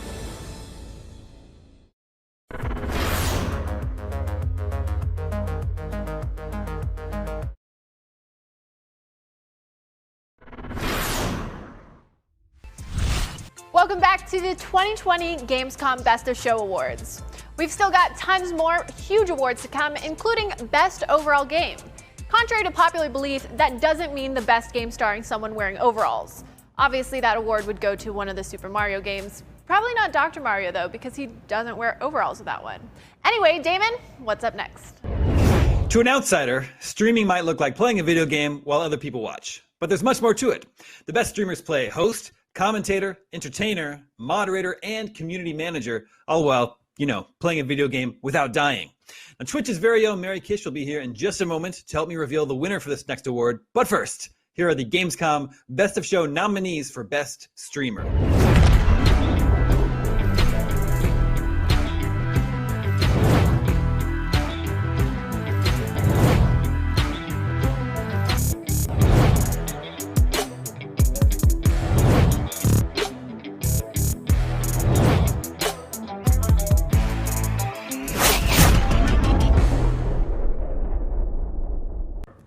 A huge congratulations to Gronk for winning Best Streamer, and joining me right now to discuss it is Seb. How you doing, buddy? Hey man, how are you? I'm doing fantastic. Now, I guess the first question I have is, what would you attribute Gronk's popularity to? Oh, well, man, there's a lot actually, but I think the biggest part is that he's so close to his fans, and he just loves everyone. He spends a massive amount of time greeting everyone, hugging everyone, and I mean this, I'm very serious about this, because he spends 8 hours per day every year greeting every single fan that stands in line, and that's just amazing. Yeah, that is pretty amazing. I don't know too many streamers that are that would even be that accommodating to their fans. And he's been streaming for quite some time. He's been in this game for quite a while. I guess how would you describe Gronk's influence in the streaming world? Because he's been doing this for quite some time. Well, let's say that he has some kind of a family, and he's really well connected. And I mean, streaming is not the only thing he does. He also does some dubbing for video games and for movies and for basically everything. He's been around for ages, as you said. I don't want to say he's the oldest streamer we have. That would be not fair to him. He's still very, very fit, very young, and he's appealing to basically every single age group, I guess. Yeah, I noticed. I looked it up. He's one of four popular streamers in Germany. Is that true? Well, I would even say he's the most successful, best known streamer in all of Germany. Yeah, for sure. There's no doubt about that. I can tell you that. Now, Seb, it seems like you're a huge fan of Gronk, so I'm kind of curious, I'm curious, which one of his streams kind of brought you into the Gronk fold? Which one were you introduced to? Which one of his Let's Plays? Well, to be very honest, it wasn't even a Let's Play. It was basically the fact that when you go to Gamescom, and that's the one thing that everyone knows about Gamescom and Gronk, or as his real name is not Gronk, his real name is Eric. That when you go to Gamescom and you want to meet him, that's your chance. But you might have to queue for a very long time, and some people queue all day, and they're in line all day, even in the heat. But he's there too. He's with them, and his whole crew is there. And that's basically a fact that I don't want to say I'm his biggest fan, but that's something that brought me closer to that idea of who streamers are and what they do for the community, because that's something that's very, very special, that he actually listens to their stories and why they love him. So that's basically the main reason for me liking him that much. And I know I've been told by one of my producers that you actually have a picture with Gronk. So. Oh yeah, sure. I mean, this is something that I when we worked together last year at Gamescom and we did this segment, we basically interviewed him for that massive fan gathering. Of course, I had to show up and I had to ask him some questions because it was all day long. It was in the heat and everyone was sweating. And I wanted to know how is that possible that he basically is so available and accessible to everyone and shares his stories and basically has people sharing their stories with him and doesn't get fed up. He never, at least that's what it seems, he never gets fed up and just turns around and leaves and says, well, guys, I'm the biggest streamer, I'm fed up and I gotta leave. And that's never happened actually. Thank you so much again, Sib. Really appreciate it. Sid, what have we got coming up next? The award I'm about to present is a little bit meta. This streaming show you're watching isn't the only one to take place during Gamescom. So our next award is to recognize some of the other live-streamed presentations that have been bringing the Gamescom experience to viewers around the world. And it's you, those very viewers who have voted on the winner. Here are the 2020 nominees for Best Livestream Show or Gamescom Special.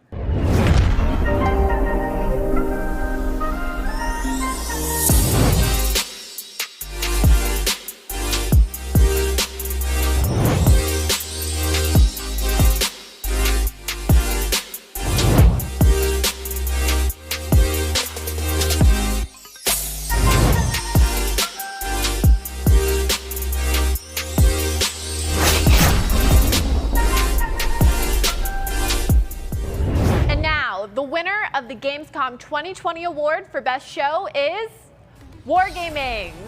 The Wargaming show pulled out all the stops for their showcase celebrating World of Tanks Blitz arriving on the Switch. And believe us, getting a studio shoot together right now is no small feat, not to mention the new game. So a big congratulations to Wargaming for their historic win.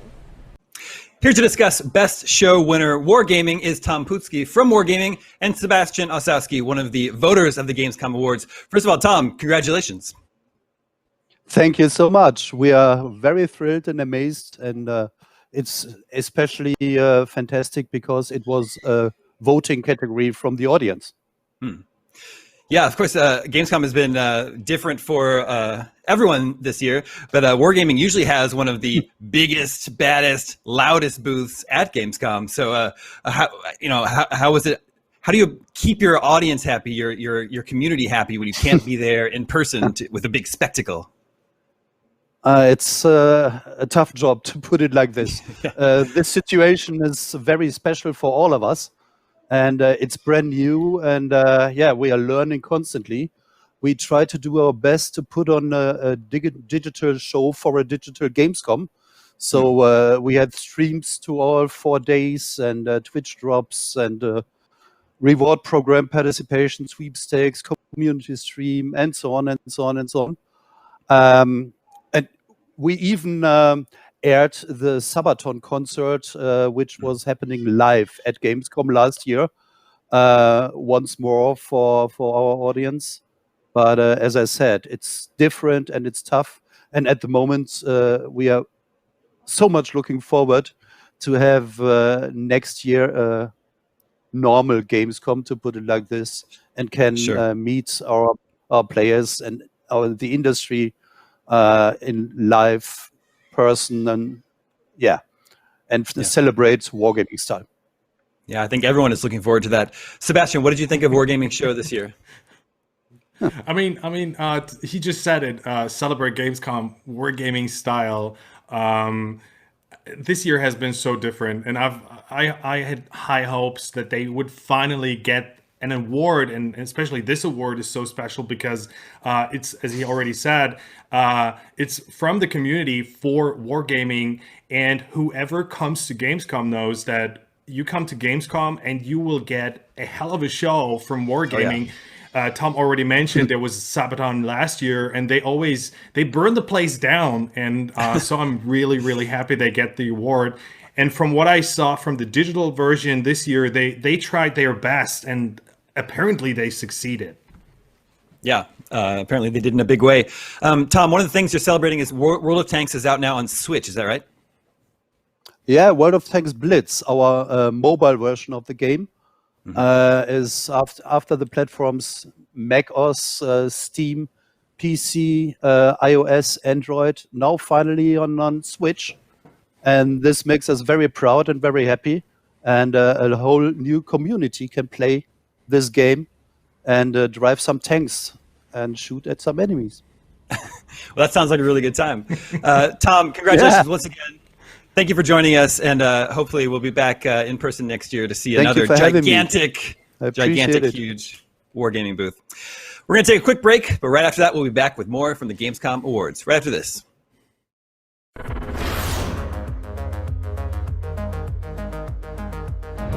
Everybody loves watching a speedrun of their favorite game.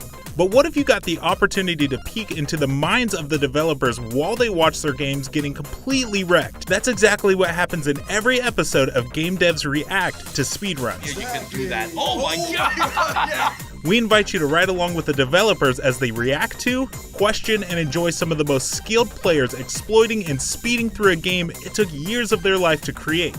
Join us every Saturday for a new episode.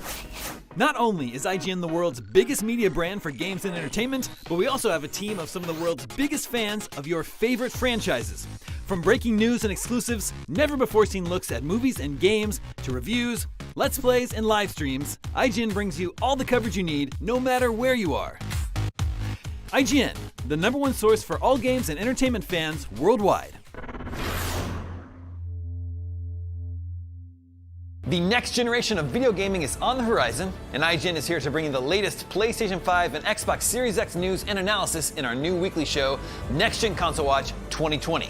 We'll bring on the experts to discuss and analyze all the latest developments around these new consoles. From frame rates, services, features, peripherals, and even all the new tech jargon, Next Gen Console Watch 2020 will keep you up to speed on everything leading up to the next generation of gaming. Join us every Friday for a new episode.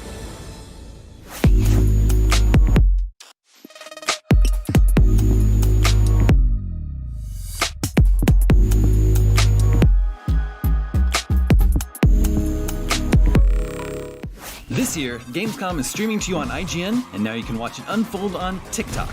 World premieres, exclusive gameplay, cosplay, interviews, and unforgettable moments from the biggest show in gaming can now be crammed right into the palm of your hand. Check out IGN and Gamescom's TikTok accounts and use the hashtags WellPlayed and Gamescom 2020 to get in on the action.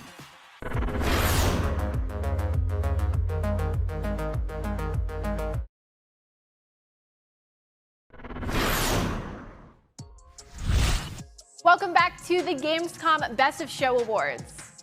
Every year, thousands of new games get released worldwide across a variety of platforms and devices.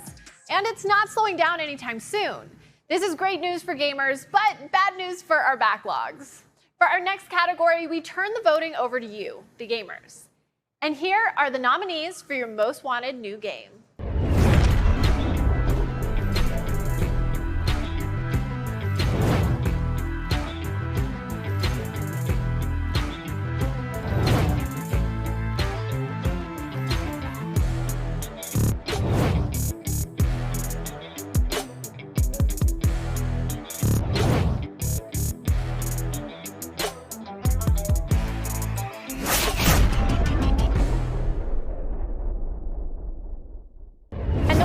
Of the Gamescom 2020 Most Wanted Award is Cyberpunk 2077. And honestly, I couldn't agree more. CD Projekt Red have already set a high bar, and Cyberpunk looks like it just might be their best game yet. Congratulations to CD Projekt Red. Thank you so much for voting us with Cyberpunk 2077 to be the most wanted game of Gamescom 2020. It's been quite a journey, right? We've announced Cyberpunk quite a while ago, all the way back in 2013, if I recall correctly. And now we're this short before releasing it. And we can't wait for you all to get your hands on it and finally be able to dive into Night City yourself. And joining me now is none other than Bruce Green. Hey, Bruce. Oh my gosh, Sid, it is so good to see a friendly face. It has been so long since we've seen each other. It really has. Speaking of things that are taking so long, Cyberpunk 2077 won most wanted game. I think for the longest time when I was reporting on Inside Gaming, this was 7 years ago. We were talking about how the game may come out in 2018, it may come out in 2022. So I think we're getting a little lucky here, getting it in 2020. Yeah, this is like technically, I mean, if since when it's ready is kind of infinity, we're actually, it's coming out early. Kind of. That's right. Yes. No, absolutely. I mean, we've had those 2 delays, right? We got delayed in, it was supposed to be in April, then it was in September, and now it's in November. Do we think the game is actually coming out in November? Sid, do you think so? I was going to ask that, but I didn't want to curse this. You know, I think that given the circumstances of the pandemic and all this stuff, I would be very understanding if they had to push it for polish. Like, I mean, I think in general, most players, I would hope, would be understanding of the fact that times are weird. I'm sure it's difficult to judge a timeline for a game in a situation that has never happened before. However, absolutely, I'm hoping it doesn't get pushed. What about you? I mean, like, I'm kind of the same way. It's funny because if the game had come out in April, it would have been the savior of quarantine for everybody, right? Oh, Bruce, don't even say that. I didn't even think about that. But good news, Sid. We're still in quarantine. So we could actually, it could still be the savior of quarantine, just a little bit late. It'll be the savior of holidays and the savior of the new year, and it'll be what everybody looks forward to for 2021. So. Perfect. No, I love that spin. I love that spin. But I mean, there's a reason why people are so excited for this game, right? I mean, they've shown us tons of trailers. We're excited about that. But CD Projekt Red as a developer, I mean, one of the highest caliber developers out there. Yes. What are you hoping that they bring from The Witcher 3 into Cyberpunk? Gosh, I mean, that's such a good question. It's one of those games. If you look back on the Witcher series, obviously they're highly acclaimed, and The Witcher 3 is probably one of the greatest games of all time. I want to see the RPG elements from The Witcher 3. Because that was what I think made The Witcher 3 such an amazing game, was the fact that you could go anywhere, do anything. Yes, you were Geralt, but you were building your own character, you were building your own narrative inside this giant game world. There's so much to say about The Witcher 3, but I do want to see the RPG elements, and that's what CD Projekt Red is the best at.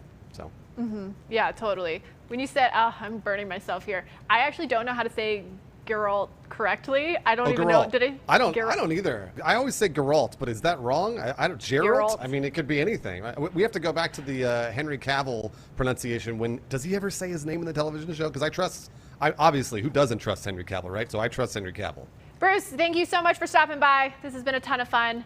Now, let's check out what Akeem's up to with another award. At Gamescom, dozens of publishers are showcasing all their brand new upcoming games they're releasing, as well as ongoing games getting continued support throughout the year and beyond. Here are the Gamescom Best of Show nominees for Best Lineup.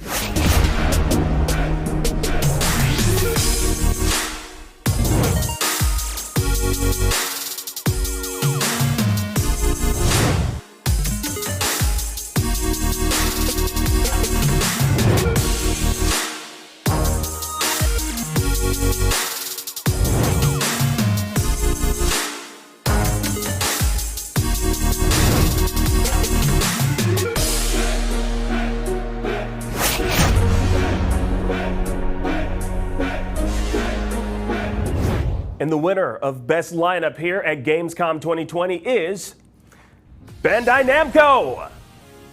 Now, Bandai Namco came out swinging for 2020, showing off an impressive stable of great games like Project Cars 3, Little Hope, Scarlet Nexus, Captain Tsubasa, Jump Force, Little Nightmares 2, and so many more. Now, it's an incredibly diverse set of offerings, and it's why Bandai Namco are our 2020 winners. Now let's hear what they had to say about their win for Best Lineup. Hi everyone, I'm Arno Müller. I'm the COO of Bandai Namco Entertainment Europe. I want to address my thanks to all the fans of our games. We hope you're delighted with the content and the lineup that we present this year at Gamescom, both our games from Japan and the content that we develop here in Europe. I can promise to all the fans that there is a lot more exciting news to come, so please stay tuned. Thank you.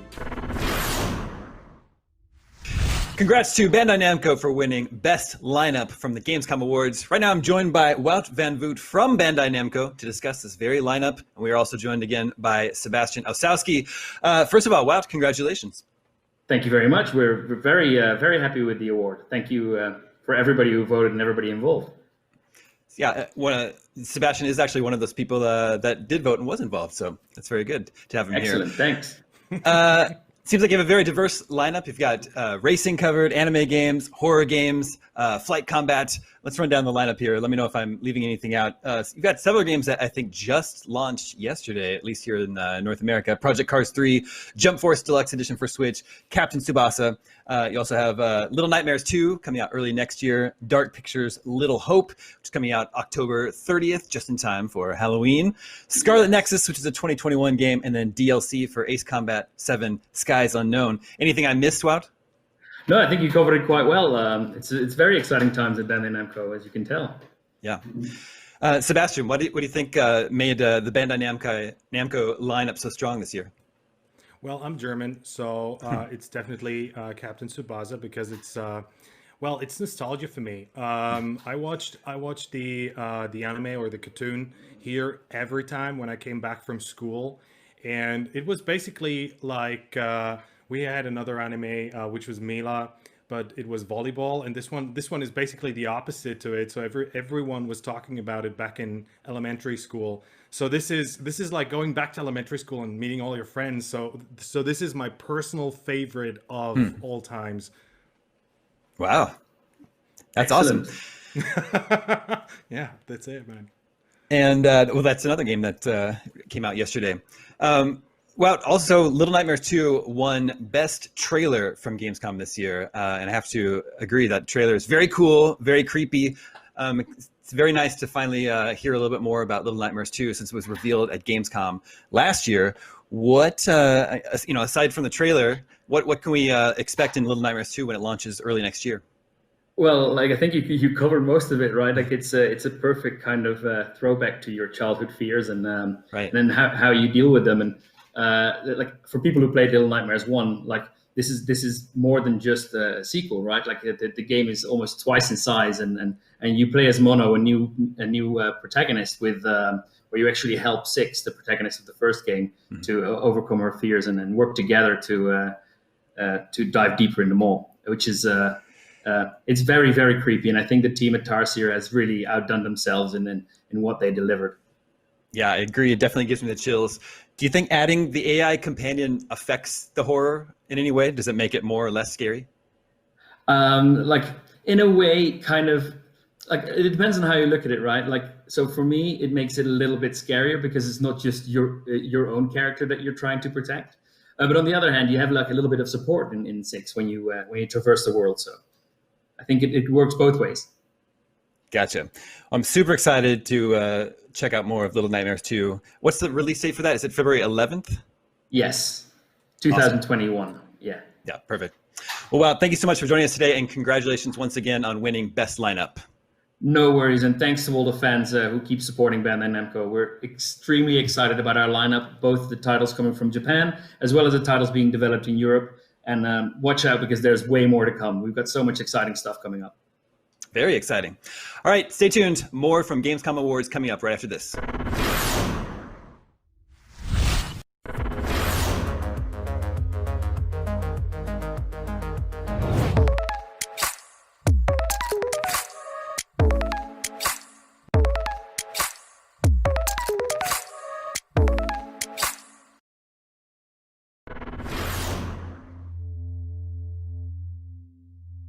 The next generation of video gaming is on the horizon, and IGN is here to bring you the latest PlayStation 5 and Xbox Series X news and analysis in our new weekly show, Next Gen Console Watch 2020.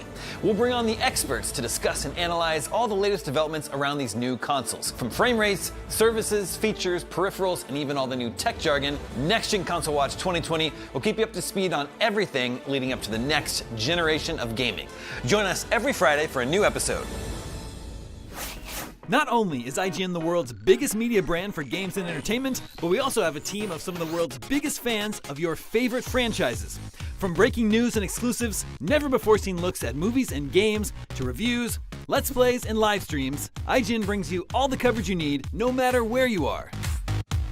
IGN, the #1 source for all games and entertainment fans worldwide. Still using those tiny phones and tablets to watch IGN?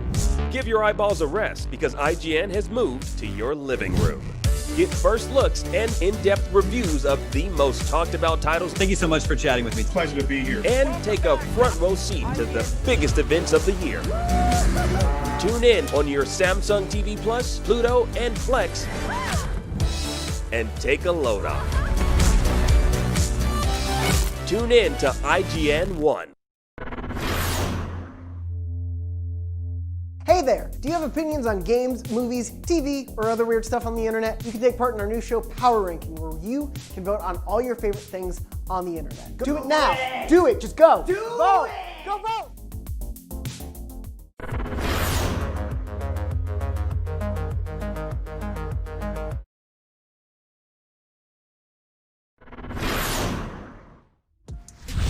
Welcome back to the Gamescom Best of Show Awards. Now we're getting down to the wire with some of the biggest awards of the year. Sid, what's next? Gaming thrives on hype, fresh ideas, and the next big thing. And with so many games constantly getting revealed, getting the community to focus its attention on one more new release can pose quite a challenge for developers. Let's check out the nominees for Best Announcement.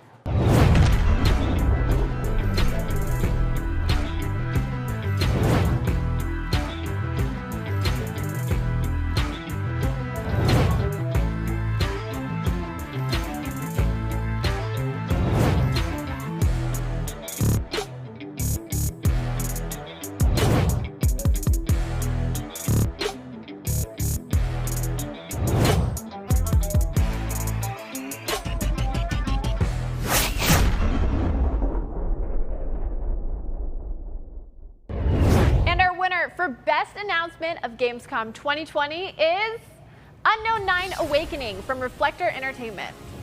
Awakening is just our entry point into the universe of Unknown 9, which the creators are touting as a story world.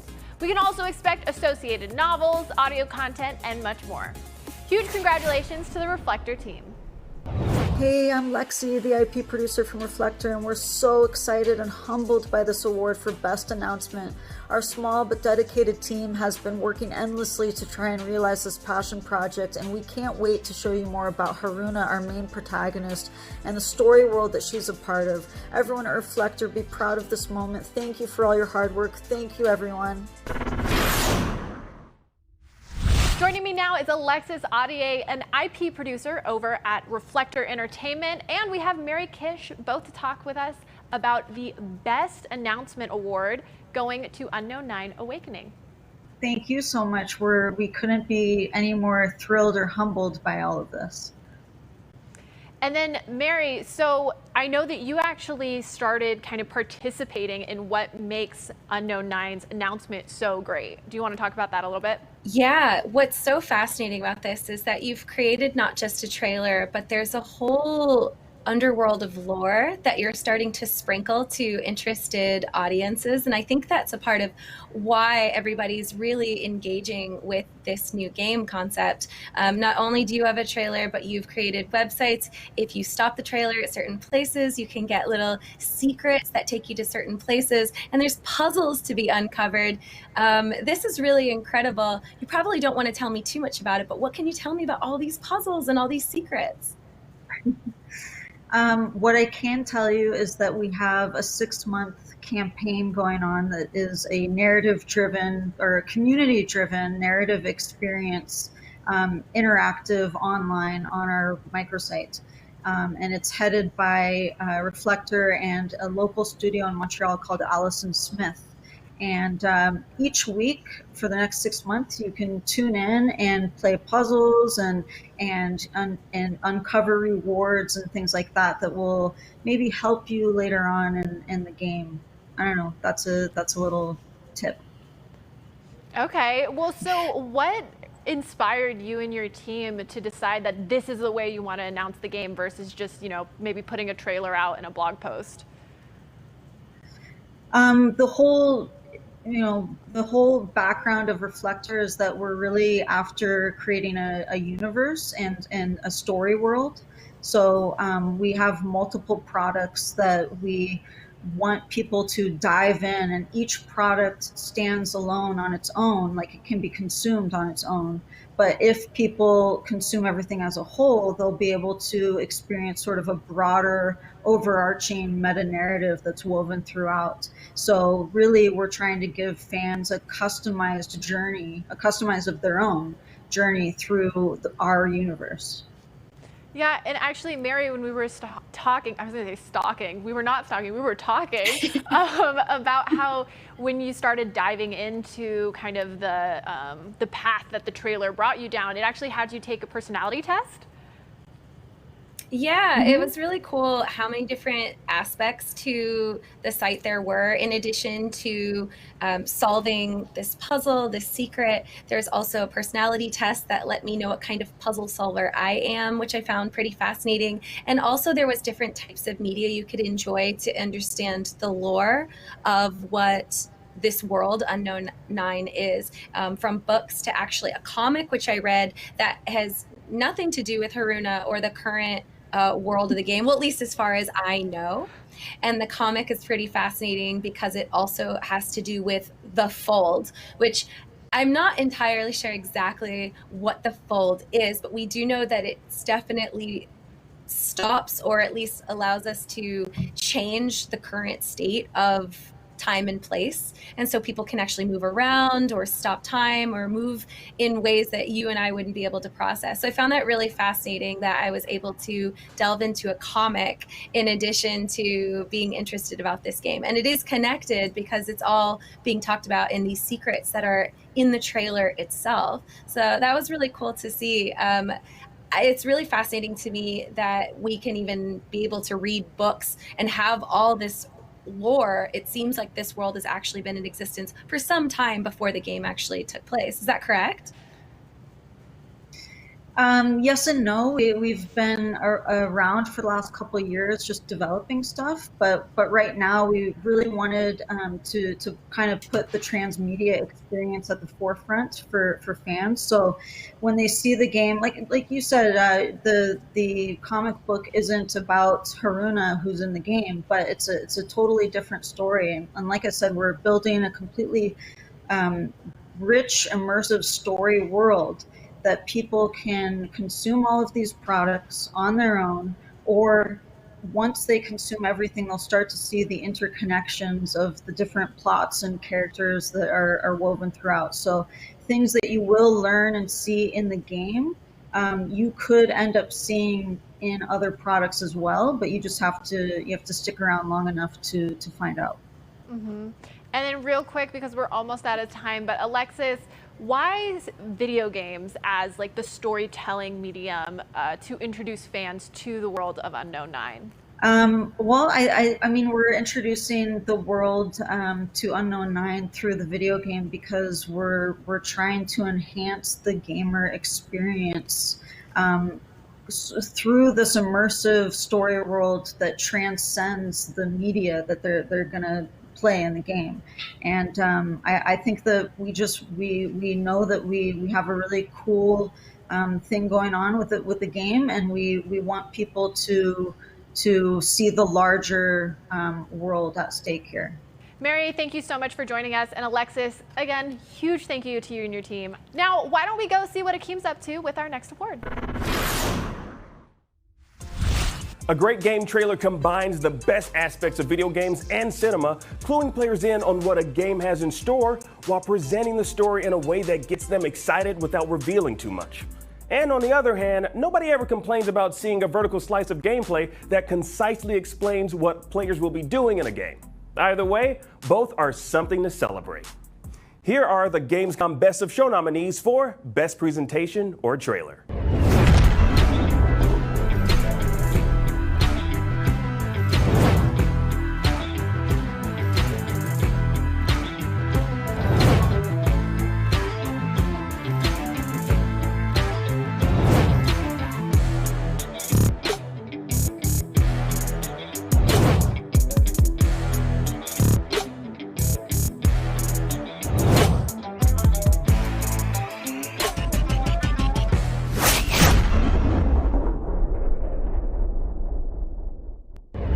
And our Gamescom 2020 winner for Best Presentation or Trailer is Little Nightmares 2.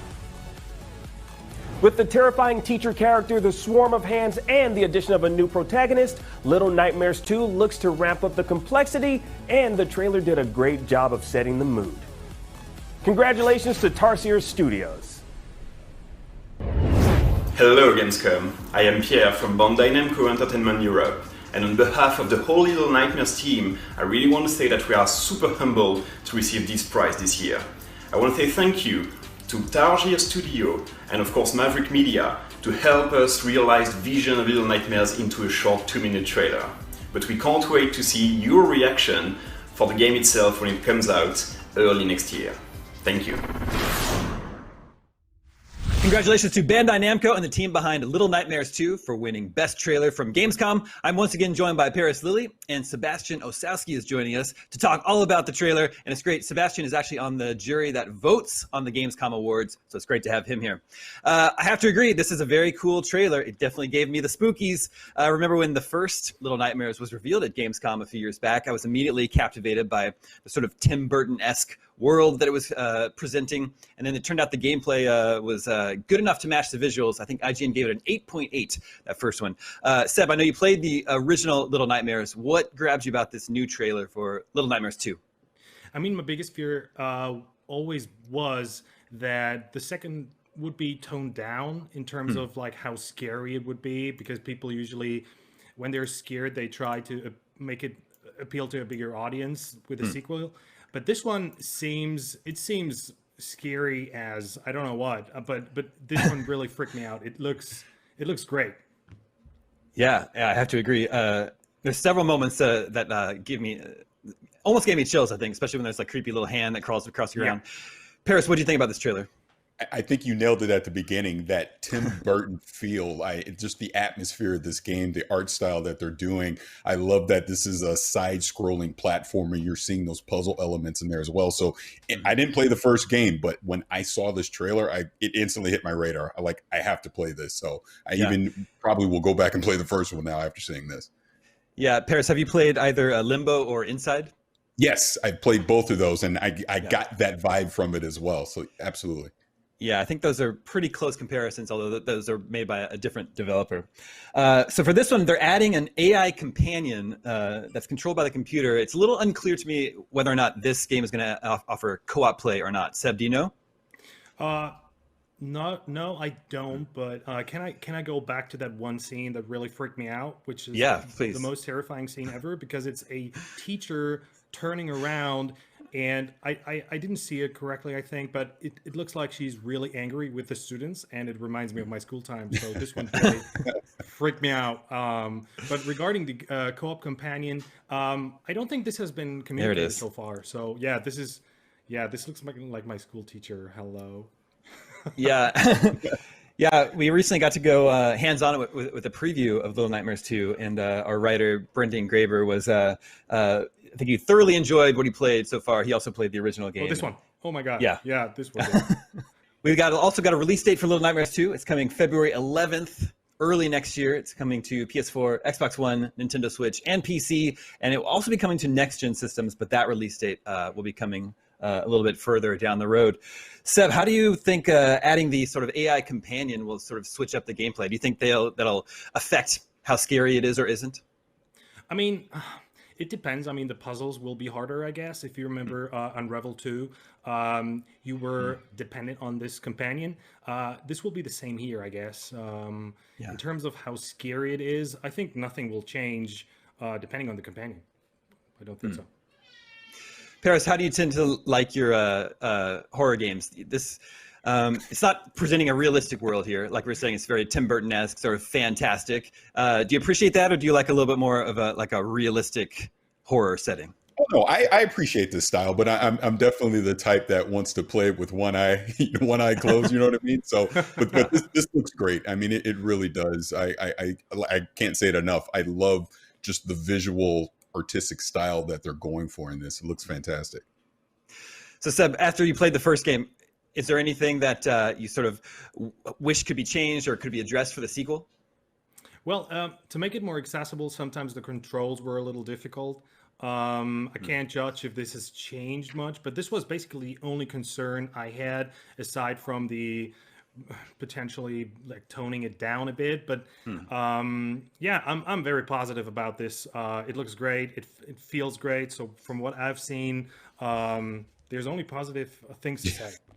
Yeah, I agree. Little Nightmares 2 is looking very cool. Once again, it's coming February 11th, 2021, so we don't have to wait all that long to play for it. It's going to be on PS4, Xbox One, Nintendo Switch, and PC. Paris and Seb, thank you so much for joining me. We have to take a quick break, but we will be right back very soon with more Gamescom Awards.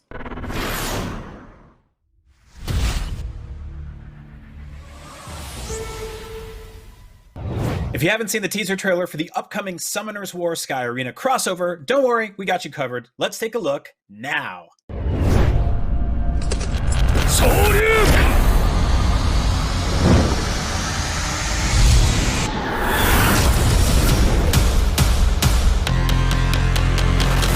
Summoner's War.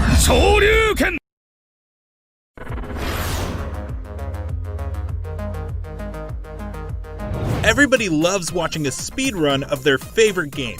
But what if you got the opportunity to peek into the minds of the developers while they watch their games getting completely wrecked? That's exactly what happens in every episode of Game Devs React to speedruns. You can do that. Oh my god! We invite you to ride along with the developers as they react to, question, and enjoy some of the most skilled players exploiting and speeding through a game it took years of their life to create. Join us every Saturday for a new episode. Not only is IGN the world's biggest media brand for games and entertainment, but we also have a team of some of the world's biggest fans of your favorite franchises. From breaking news and exclusives, never-before-seen looks at movies and games, to reviews, let's plays, and live streams, IGN brings you all the coverage you need, no matter where you are. IGN, the #1 source for all games and entertainment fans worldwide. The next generation of video gaming is on the horizon, and IGN is here to bring you the latest PlayStation 5 and Xbox Series X news and analysis in our new weekly show, Next Gen Console Watch 2020. We'll bring on the experts to discuss and analyze all the latest developments around these new consoles. From frame rates, services, features, peripherals, and even all the new tech jargon, Next Gen Console Watch 2020 will keep you up to speed on everything leading up to the next generation of gaming. Join us every Friday for a new episode.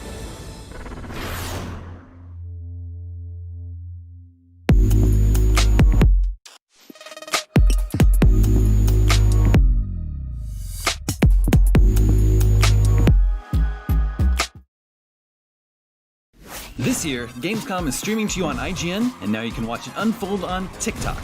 World premieres, exclusive gameplay, cosplay, interviews, and unforgettable moments from the biggest show in gaming can now be crammed right into the palm of your hand. Check out IGN and Gamescom's TikTok accounts and use the hashtags WellPlayed and Gamescom 2020 to get in on the action.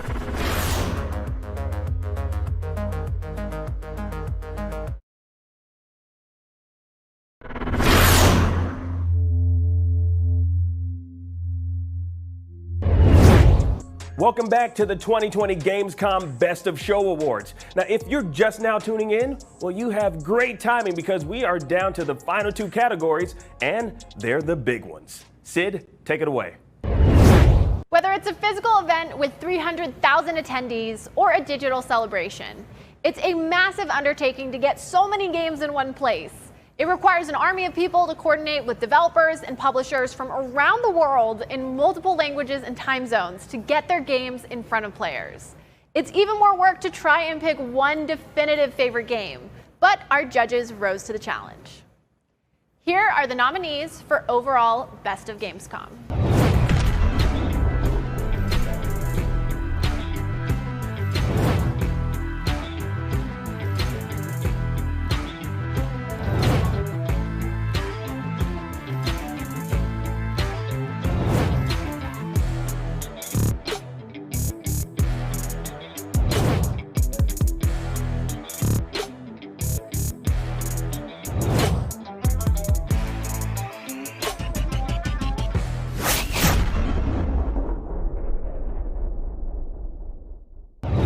And now it's time for a heavy hitter, the Best of Gamescom Award.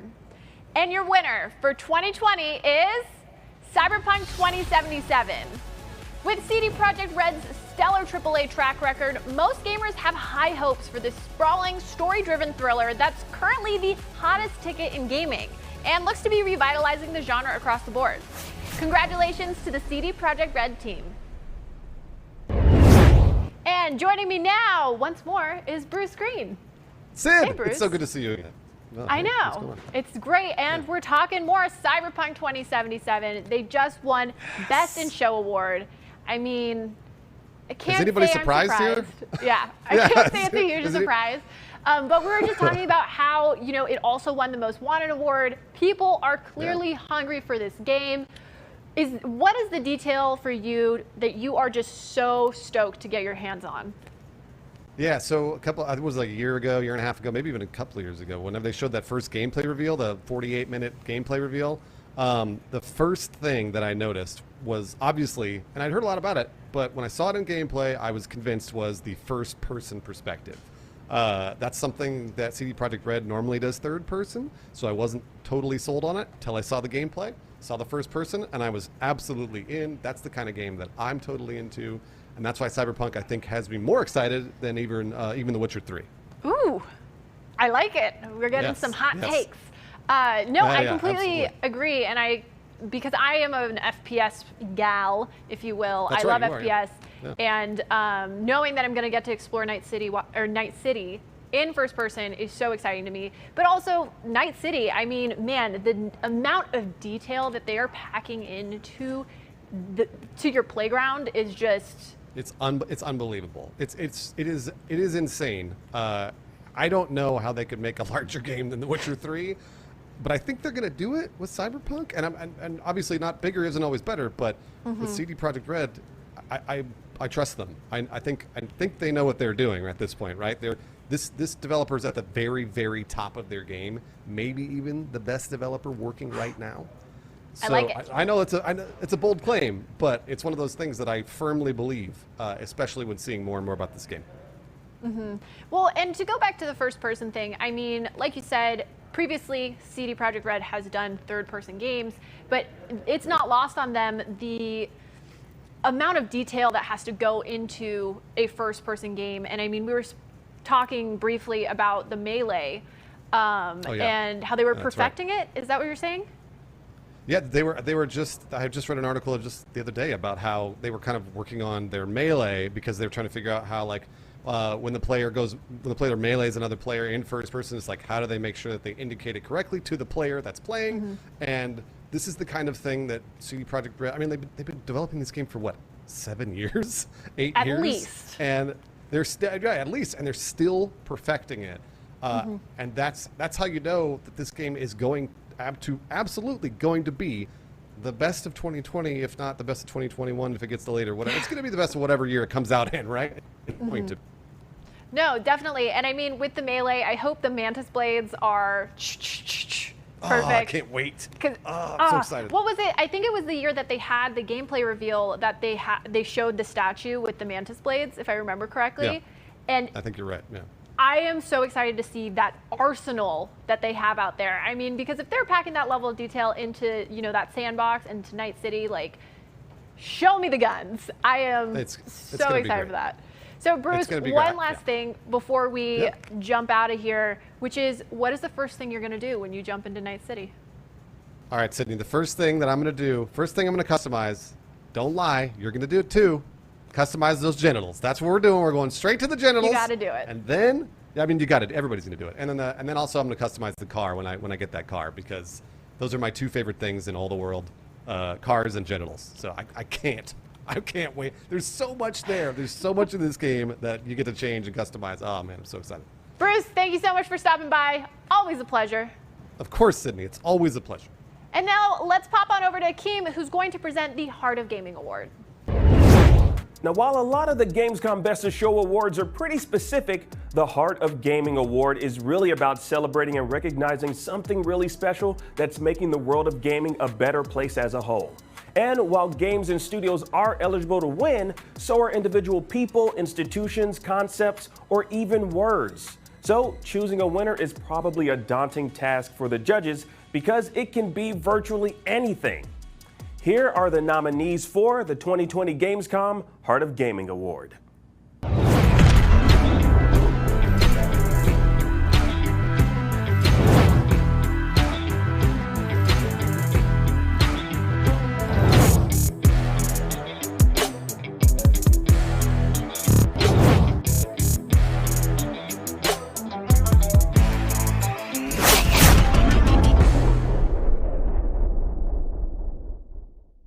And the winner of Gamescom 2020's Heart of Gaming Award goes to Supercrowd Entertainment for their Indie Arena booth virtual experience. Indie Arena booth is one of the biggest and most beloved booths at Gamescom, and it was a massive collaborative effort between a staggering number of indie developers, and Supercrowd gave them all the tools they needed to make their booths truly special. Joining me right now to accept the Heart of Gaming Award, we have Wolf and Valentina of Supercrowd. How y'all doing? Hi, Akeem. Thank you all so much for joining me. So my first question is, what inspired the Indie Arena booth that you all created? Do you want to start, ladies? Ladies first, I guess. Sorry. Yeah, let's start with you, Valentina. Indie Arena booth, yeah. I mean, we're doing this since 2013, and we grew from 40 square meters to 1,500 square meters last year at Gamescom. And this year, we thought we had to do something to represent indie developers. And so we created this amazing online multiplayer. And yeah, I think what inspired us most was like to help indie devs from all over the world. Yeah, I think like in general, one of the worst days in my professional career was the day when Gamescom was cancelled on the physical side, but the same day the Indie Mega booth needed to resign their work, which was an inspiration to all of us at the start for us to represent indies in Europe, and that made us realize we needed to step up our game and help fight this pandemic with hope, give the developers something to do, especially the devs that don't have the big bucks, that don't have the big money, that are in countries that are not yet that well connected. And I'm so amazed with I think we have 185 games inside of the Indie Arena booth online world from 50 nations. And it's so cool because it was very affordable for the developers due to the help of our partners. So yeah, I just want to say thank you to the whole team, all the people working on this product, all the developers building the booths themselves. It was just a gigantic 4 months super game jam sprint, and I'm so happy that people were able to enjoy it and saw what's possible inside the world of video games if you have a little bit of hope. Yeah, absolutely. It seems like, quite a large undertaking. How were you guys able to, get the companies involved? Like, what was that process like?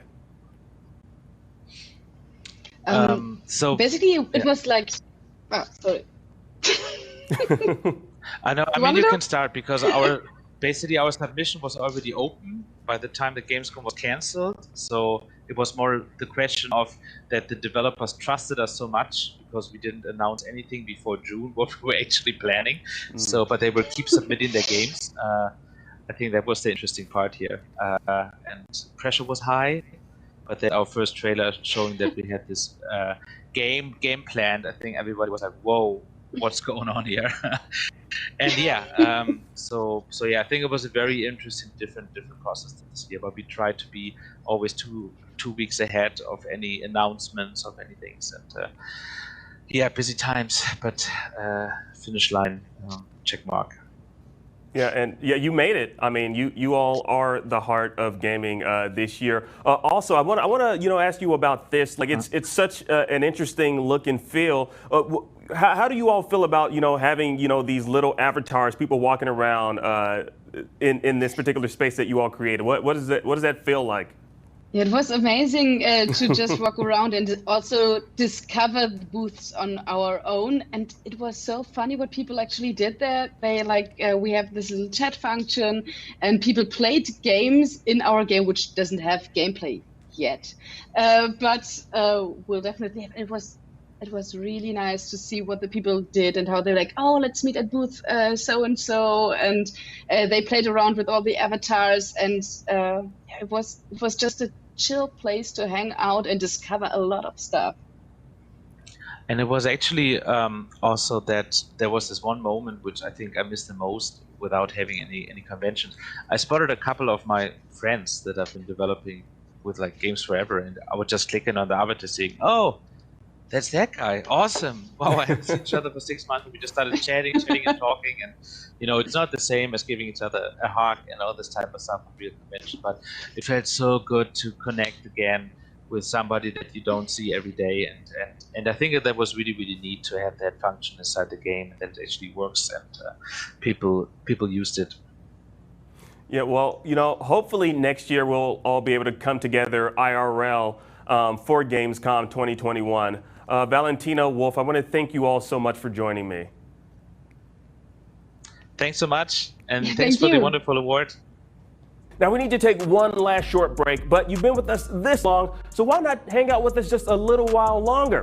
The Gamescom Best of Show Awards will be right back.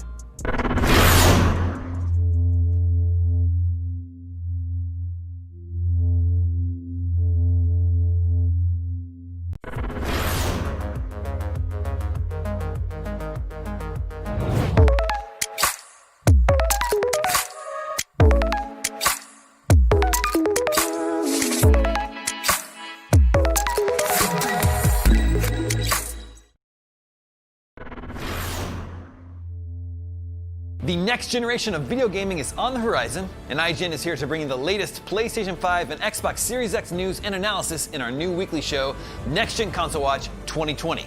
We'll bring on the experts to discuss and analyze all the latest developments around these new consoles. From frame rates, services, features, peripherals, and even all the new tech jargon, Next Gen Console Watch 2020 will keep you up to speed on everything leading up to the next generation of gaming.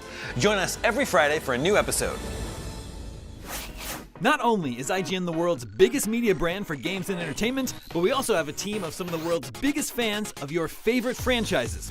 From breaking news and exclusives, never-before-seen looks at movies and games, to reviews, let's plays, and live streams, IGN brings you all the coverage you need, no matter where you are. IGN, the #1 source for all games and entertainment fans worldwide. Still using those tiny phones and tablets to watch IGN? Give your eyeballs a rest, because IGN has moved to your living room. Get first looks and in-depth reviews of the most talked about titles. Thank you so much for chatting with me. Pleasure to be here. And take a front row seat to the biggest events of the year. Tune in on your Samsung TV Plus, Pluto, and Flex, and take a load off. Tune in to IGN 1. Hey there! Do you have opinions on games, movies, TV, or other weird stuff on the internet? You can take part in our new show, Power Ranking, where you can vote on all your favorite things on the internet. Do it now! Do it! Just go! Vote! Go vote!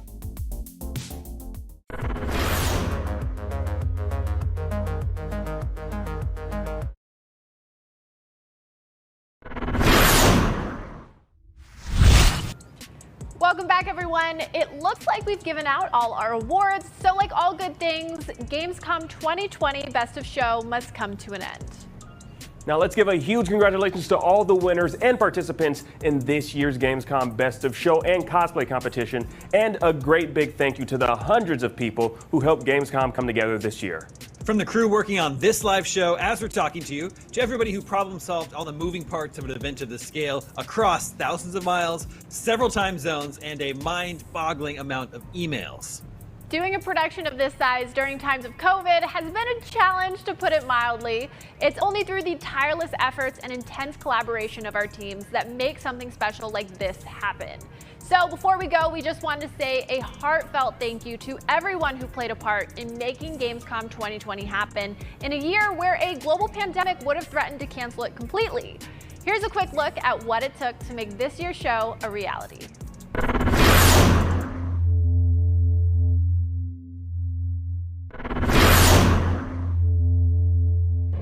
Each year, Gamescom presents the biggest and best video game conference on Earth, bringing thousands of video game fans, developers, and publishers together in one place to celebrate, play new games, and get a glimpse of what the future of gaming holds for everyone. 2020, however, had different plans. Ever since we were hit with this this pandemic, it kind of seemed like a lot of entertainment elements that we typically depend on just kind of stopped. There were no more movie theaters, there were no more bars, there were no more sporting events. There's a drought in entertainment as we speak.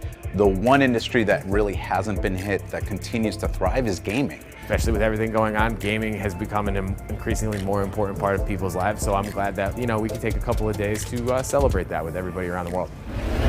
What the? To make this year's show special, IGN worked with Gamescom to develop 5 different shows: Gamescom Studio, Awesome Indies, Gamescom Daily Show, Cosplay Contest, and Gamescom Best of Show, each bringing with it a unique focus with the help of hosts, writers, and producers all over the world. For our remote productions, something as seemingly simple as shooting from home takes a team of over 30 people for just a single day of programming. Our hosts and panelists were provided with state-of-the-art cameras and lighting equipment, and their home offices were converted into colorful sets to fit their personalities. Behind the scenes, our video editors, producers, and technical directors conduct the shoots from a virtual control room, making jumps between people's home setups and shows feel seamless. But to really accentuate the show's spectacle feel, we knew we needed to integrate one more layer of production, an actual studio set run by a small group of hosts and production crew members. It's a skeleton crew. Like, it's about like 10, 11 people, and yet we're putting on such a high-end production, which I'm really proud of just everyone coming together and putting on this amazing experience that I'm hoping that the viewers are going to really enjoy. Our initial plan was to shoot out of our fully equipped San Francisco studios, but a rise in COVID-19 cases deemed it necessary for us to pivot and move production to our smaller Los Angeles office with only 2 weeks to go before live kickoff. We have one studio, it's really kind of small, but we wanted to do something big. So we completely terraformed our offices here in Los Angeles into like these mini sets and mini stages, and that became the foundation or the base for our Gamescom coverage. With a rapidly approaching deadline, IGN teams had to redesign our studios, rebuild our shows, swap out our hosts, and get creative with how our talent and producers would interact without being in the same rooms. It took round-the-clock problem-solving and strict COVID production protocol to bring it all together. So it feels good to know that in addition to taking all of those like social distancing, wearing masks, you know, constantly washing hands and the hand sanitizer stuff, I know everyone here has been tested. We have COVID safety technicians here all the time to be able to actually be in studio, and I am really thrilled to be able to bring you some material from in studio, but of course you're going to see a lot of people on monitors. You're going to see a lot of people I wish I was hugging and shaking hands with in person. The result was a unique synergy of home productions and studio productions that created one Gamescom experience unlike anything the world has ever seen. Like, just being here, like looking at the studio space, how we kind of just like transformed it into something really special and something I think the viewers are really gonna get a kick out of. So why go through the efforts to keep the show going in such a difficult year? Because in a time when the global pandemic is keeping us apart, our community is relying on games to bring us together. Video games let us escape to new worlds, foster friendships, and take on epic adventures in a time where travel isn't possible. We can lose ourselves in worlds that take us outside the confines of our homes. We can congregate with friends, we can go on adventures, we could attend concerts, we could just cut loose in the gaming world in a way that we can no longer do together in a single space. It's been such a huge blessing to have something like video games to focus my attention on, whether it's I want to get better at like Call of Duty or mouse and keyboard, or just playing with my friends and having a place to get online and socialize and just feel a little bit more normal. It means a lot to these people. It means a lot to everybody working on this thing to provide some kind of entertainment for everybody during this hard time.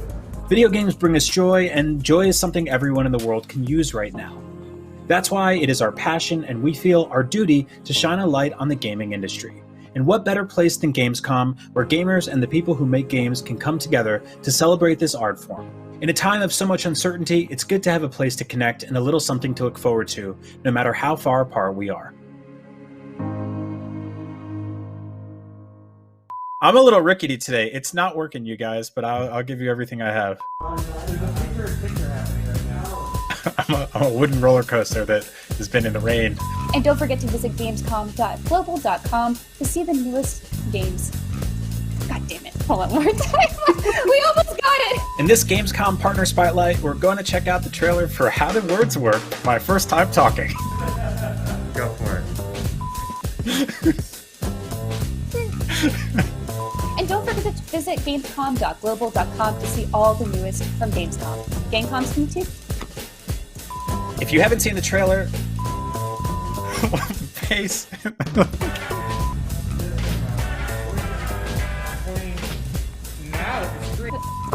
Okay. We've been going so strong, guys. The collapse had to happen. All right. If you have not yet seen the trailer for the teaser trailer, it's a teaser trailer. This has gone awry.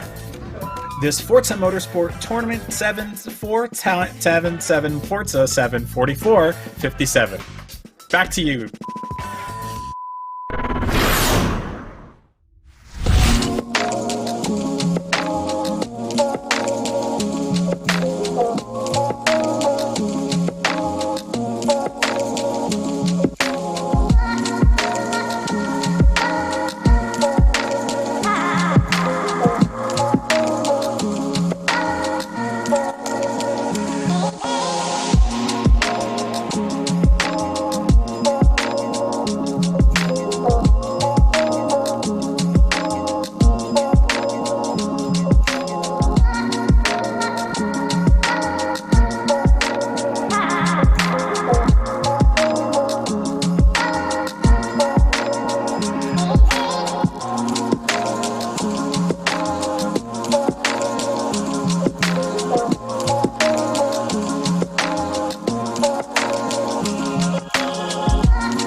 Everybody loves watching a speedrun of their favorite game.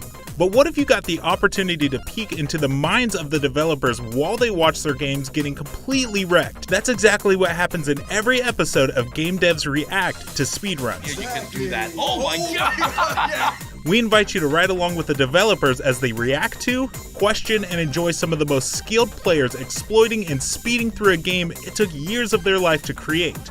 Join us every Saturday for a new episode. Not only is IGN the world's biggest media brand for games and entertainment, but we also have a team of some of the world's biggest fans of your favorite franchises. From breaking news and exclusives, never-before-seen looks at movies and games, to reviews, let's plays, and live streams, IGN brings you all the coverage you need, no matter where you are. IGN, the #1 source for all games and entertainment fans worldwide. The next generation of video gaming is on the horizon, and IGN is here to bring you the latest PlayStation 5 and Xbox Series X news and analysis in our new weekly show, Next Gen Console Watch 2020. We'll bring on the experts to discuss and analyze all the latest developments around these new consoles. From frame rates, services, features, peripherals, and even all the new tech jargon, Next Gen Console Watch 2020 will keep you up to speed on everything leading up to the next generation of gaming. Join us every Friday for a new episode.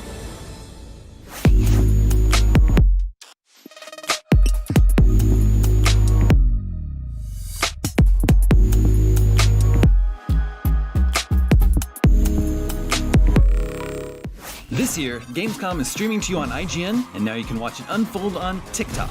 World premieres, exclusive gameplay, cosplay, interviews, and unforgettable moments from the biggest show in gaming can now be crammed right into the palm of your hand. Check out IGN and Gamescom's TikTok accounts and use the hashtags WellPlayed and Gamescom 2020 to get in on the action.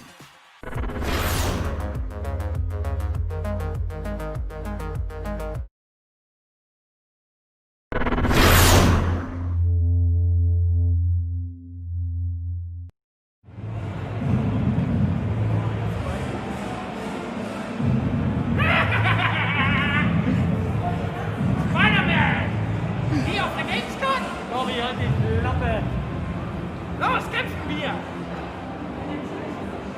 Ja!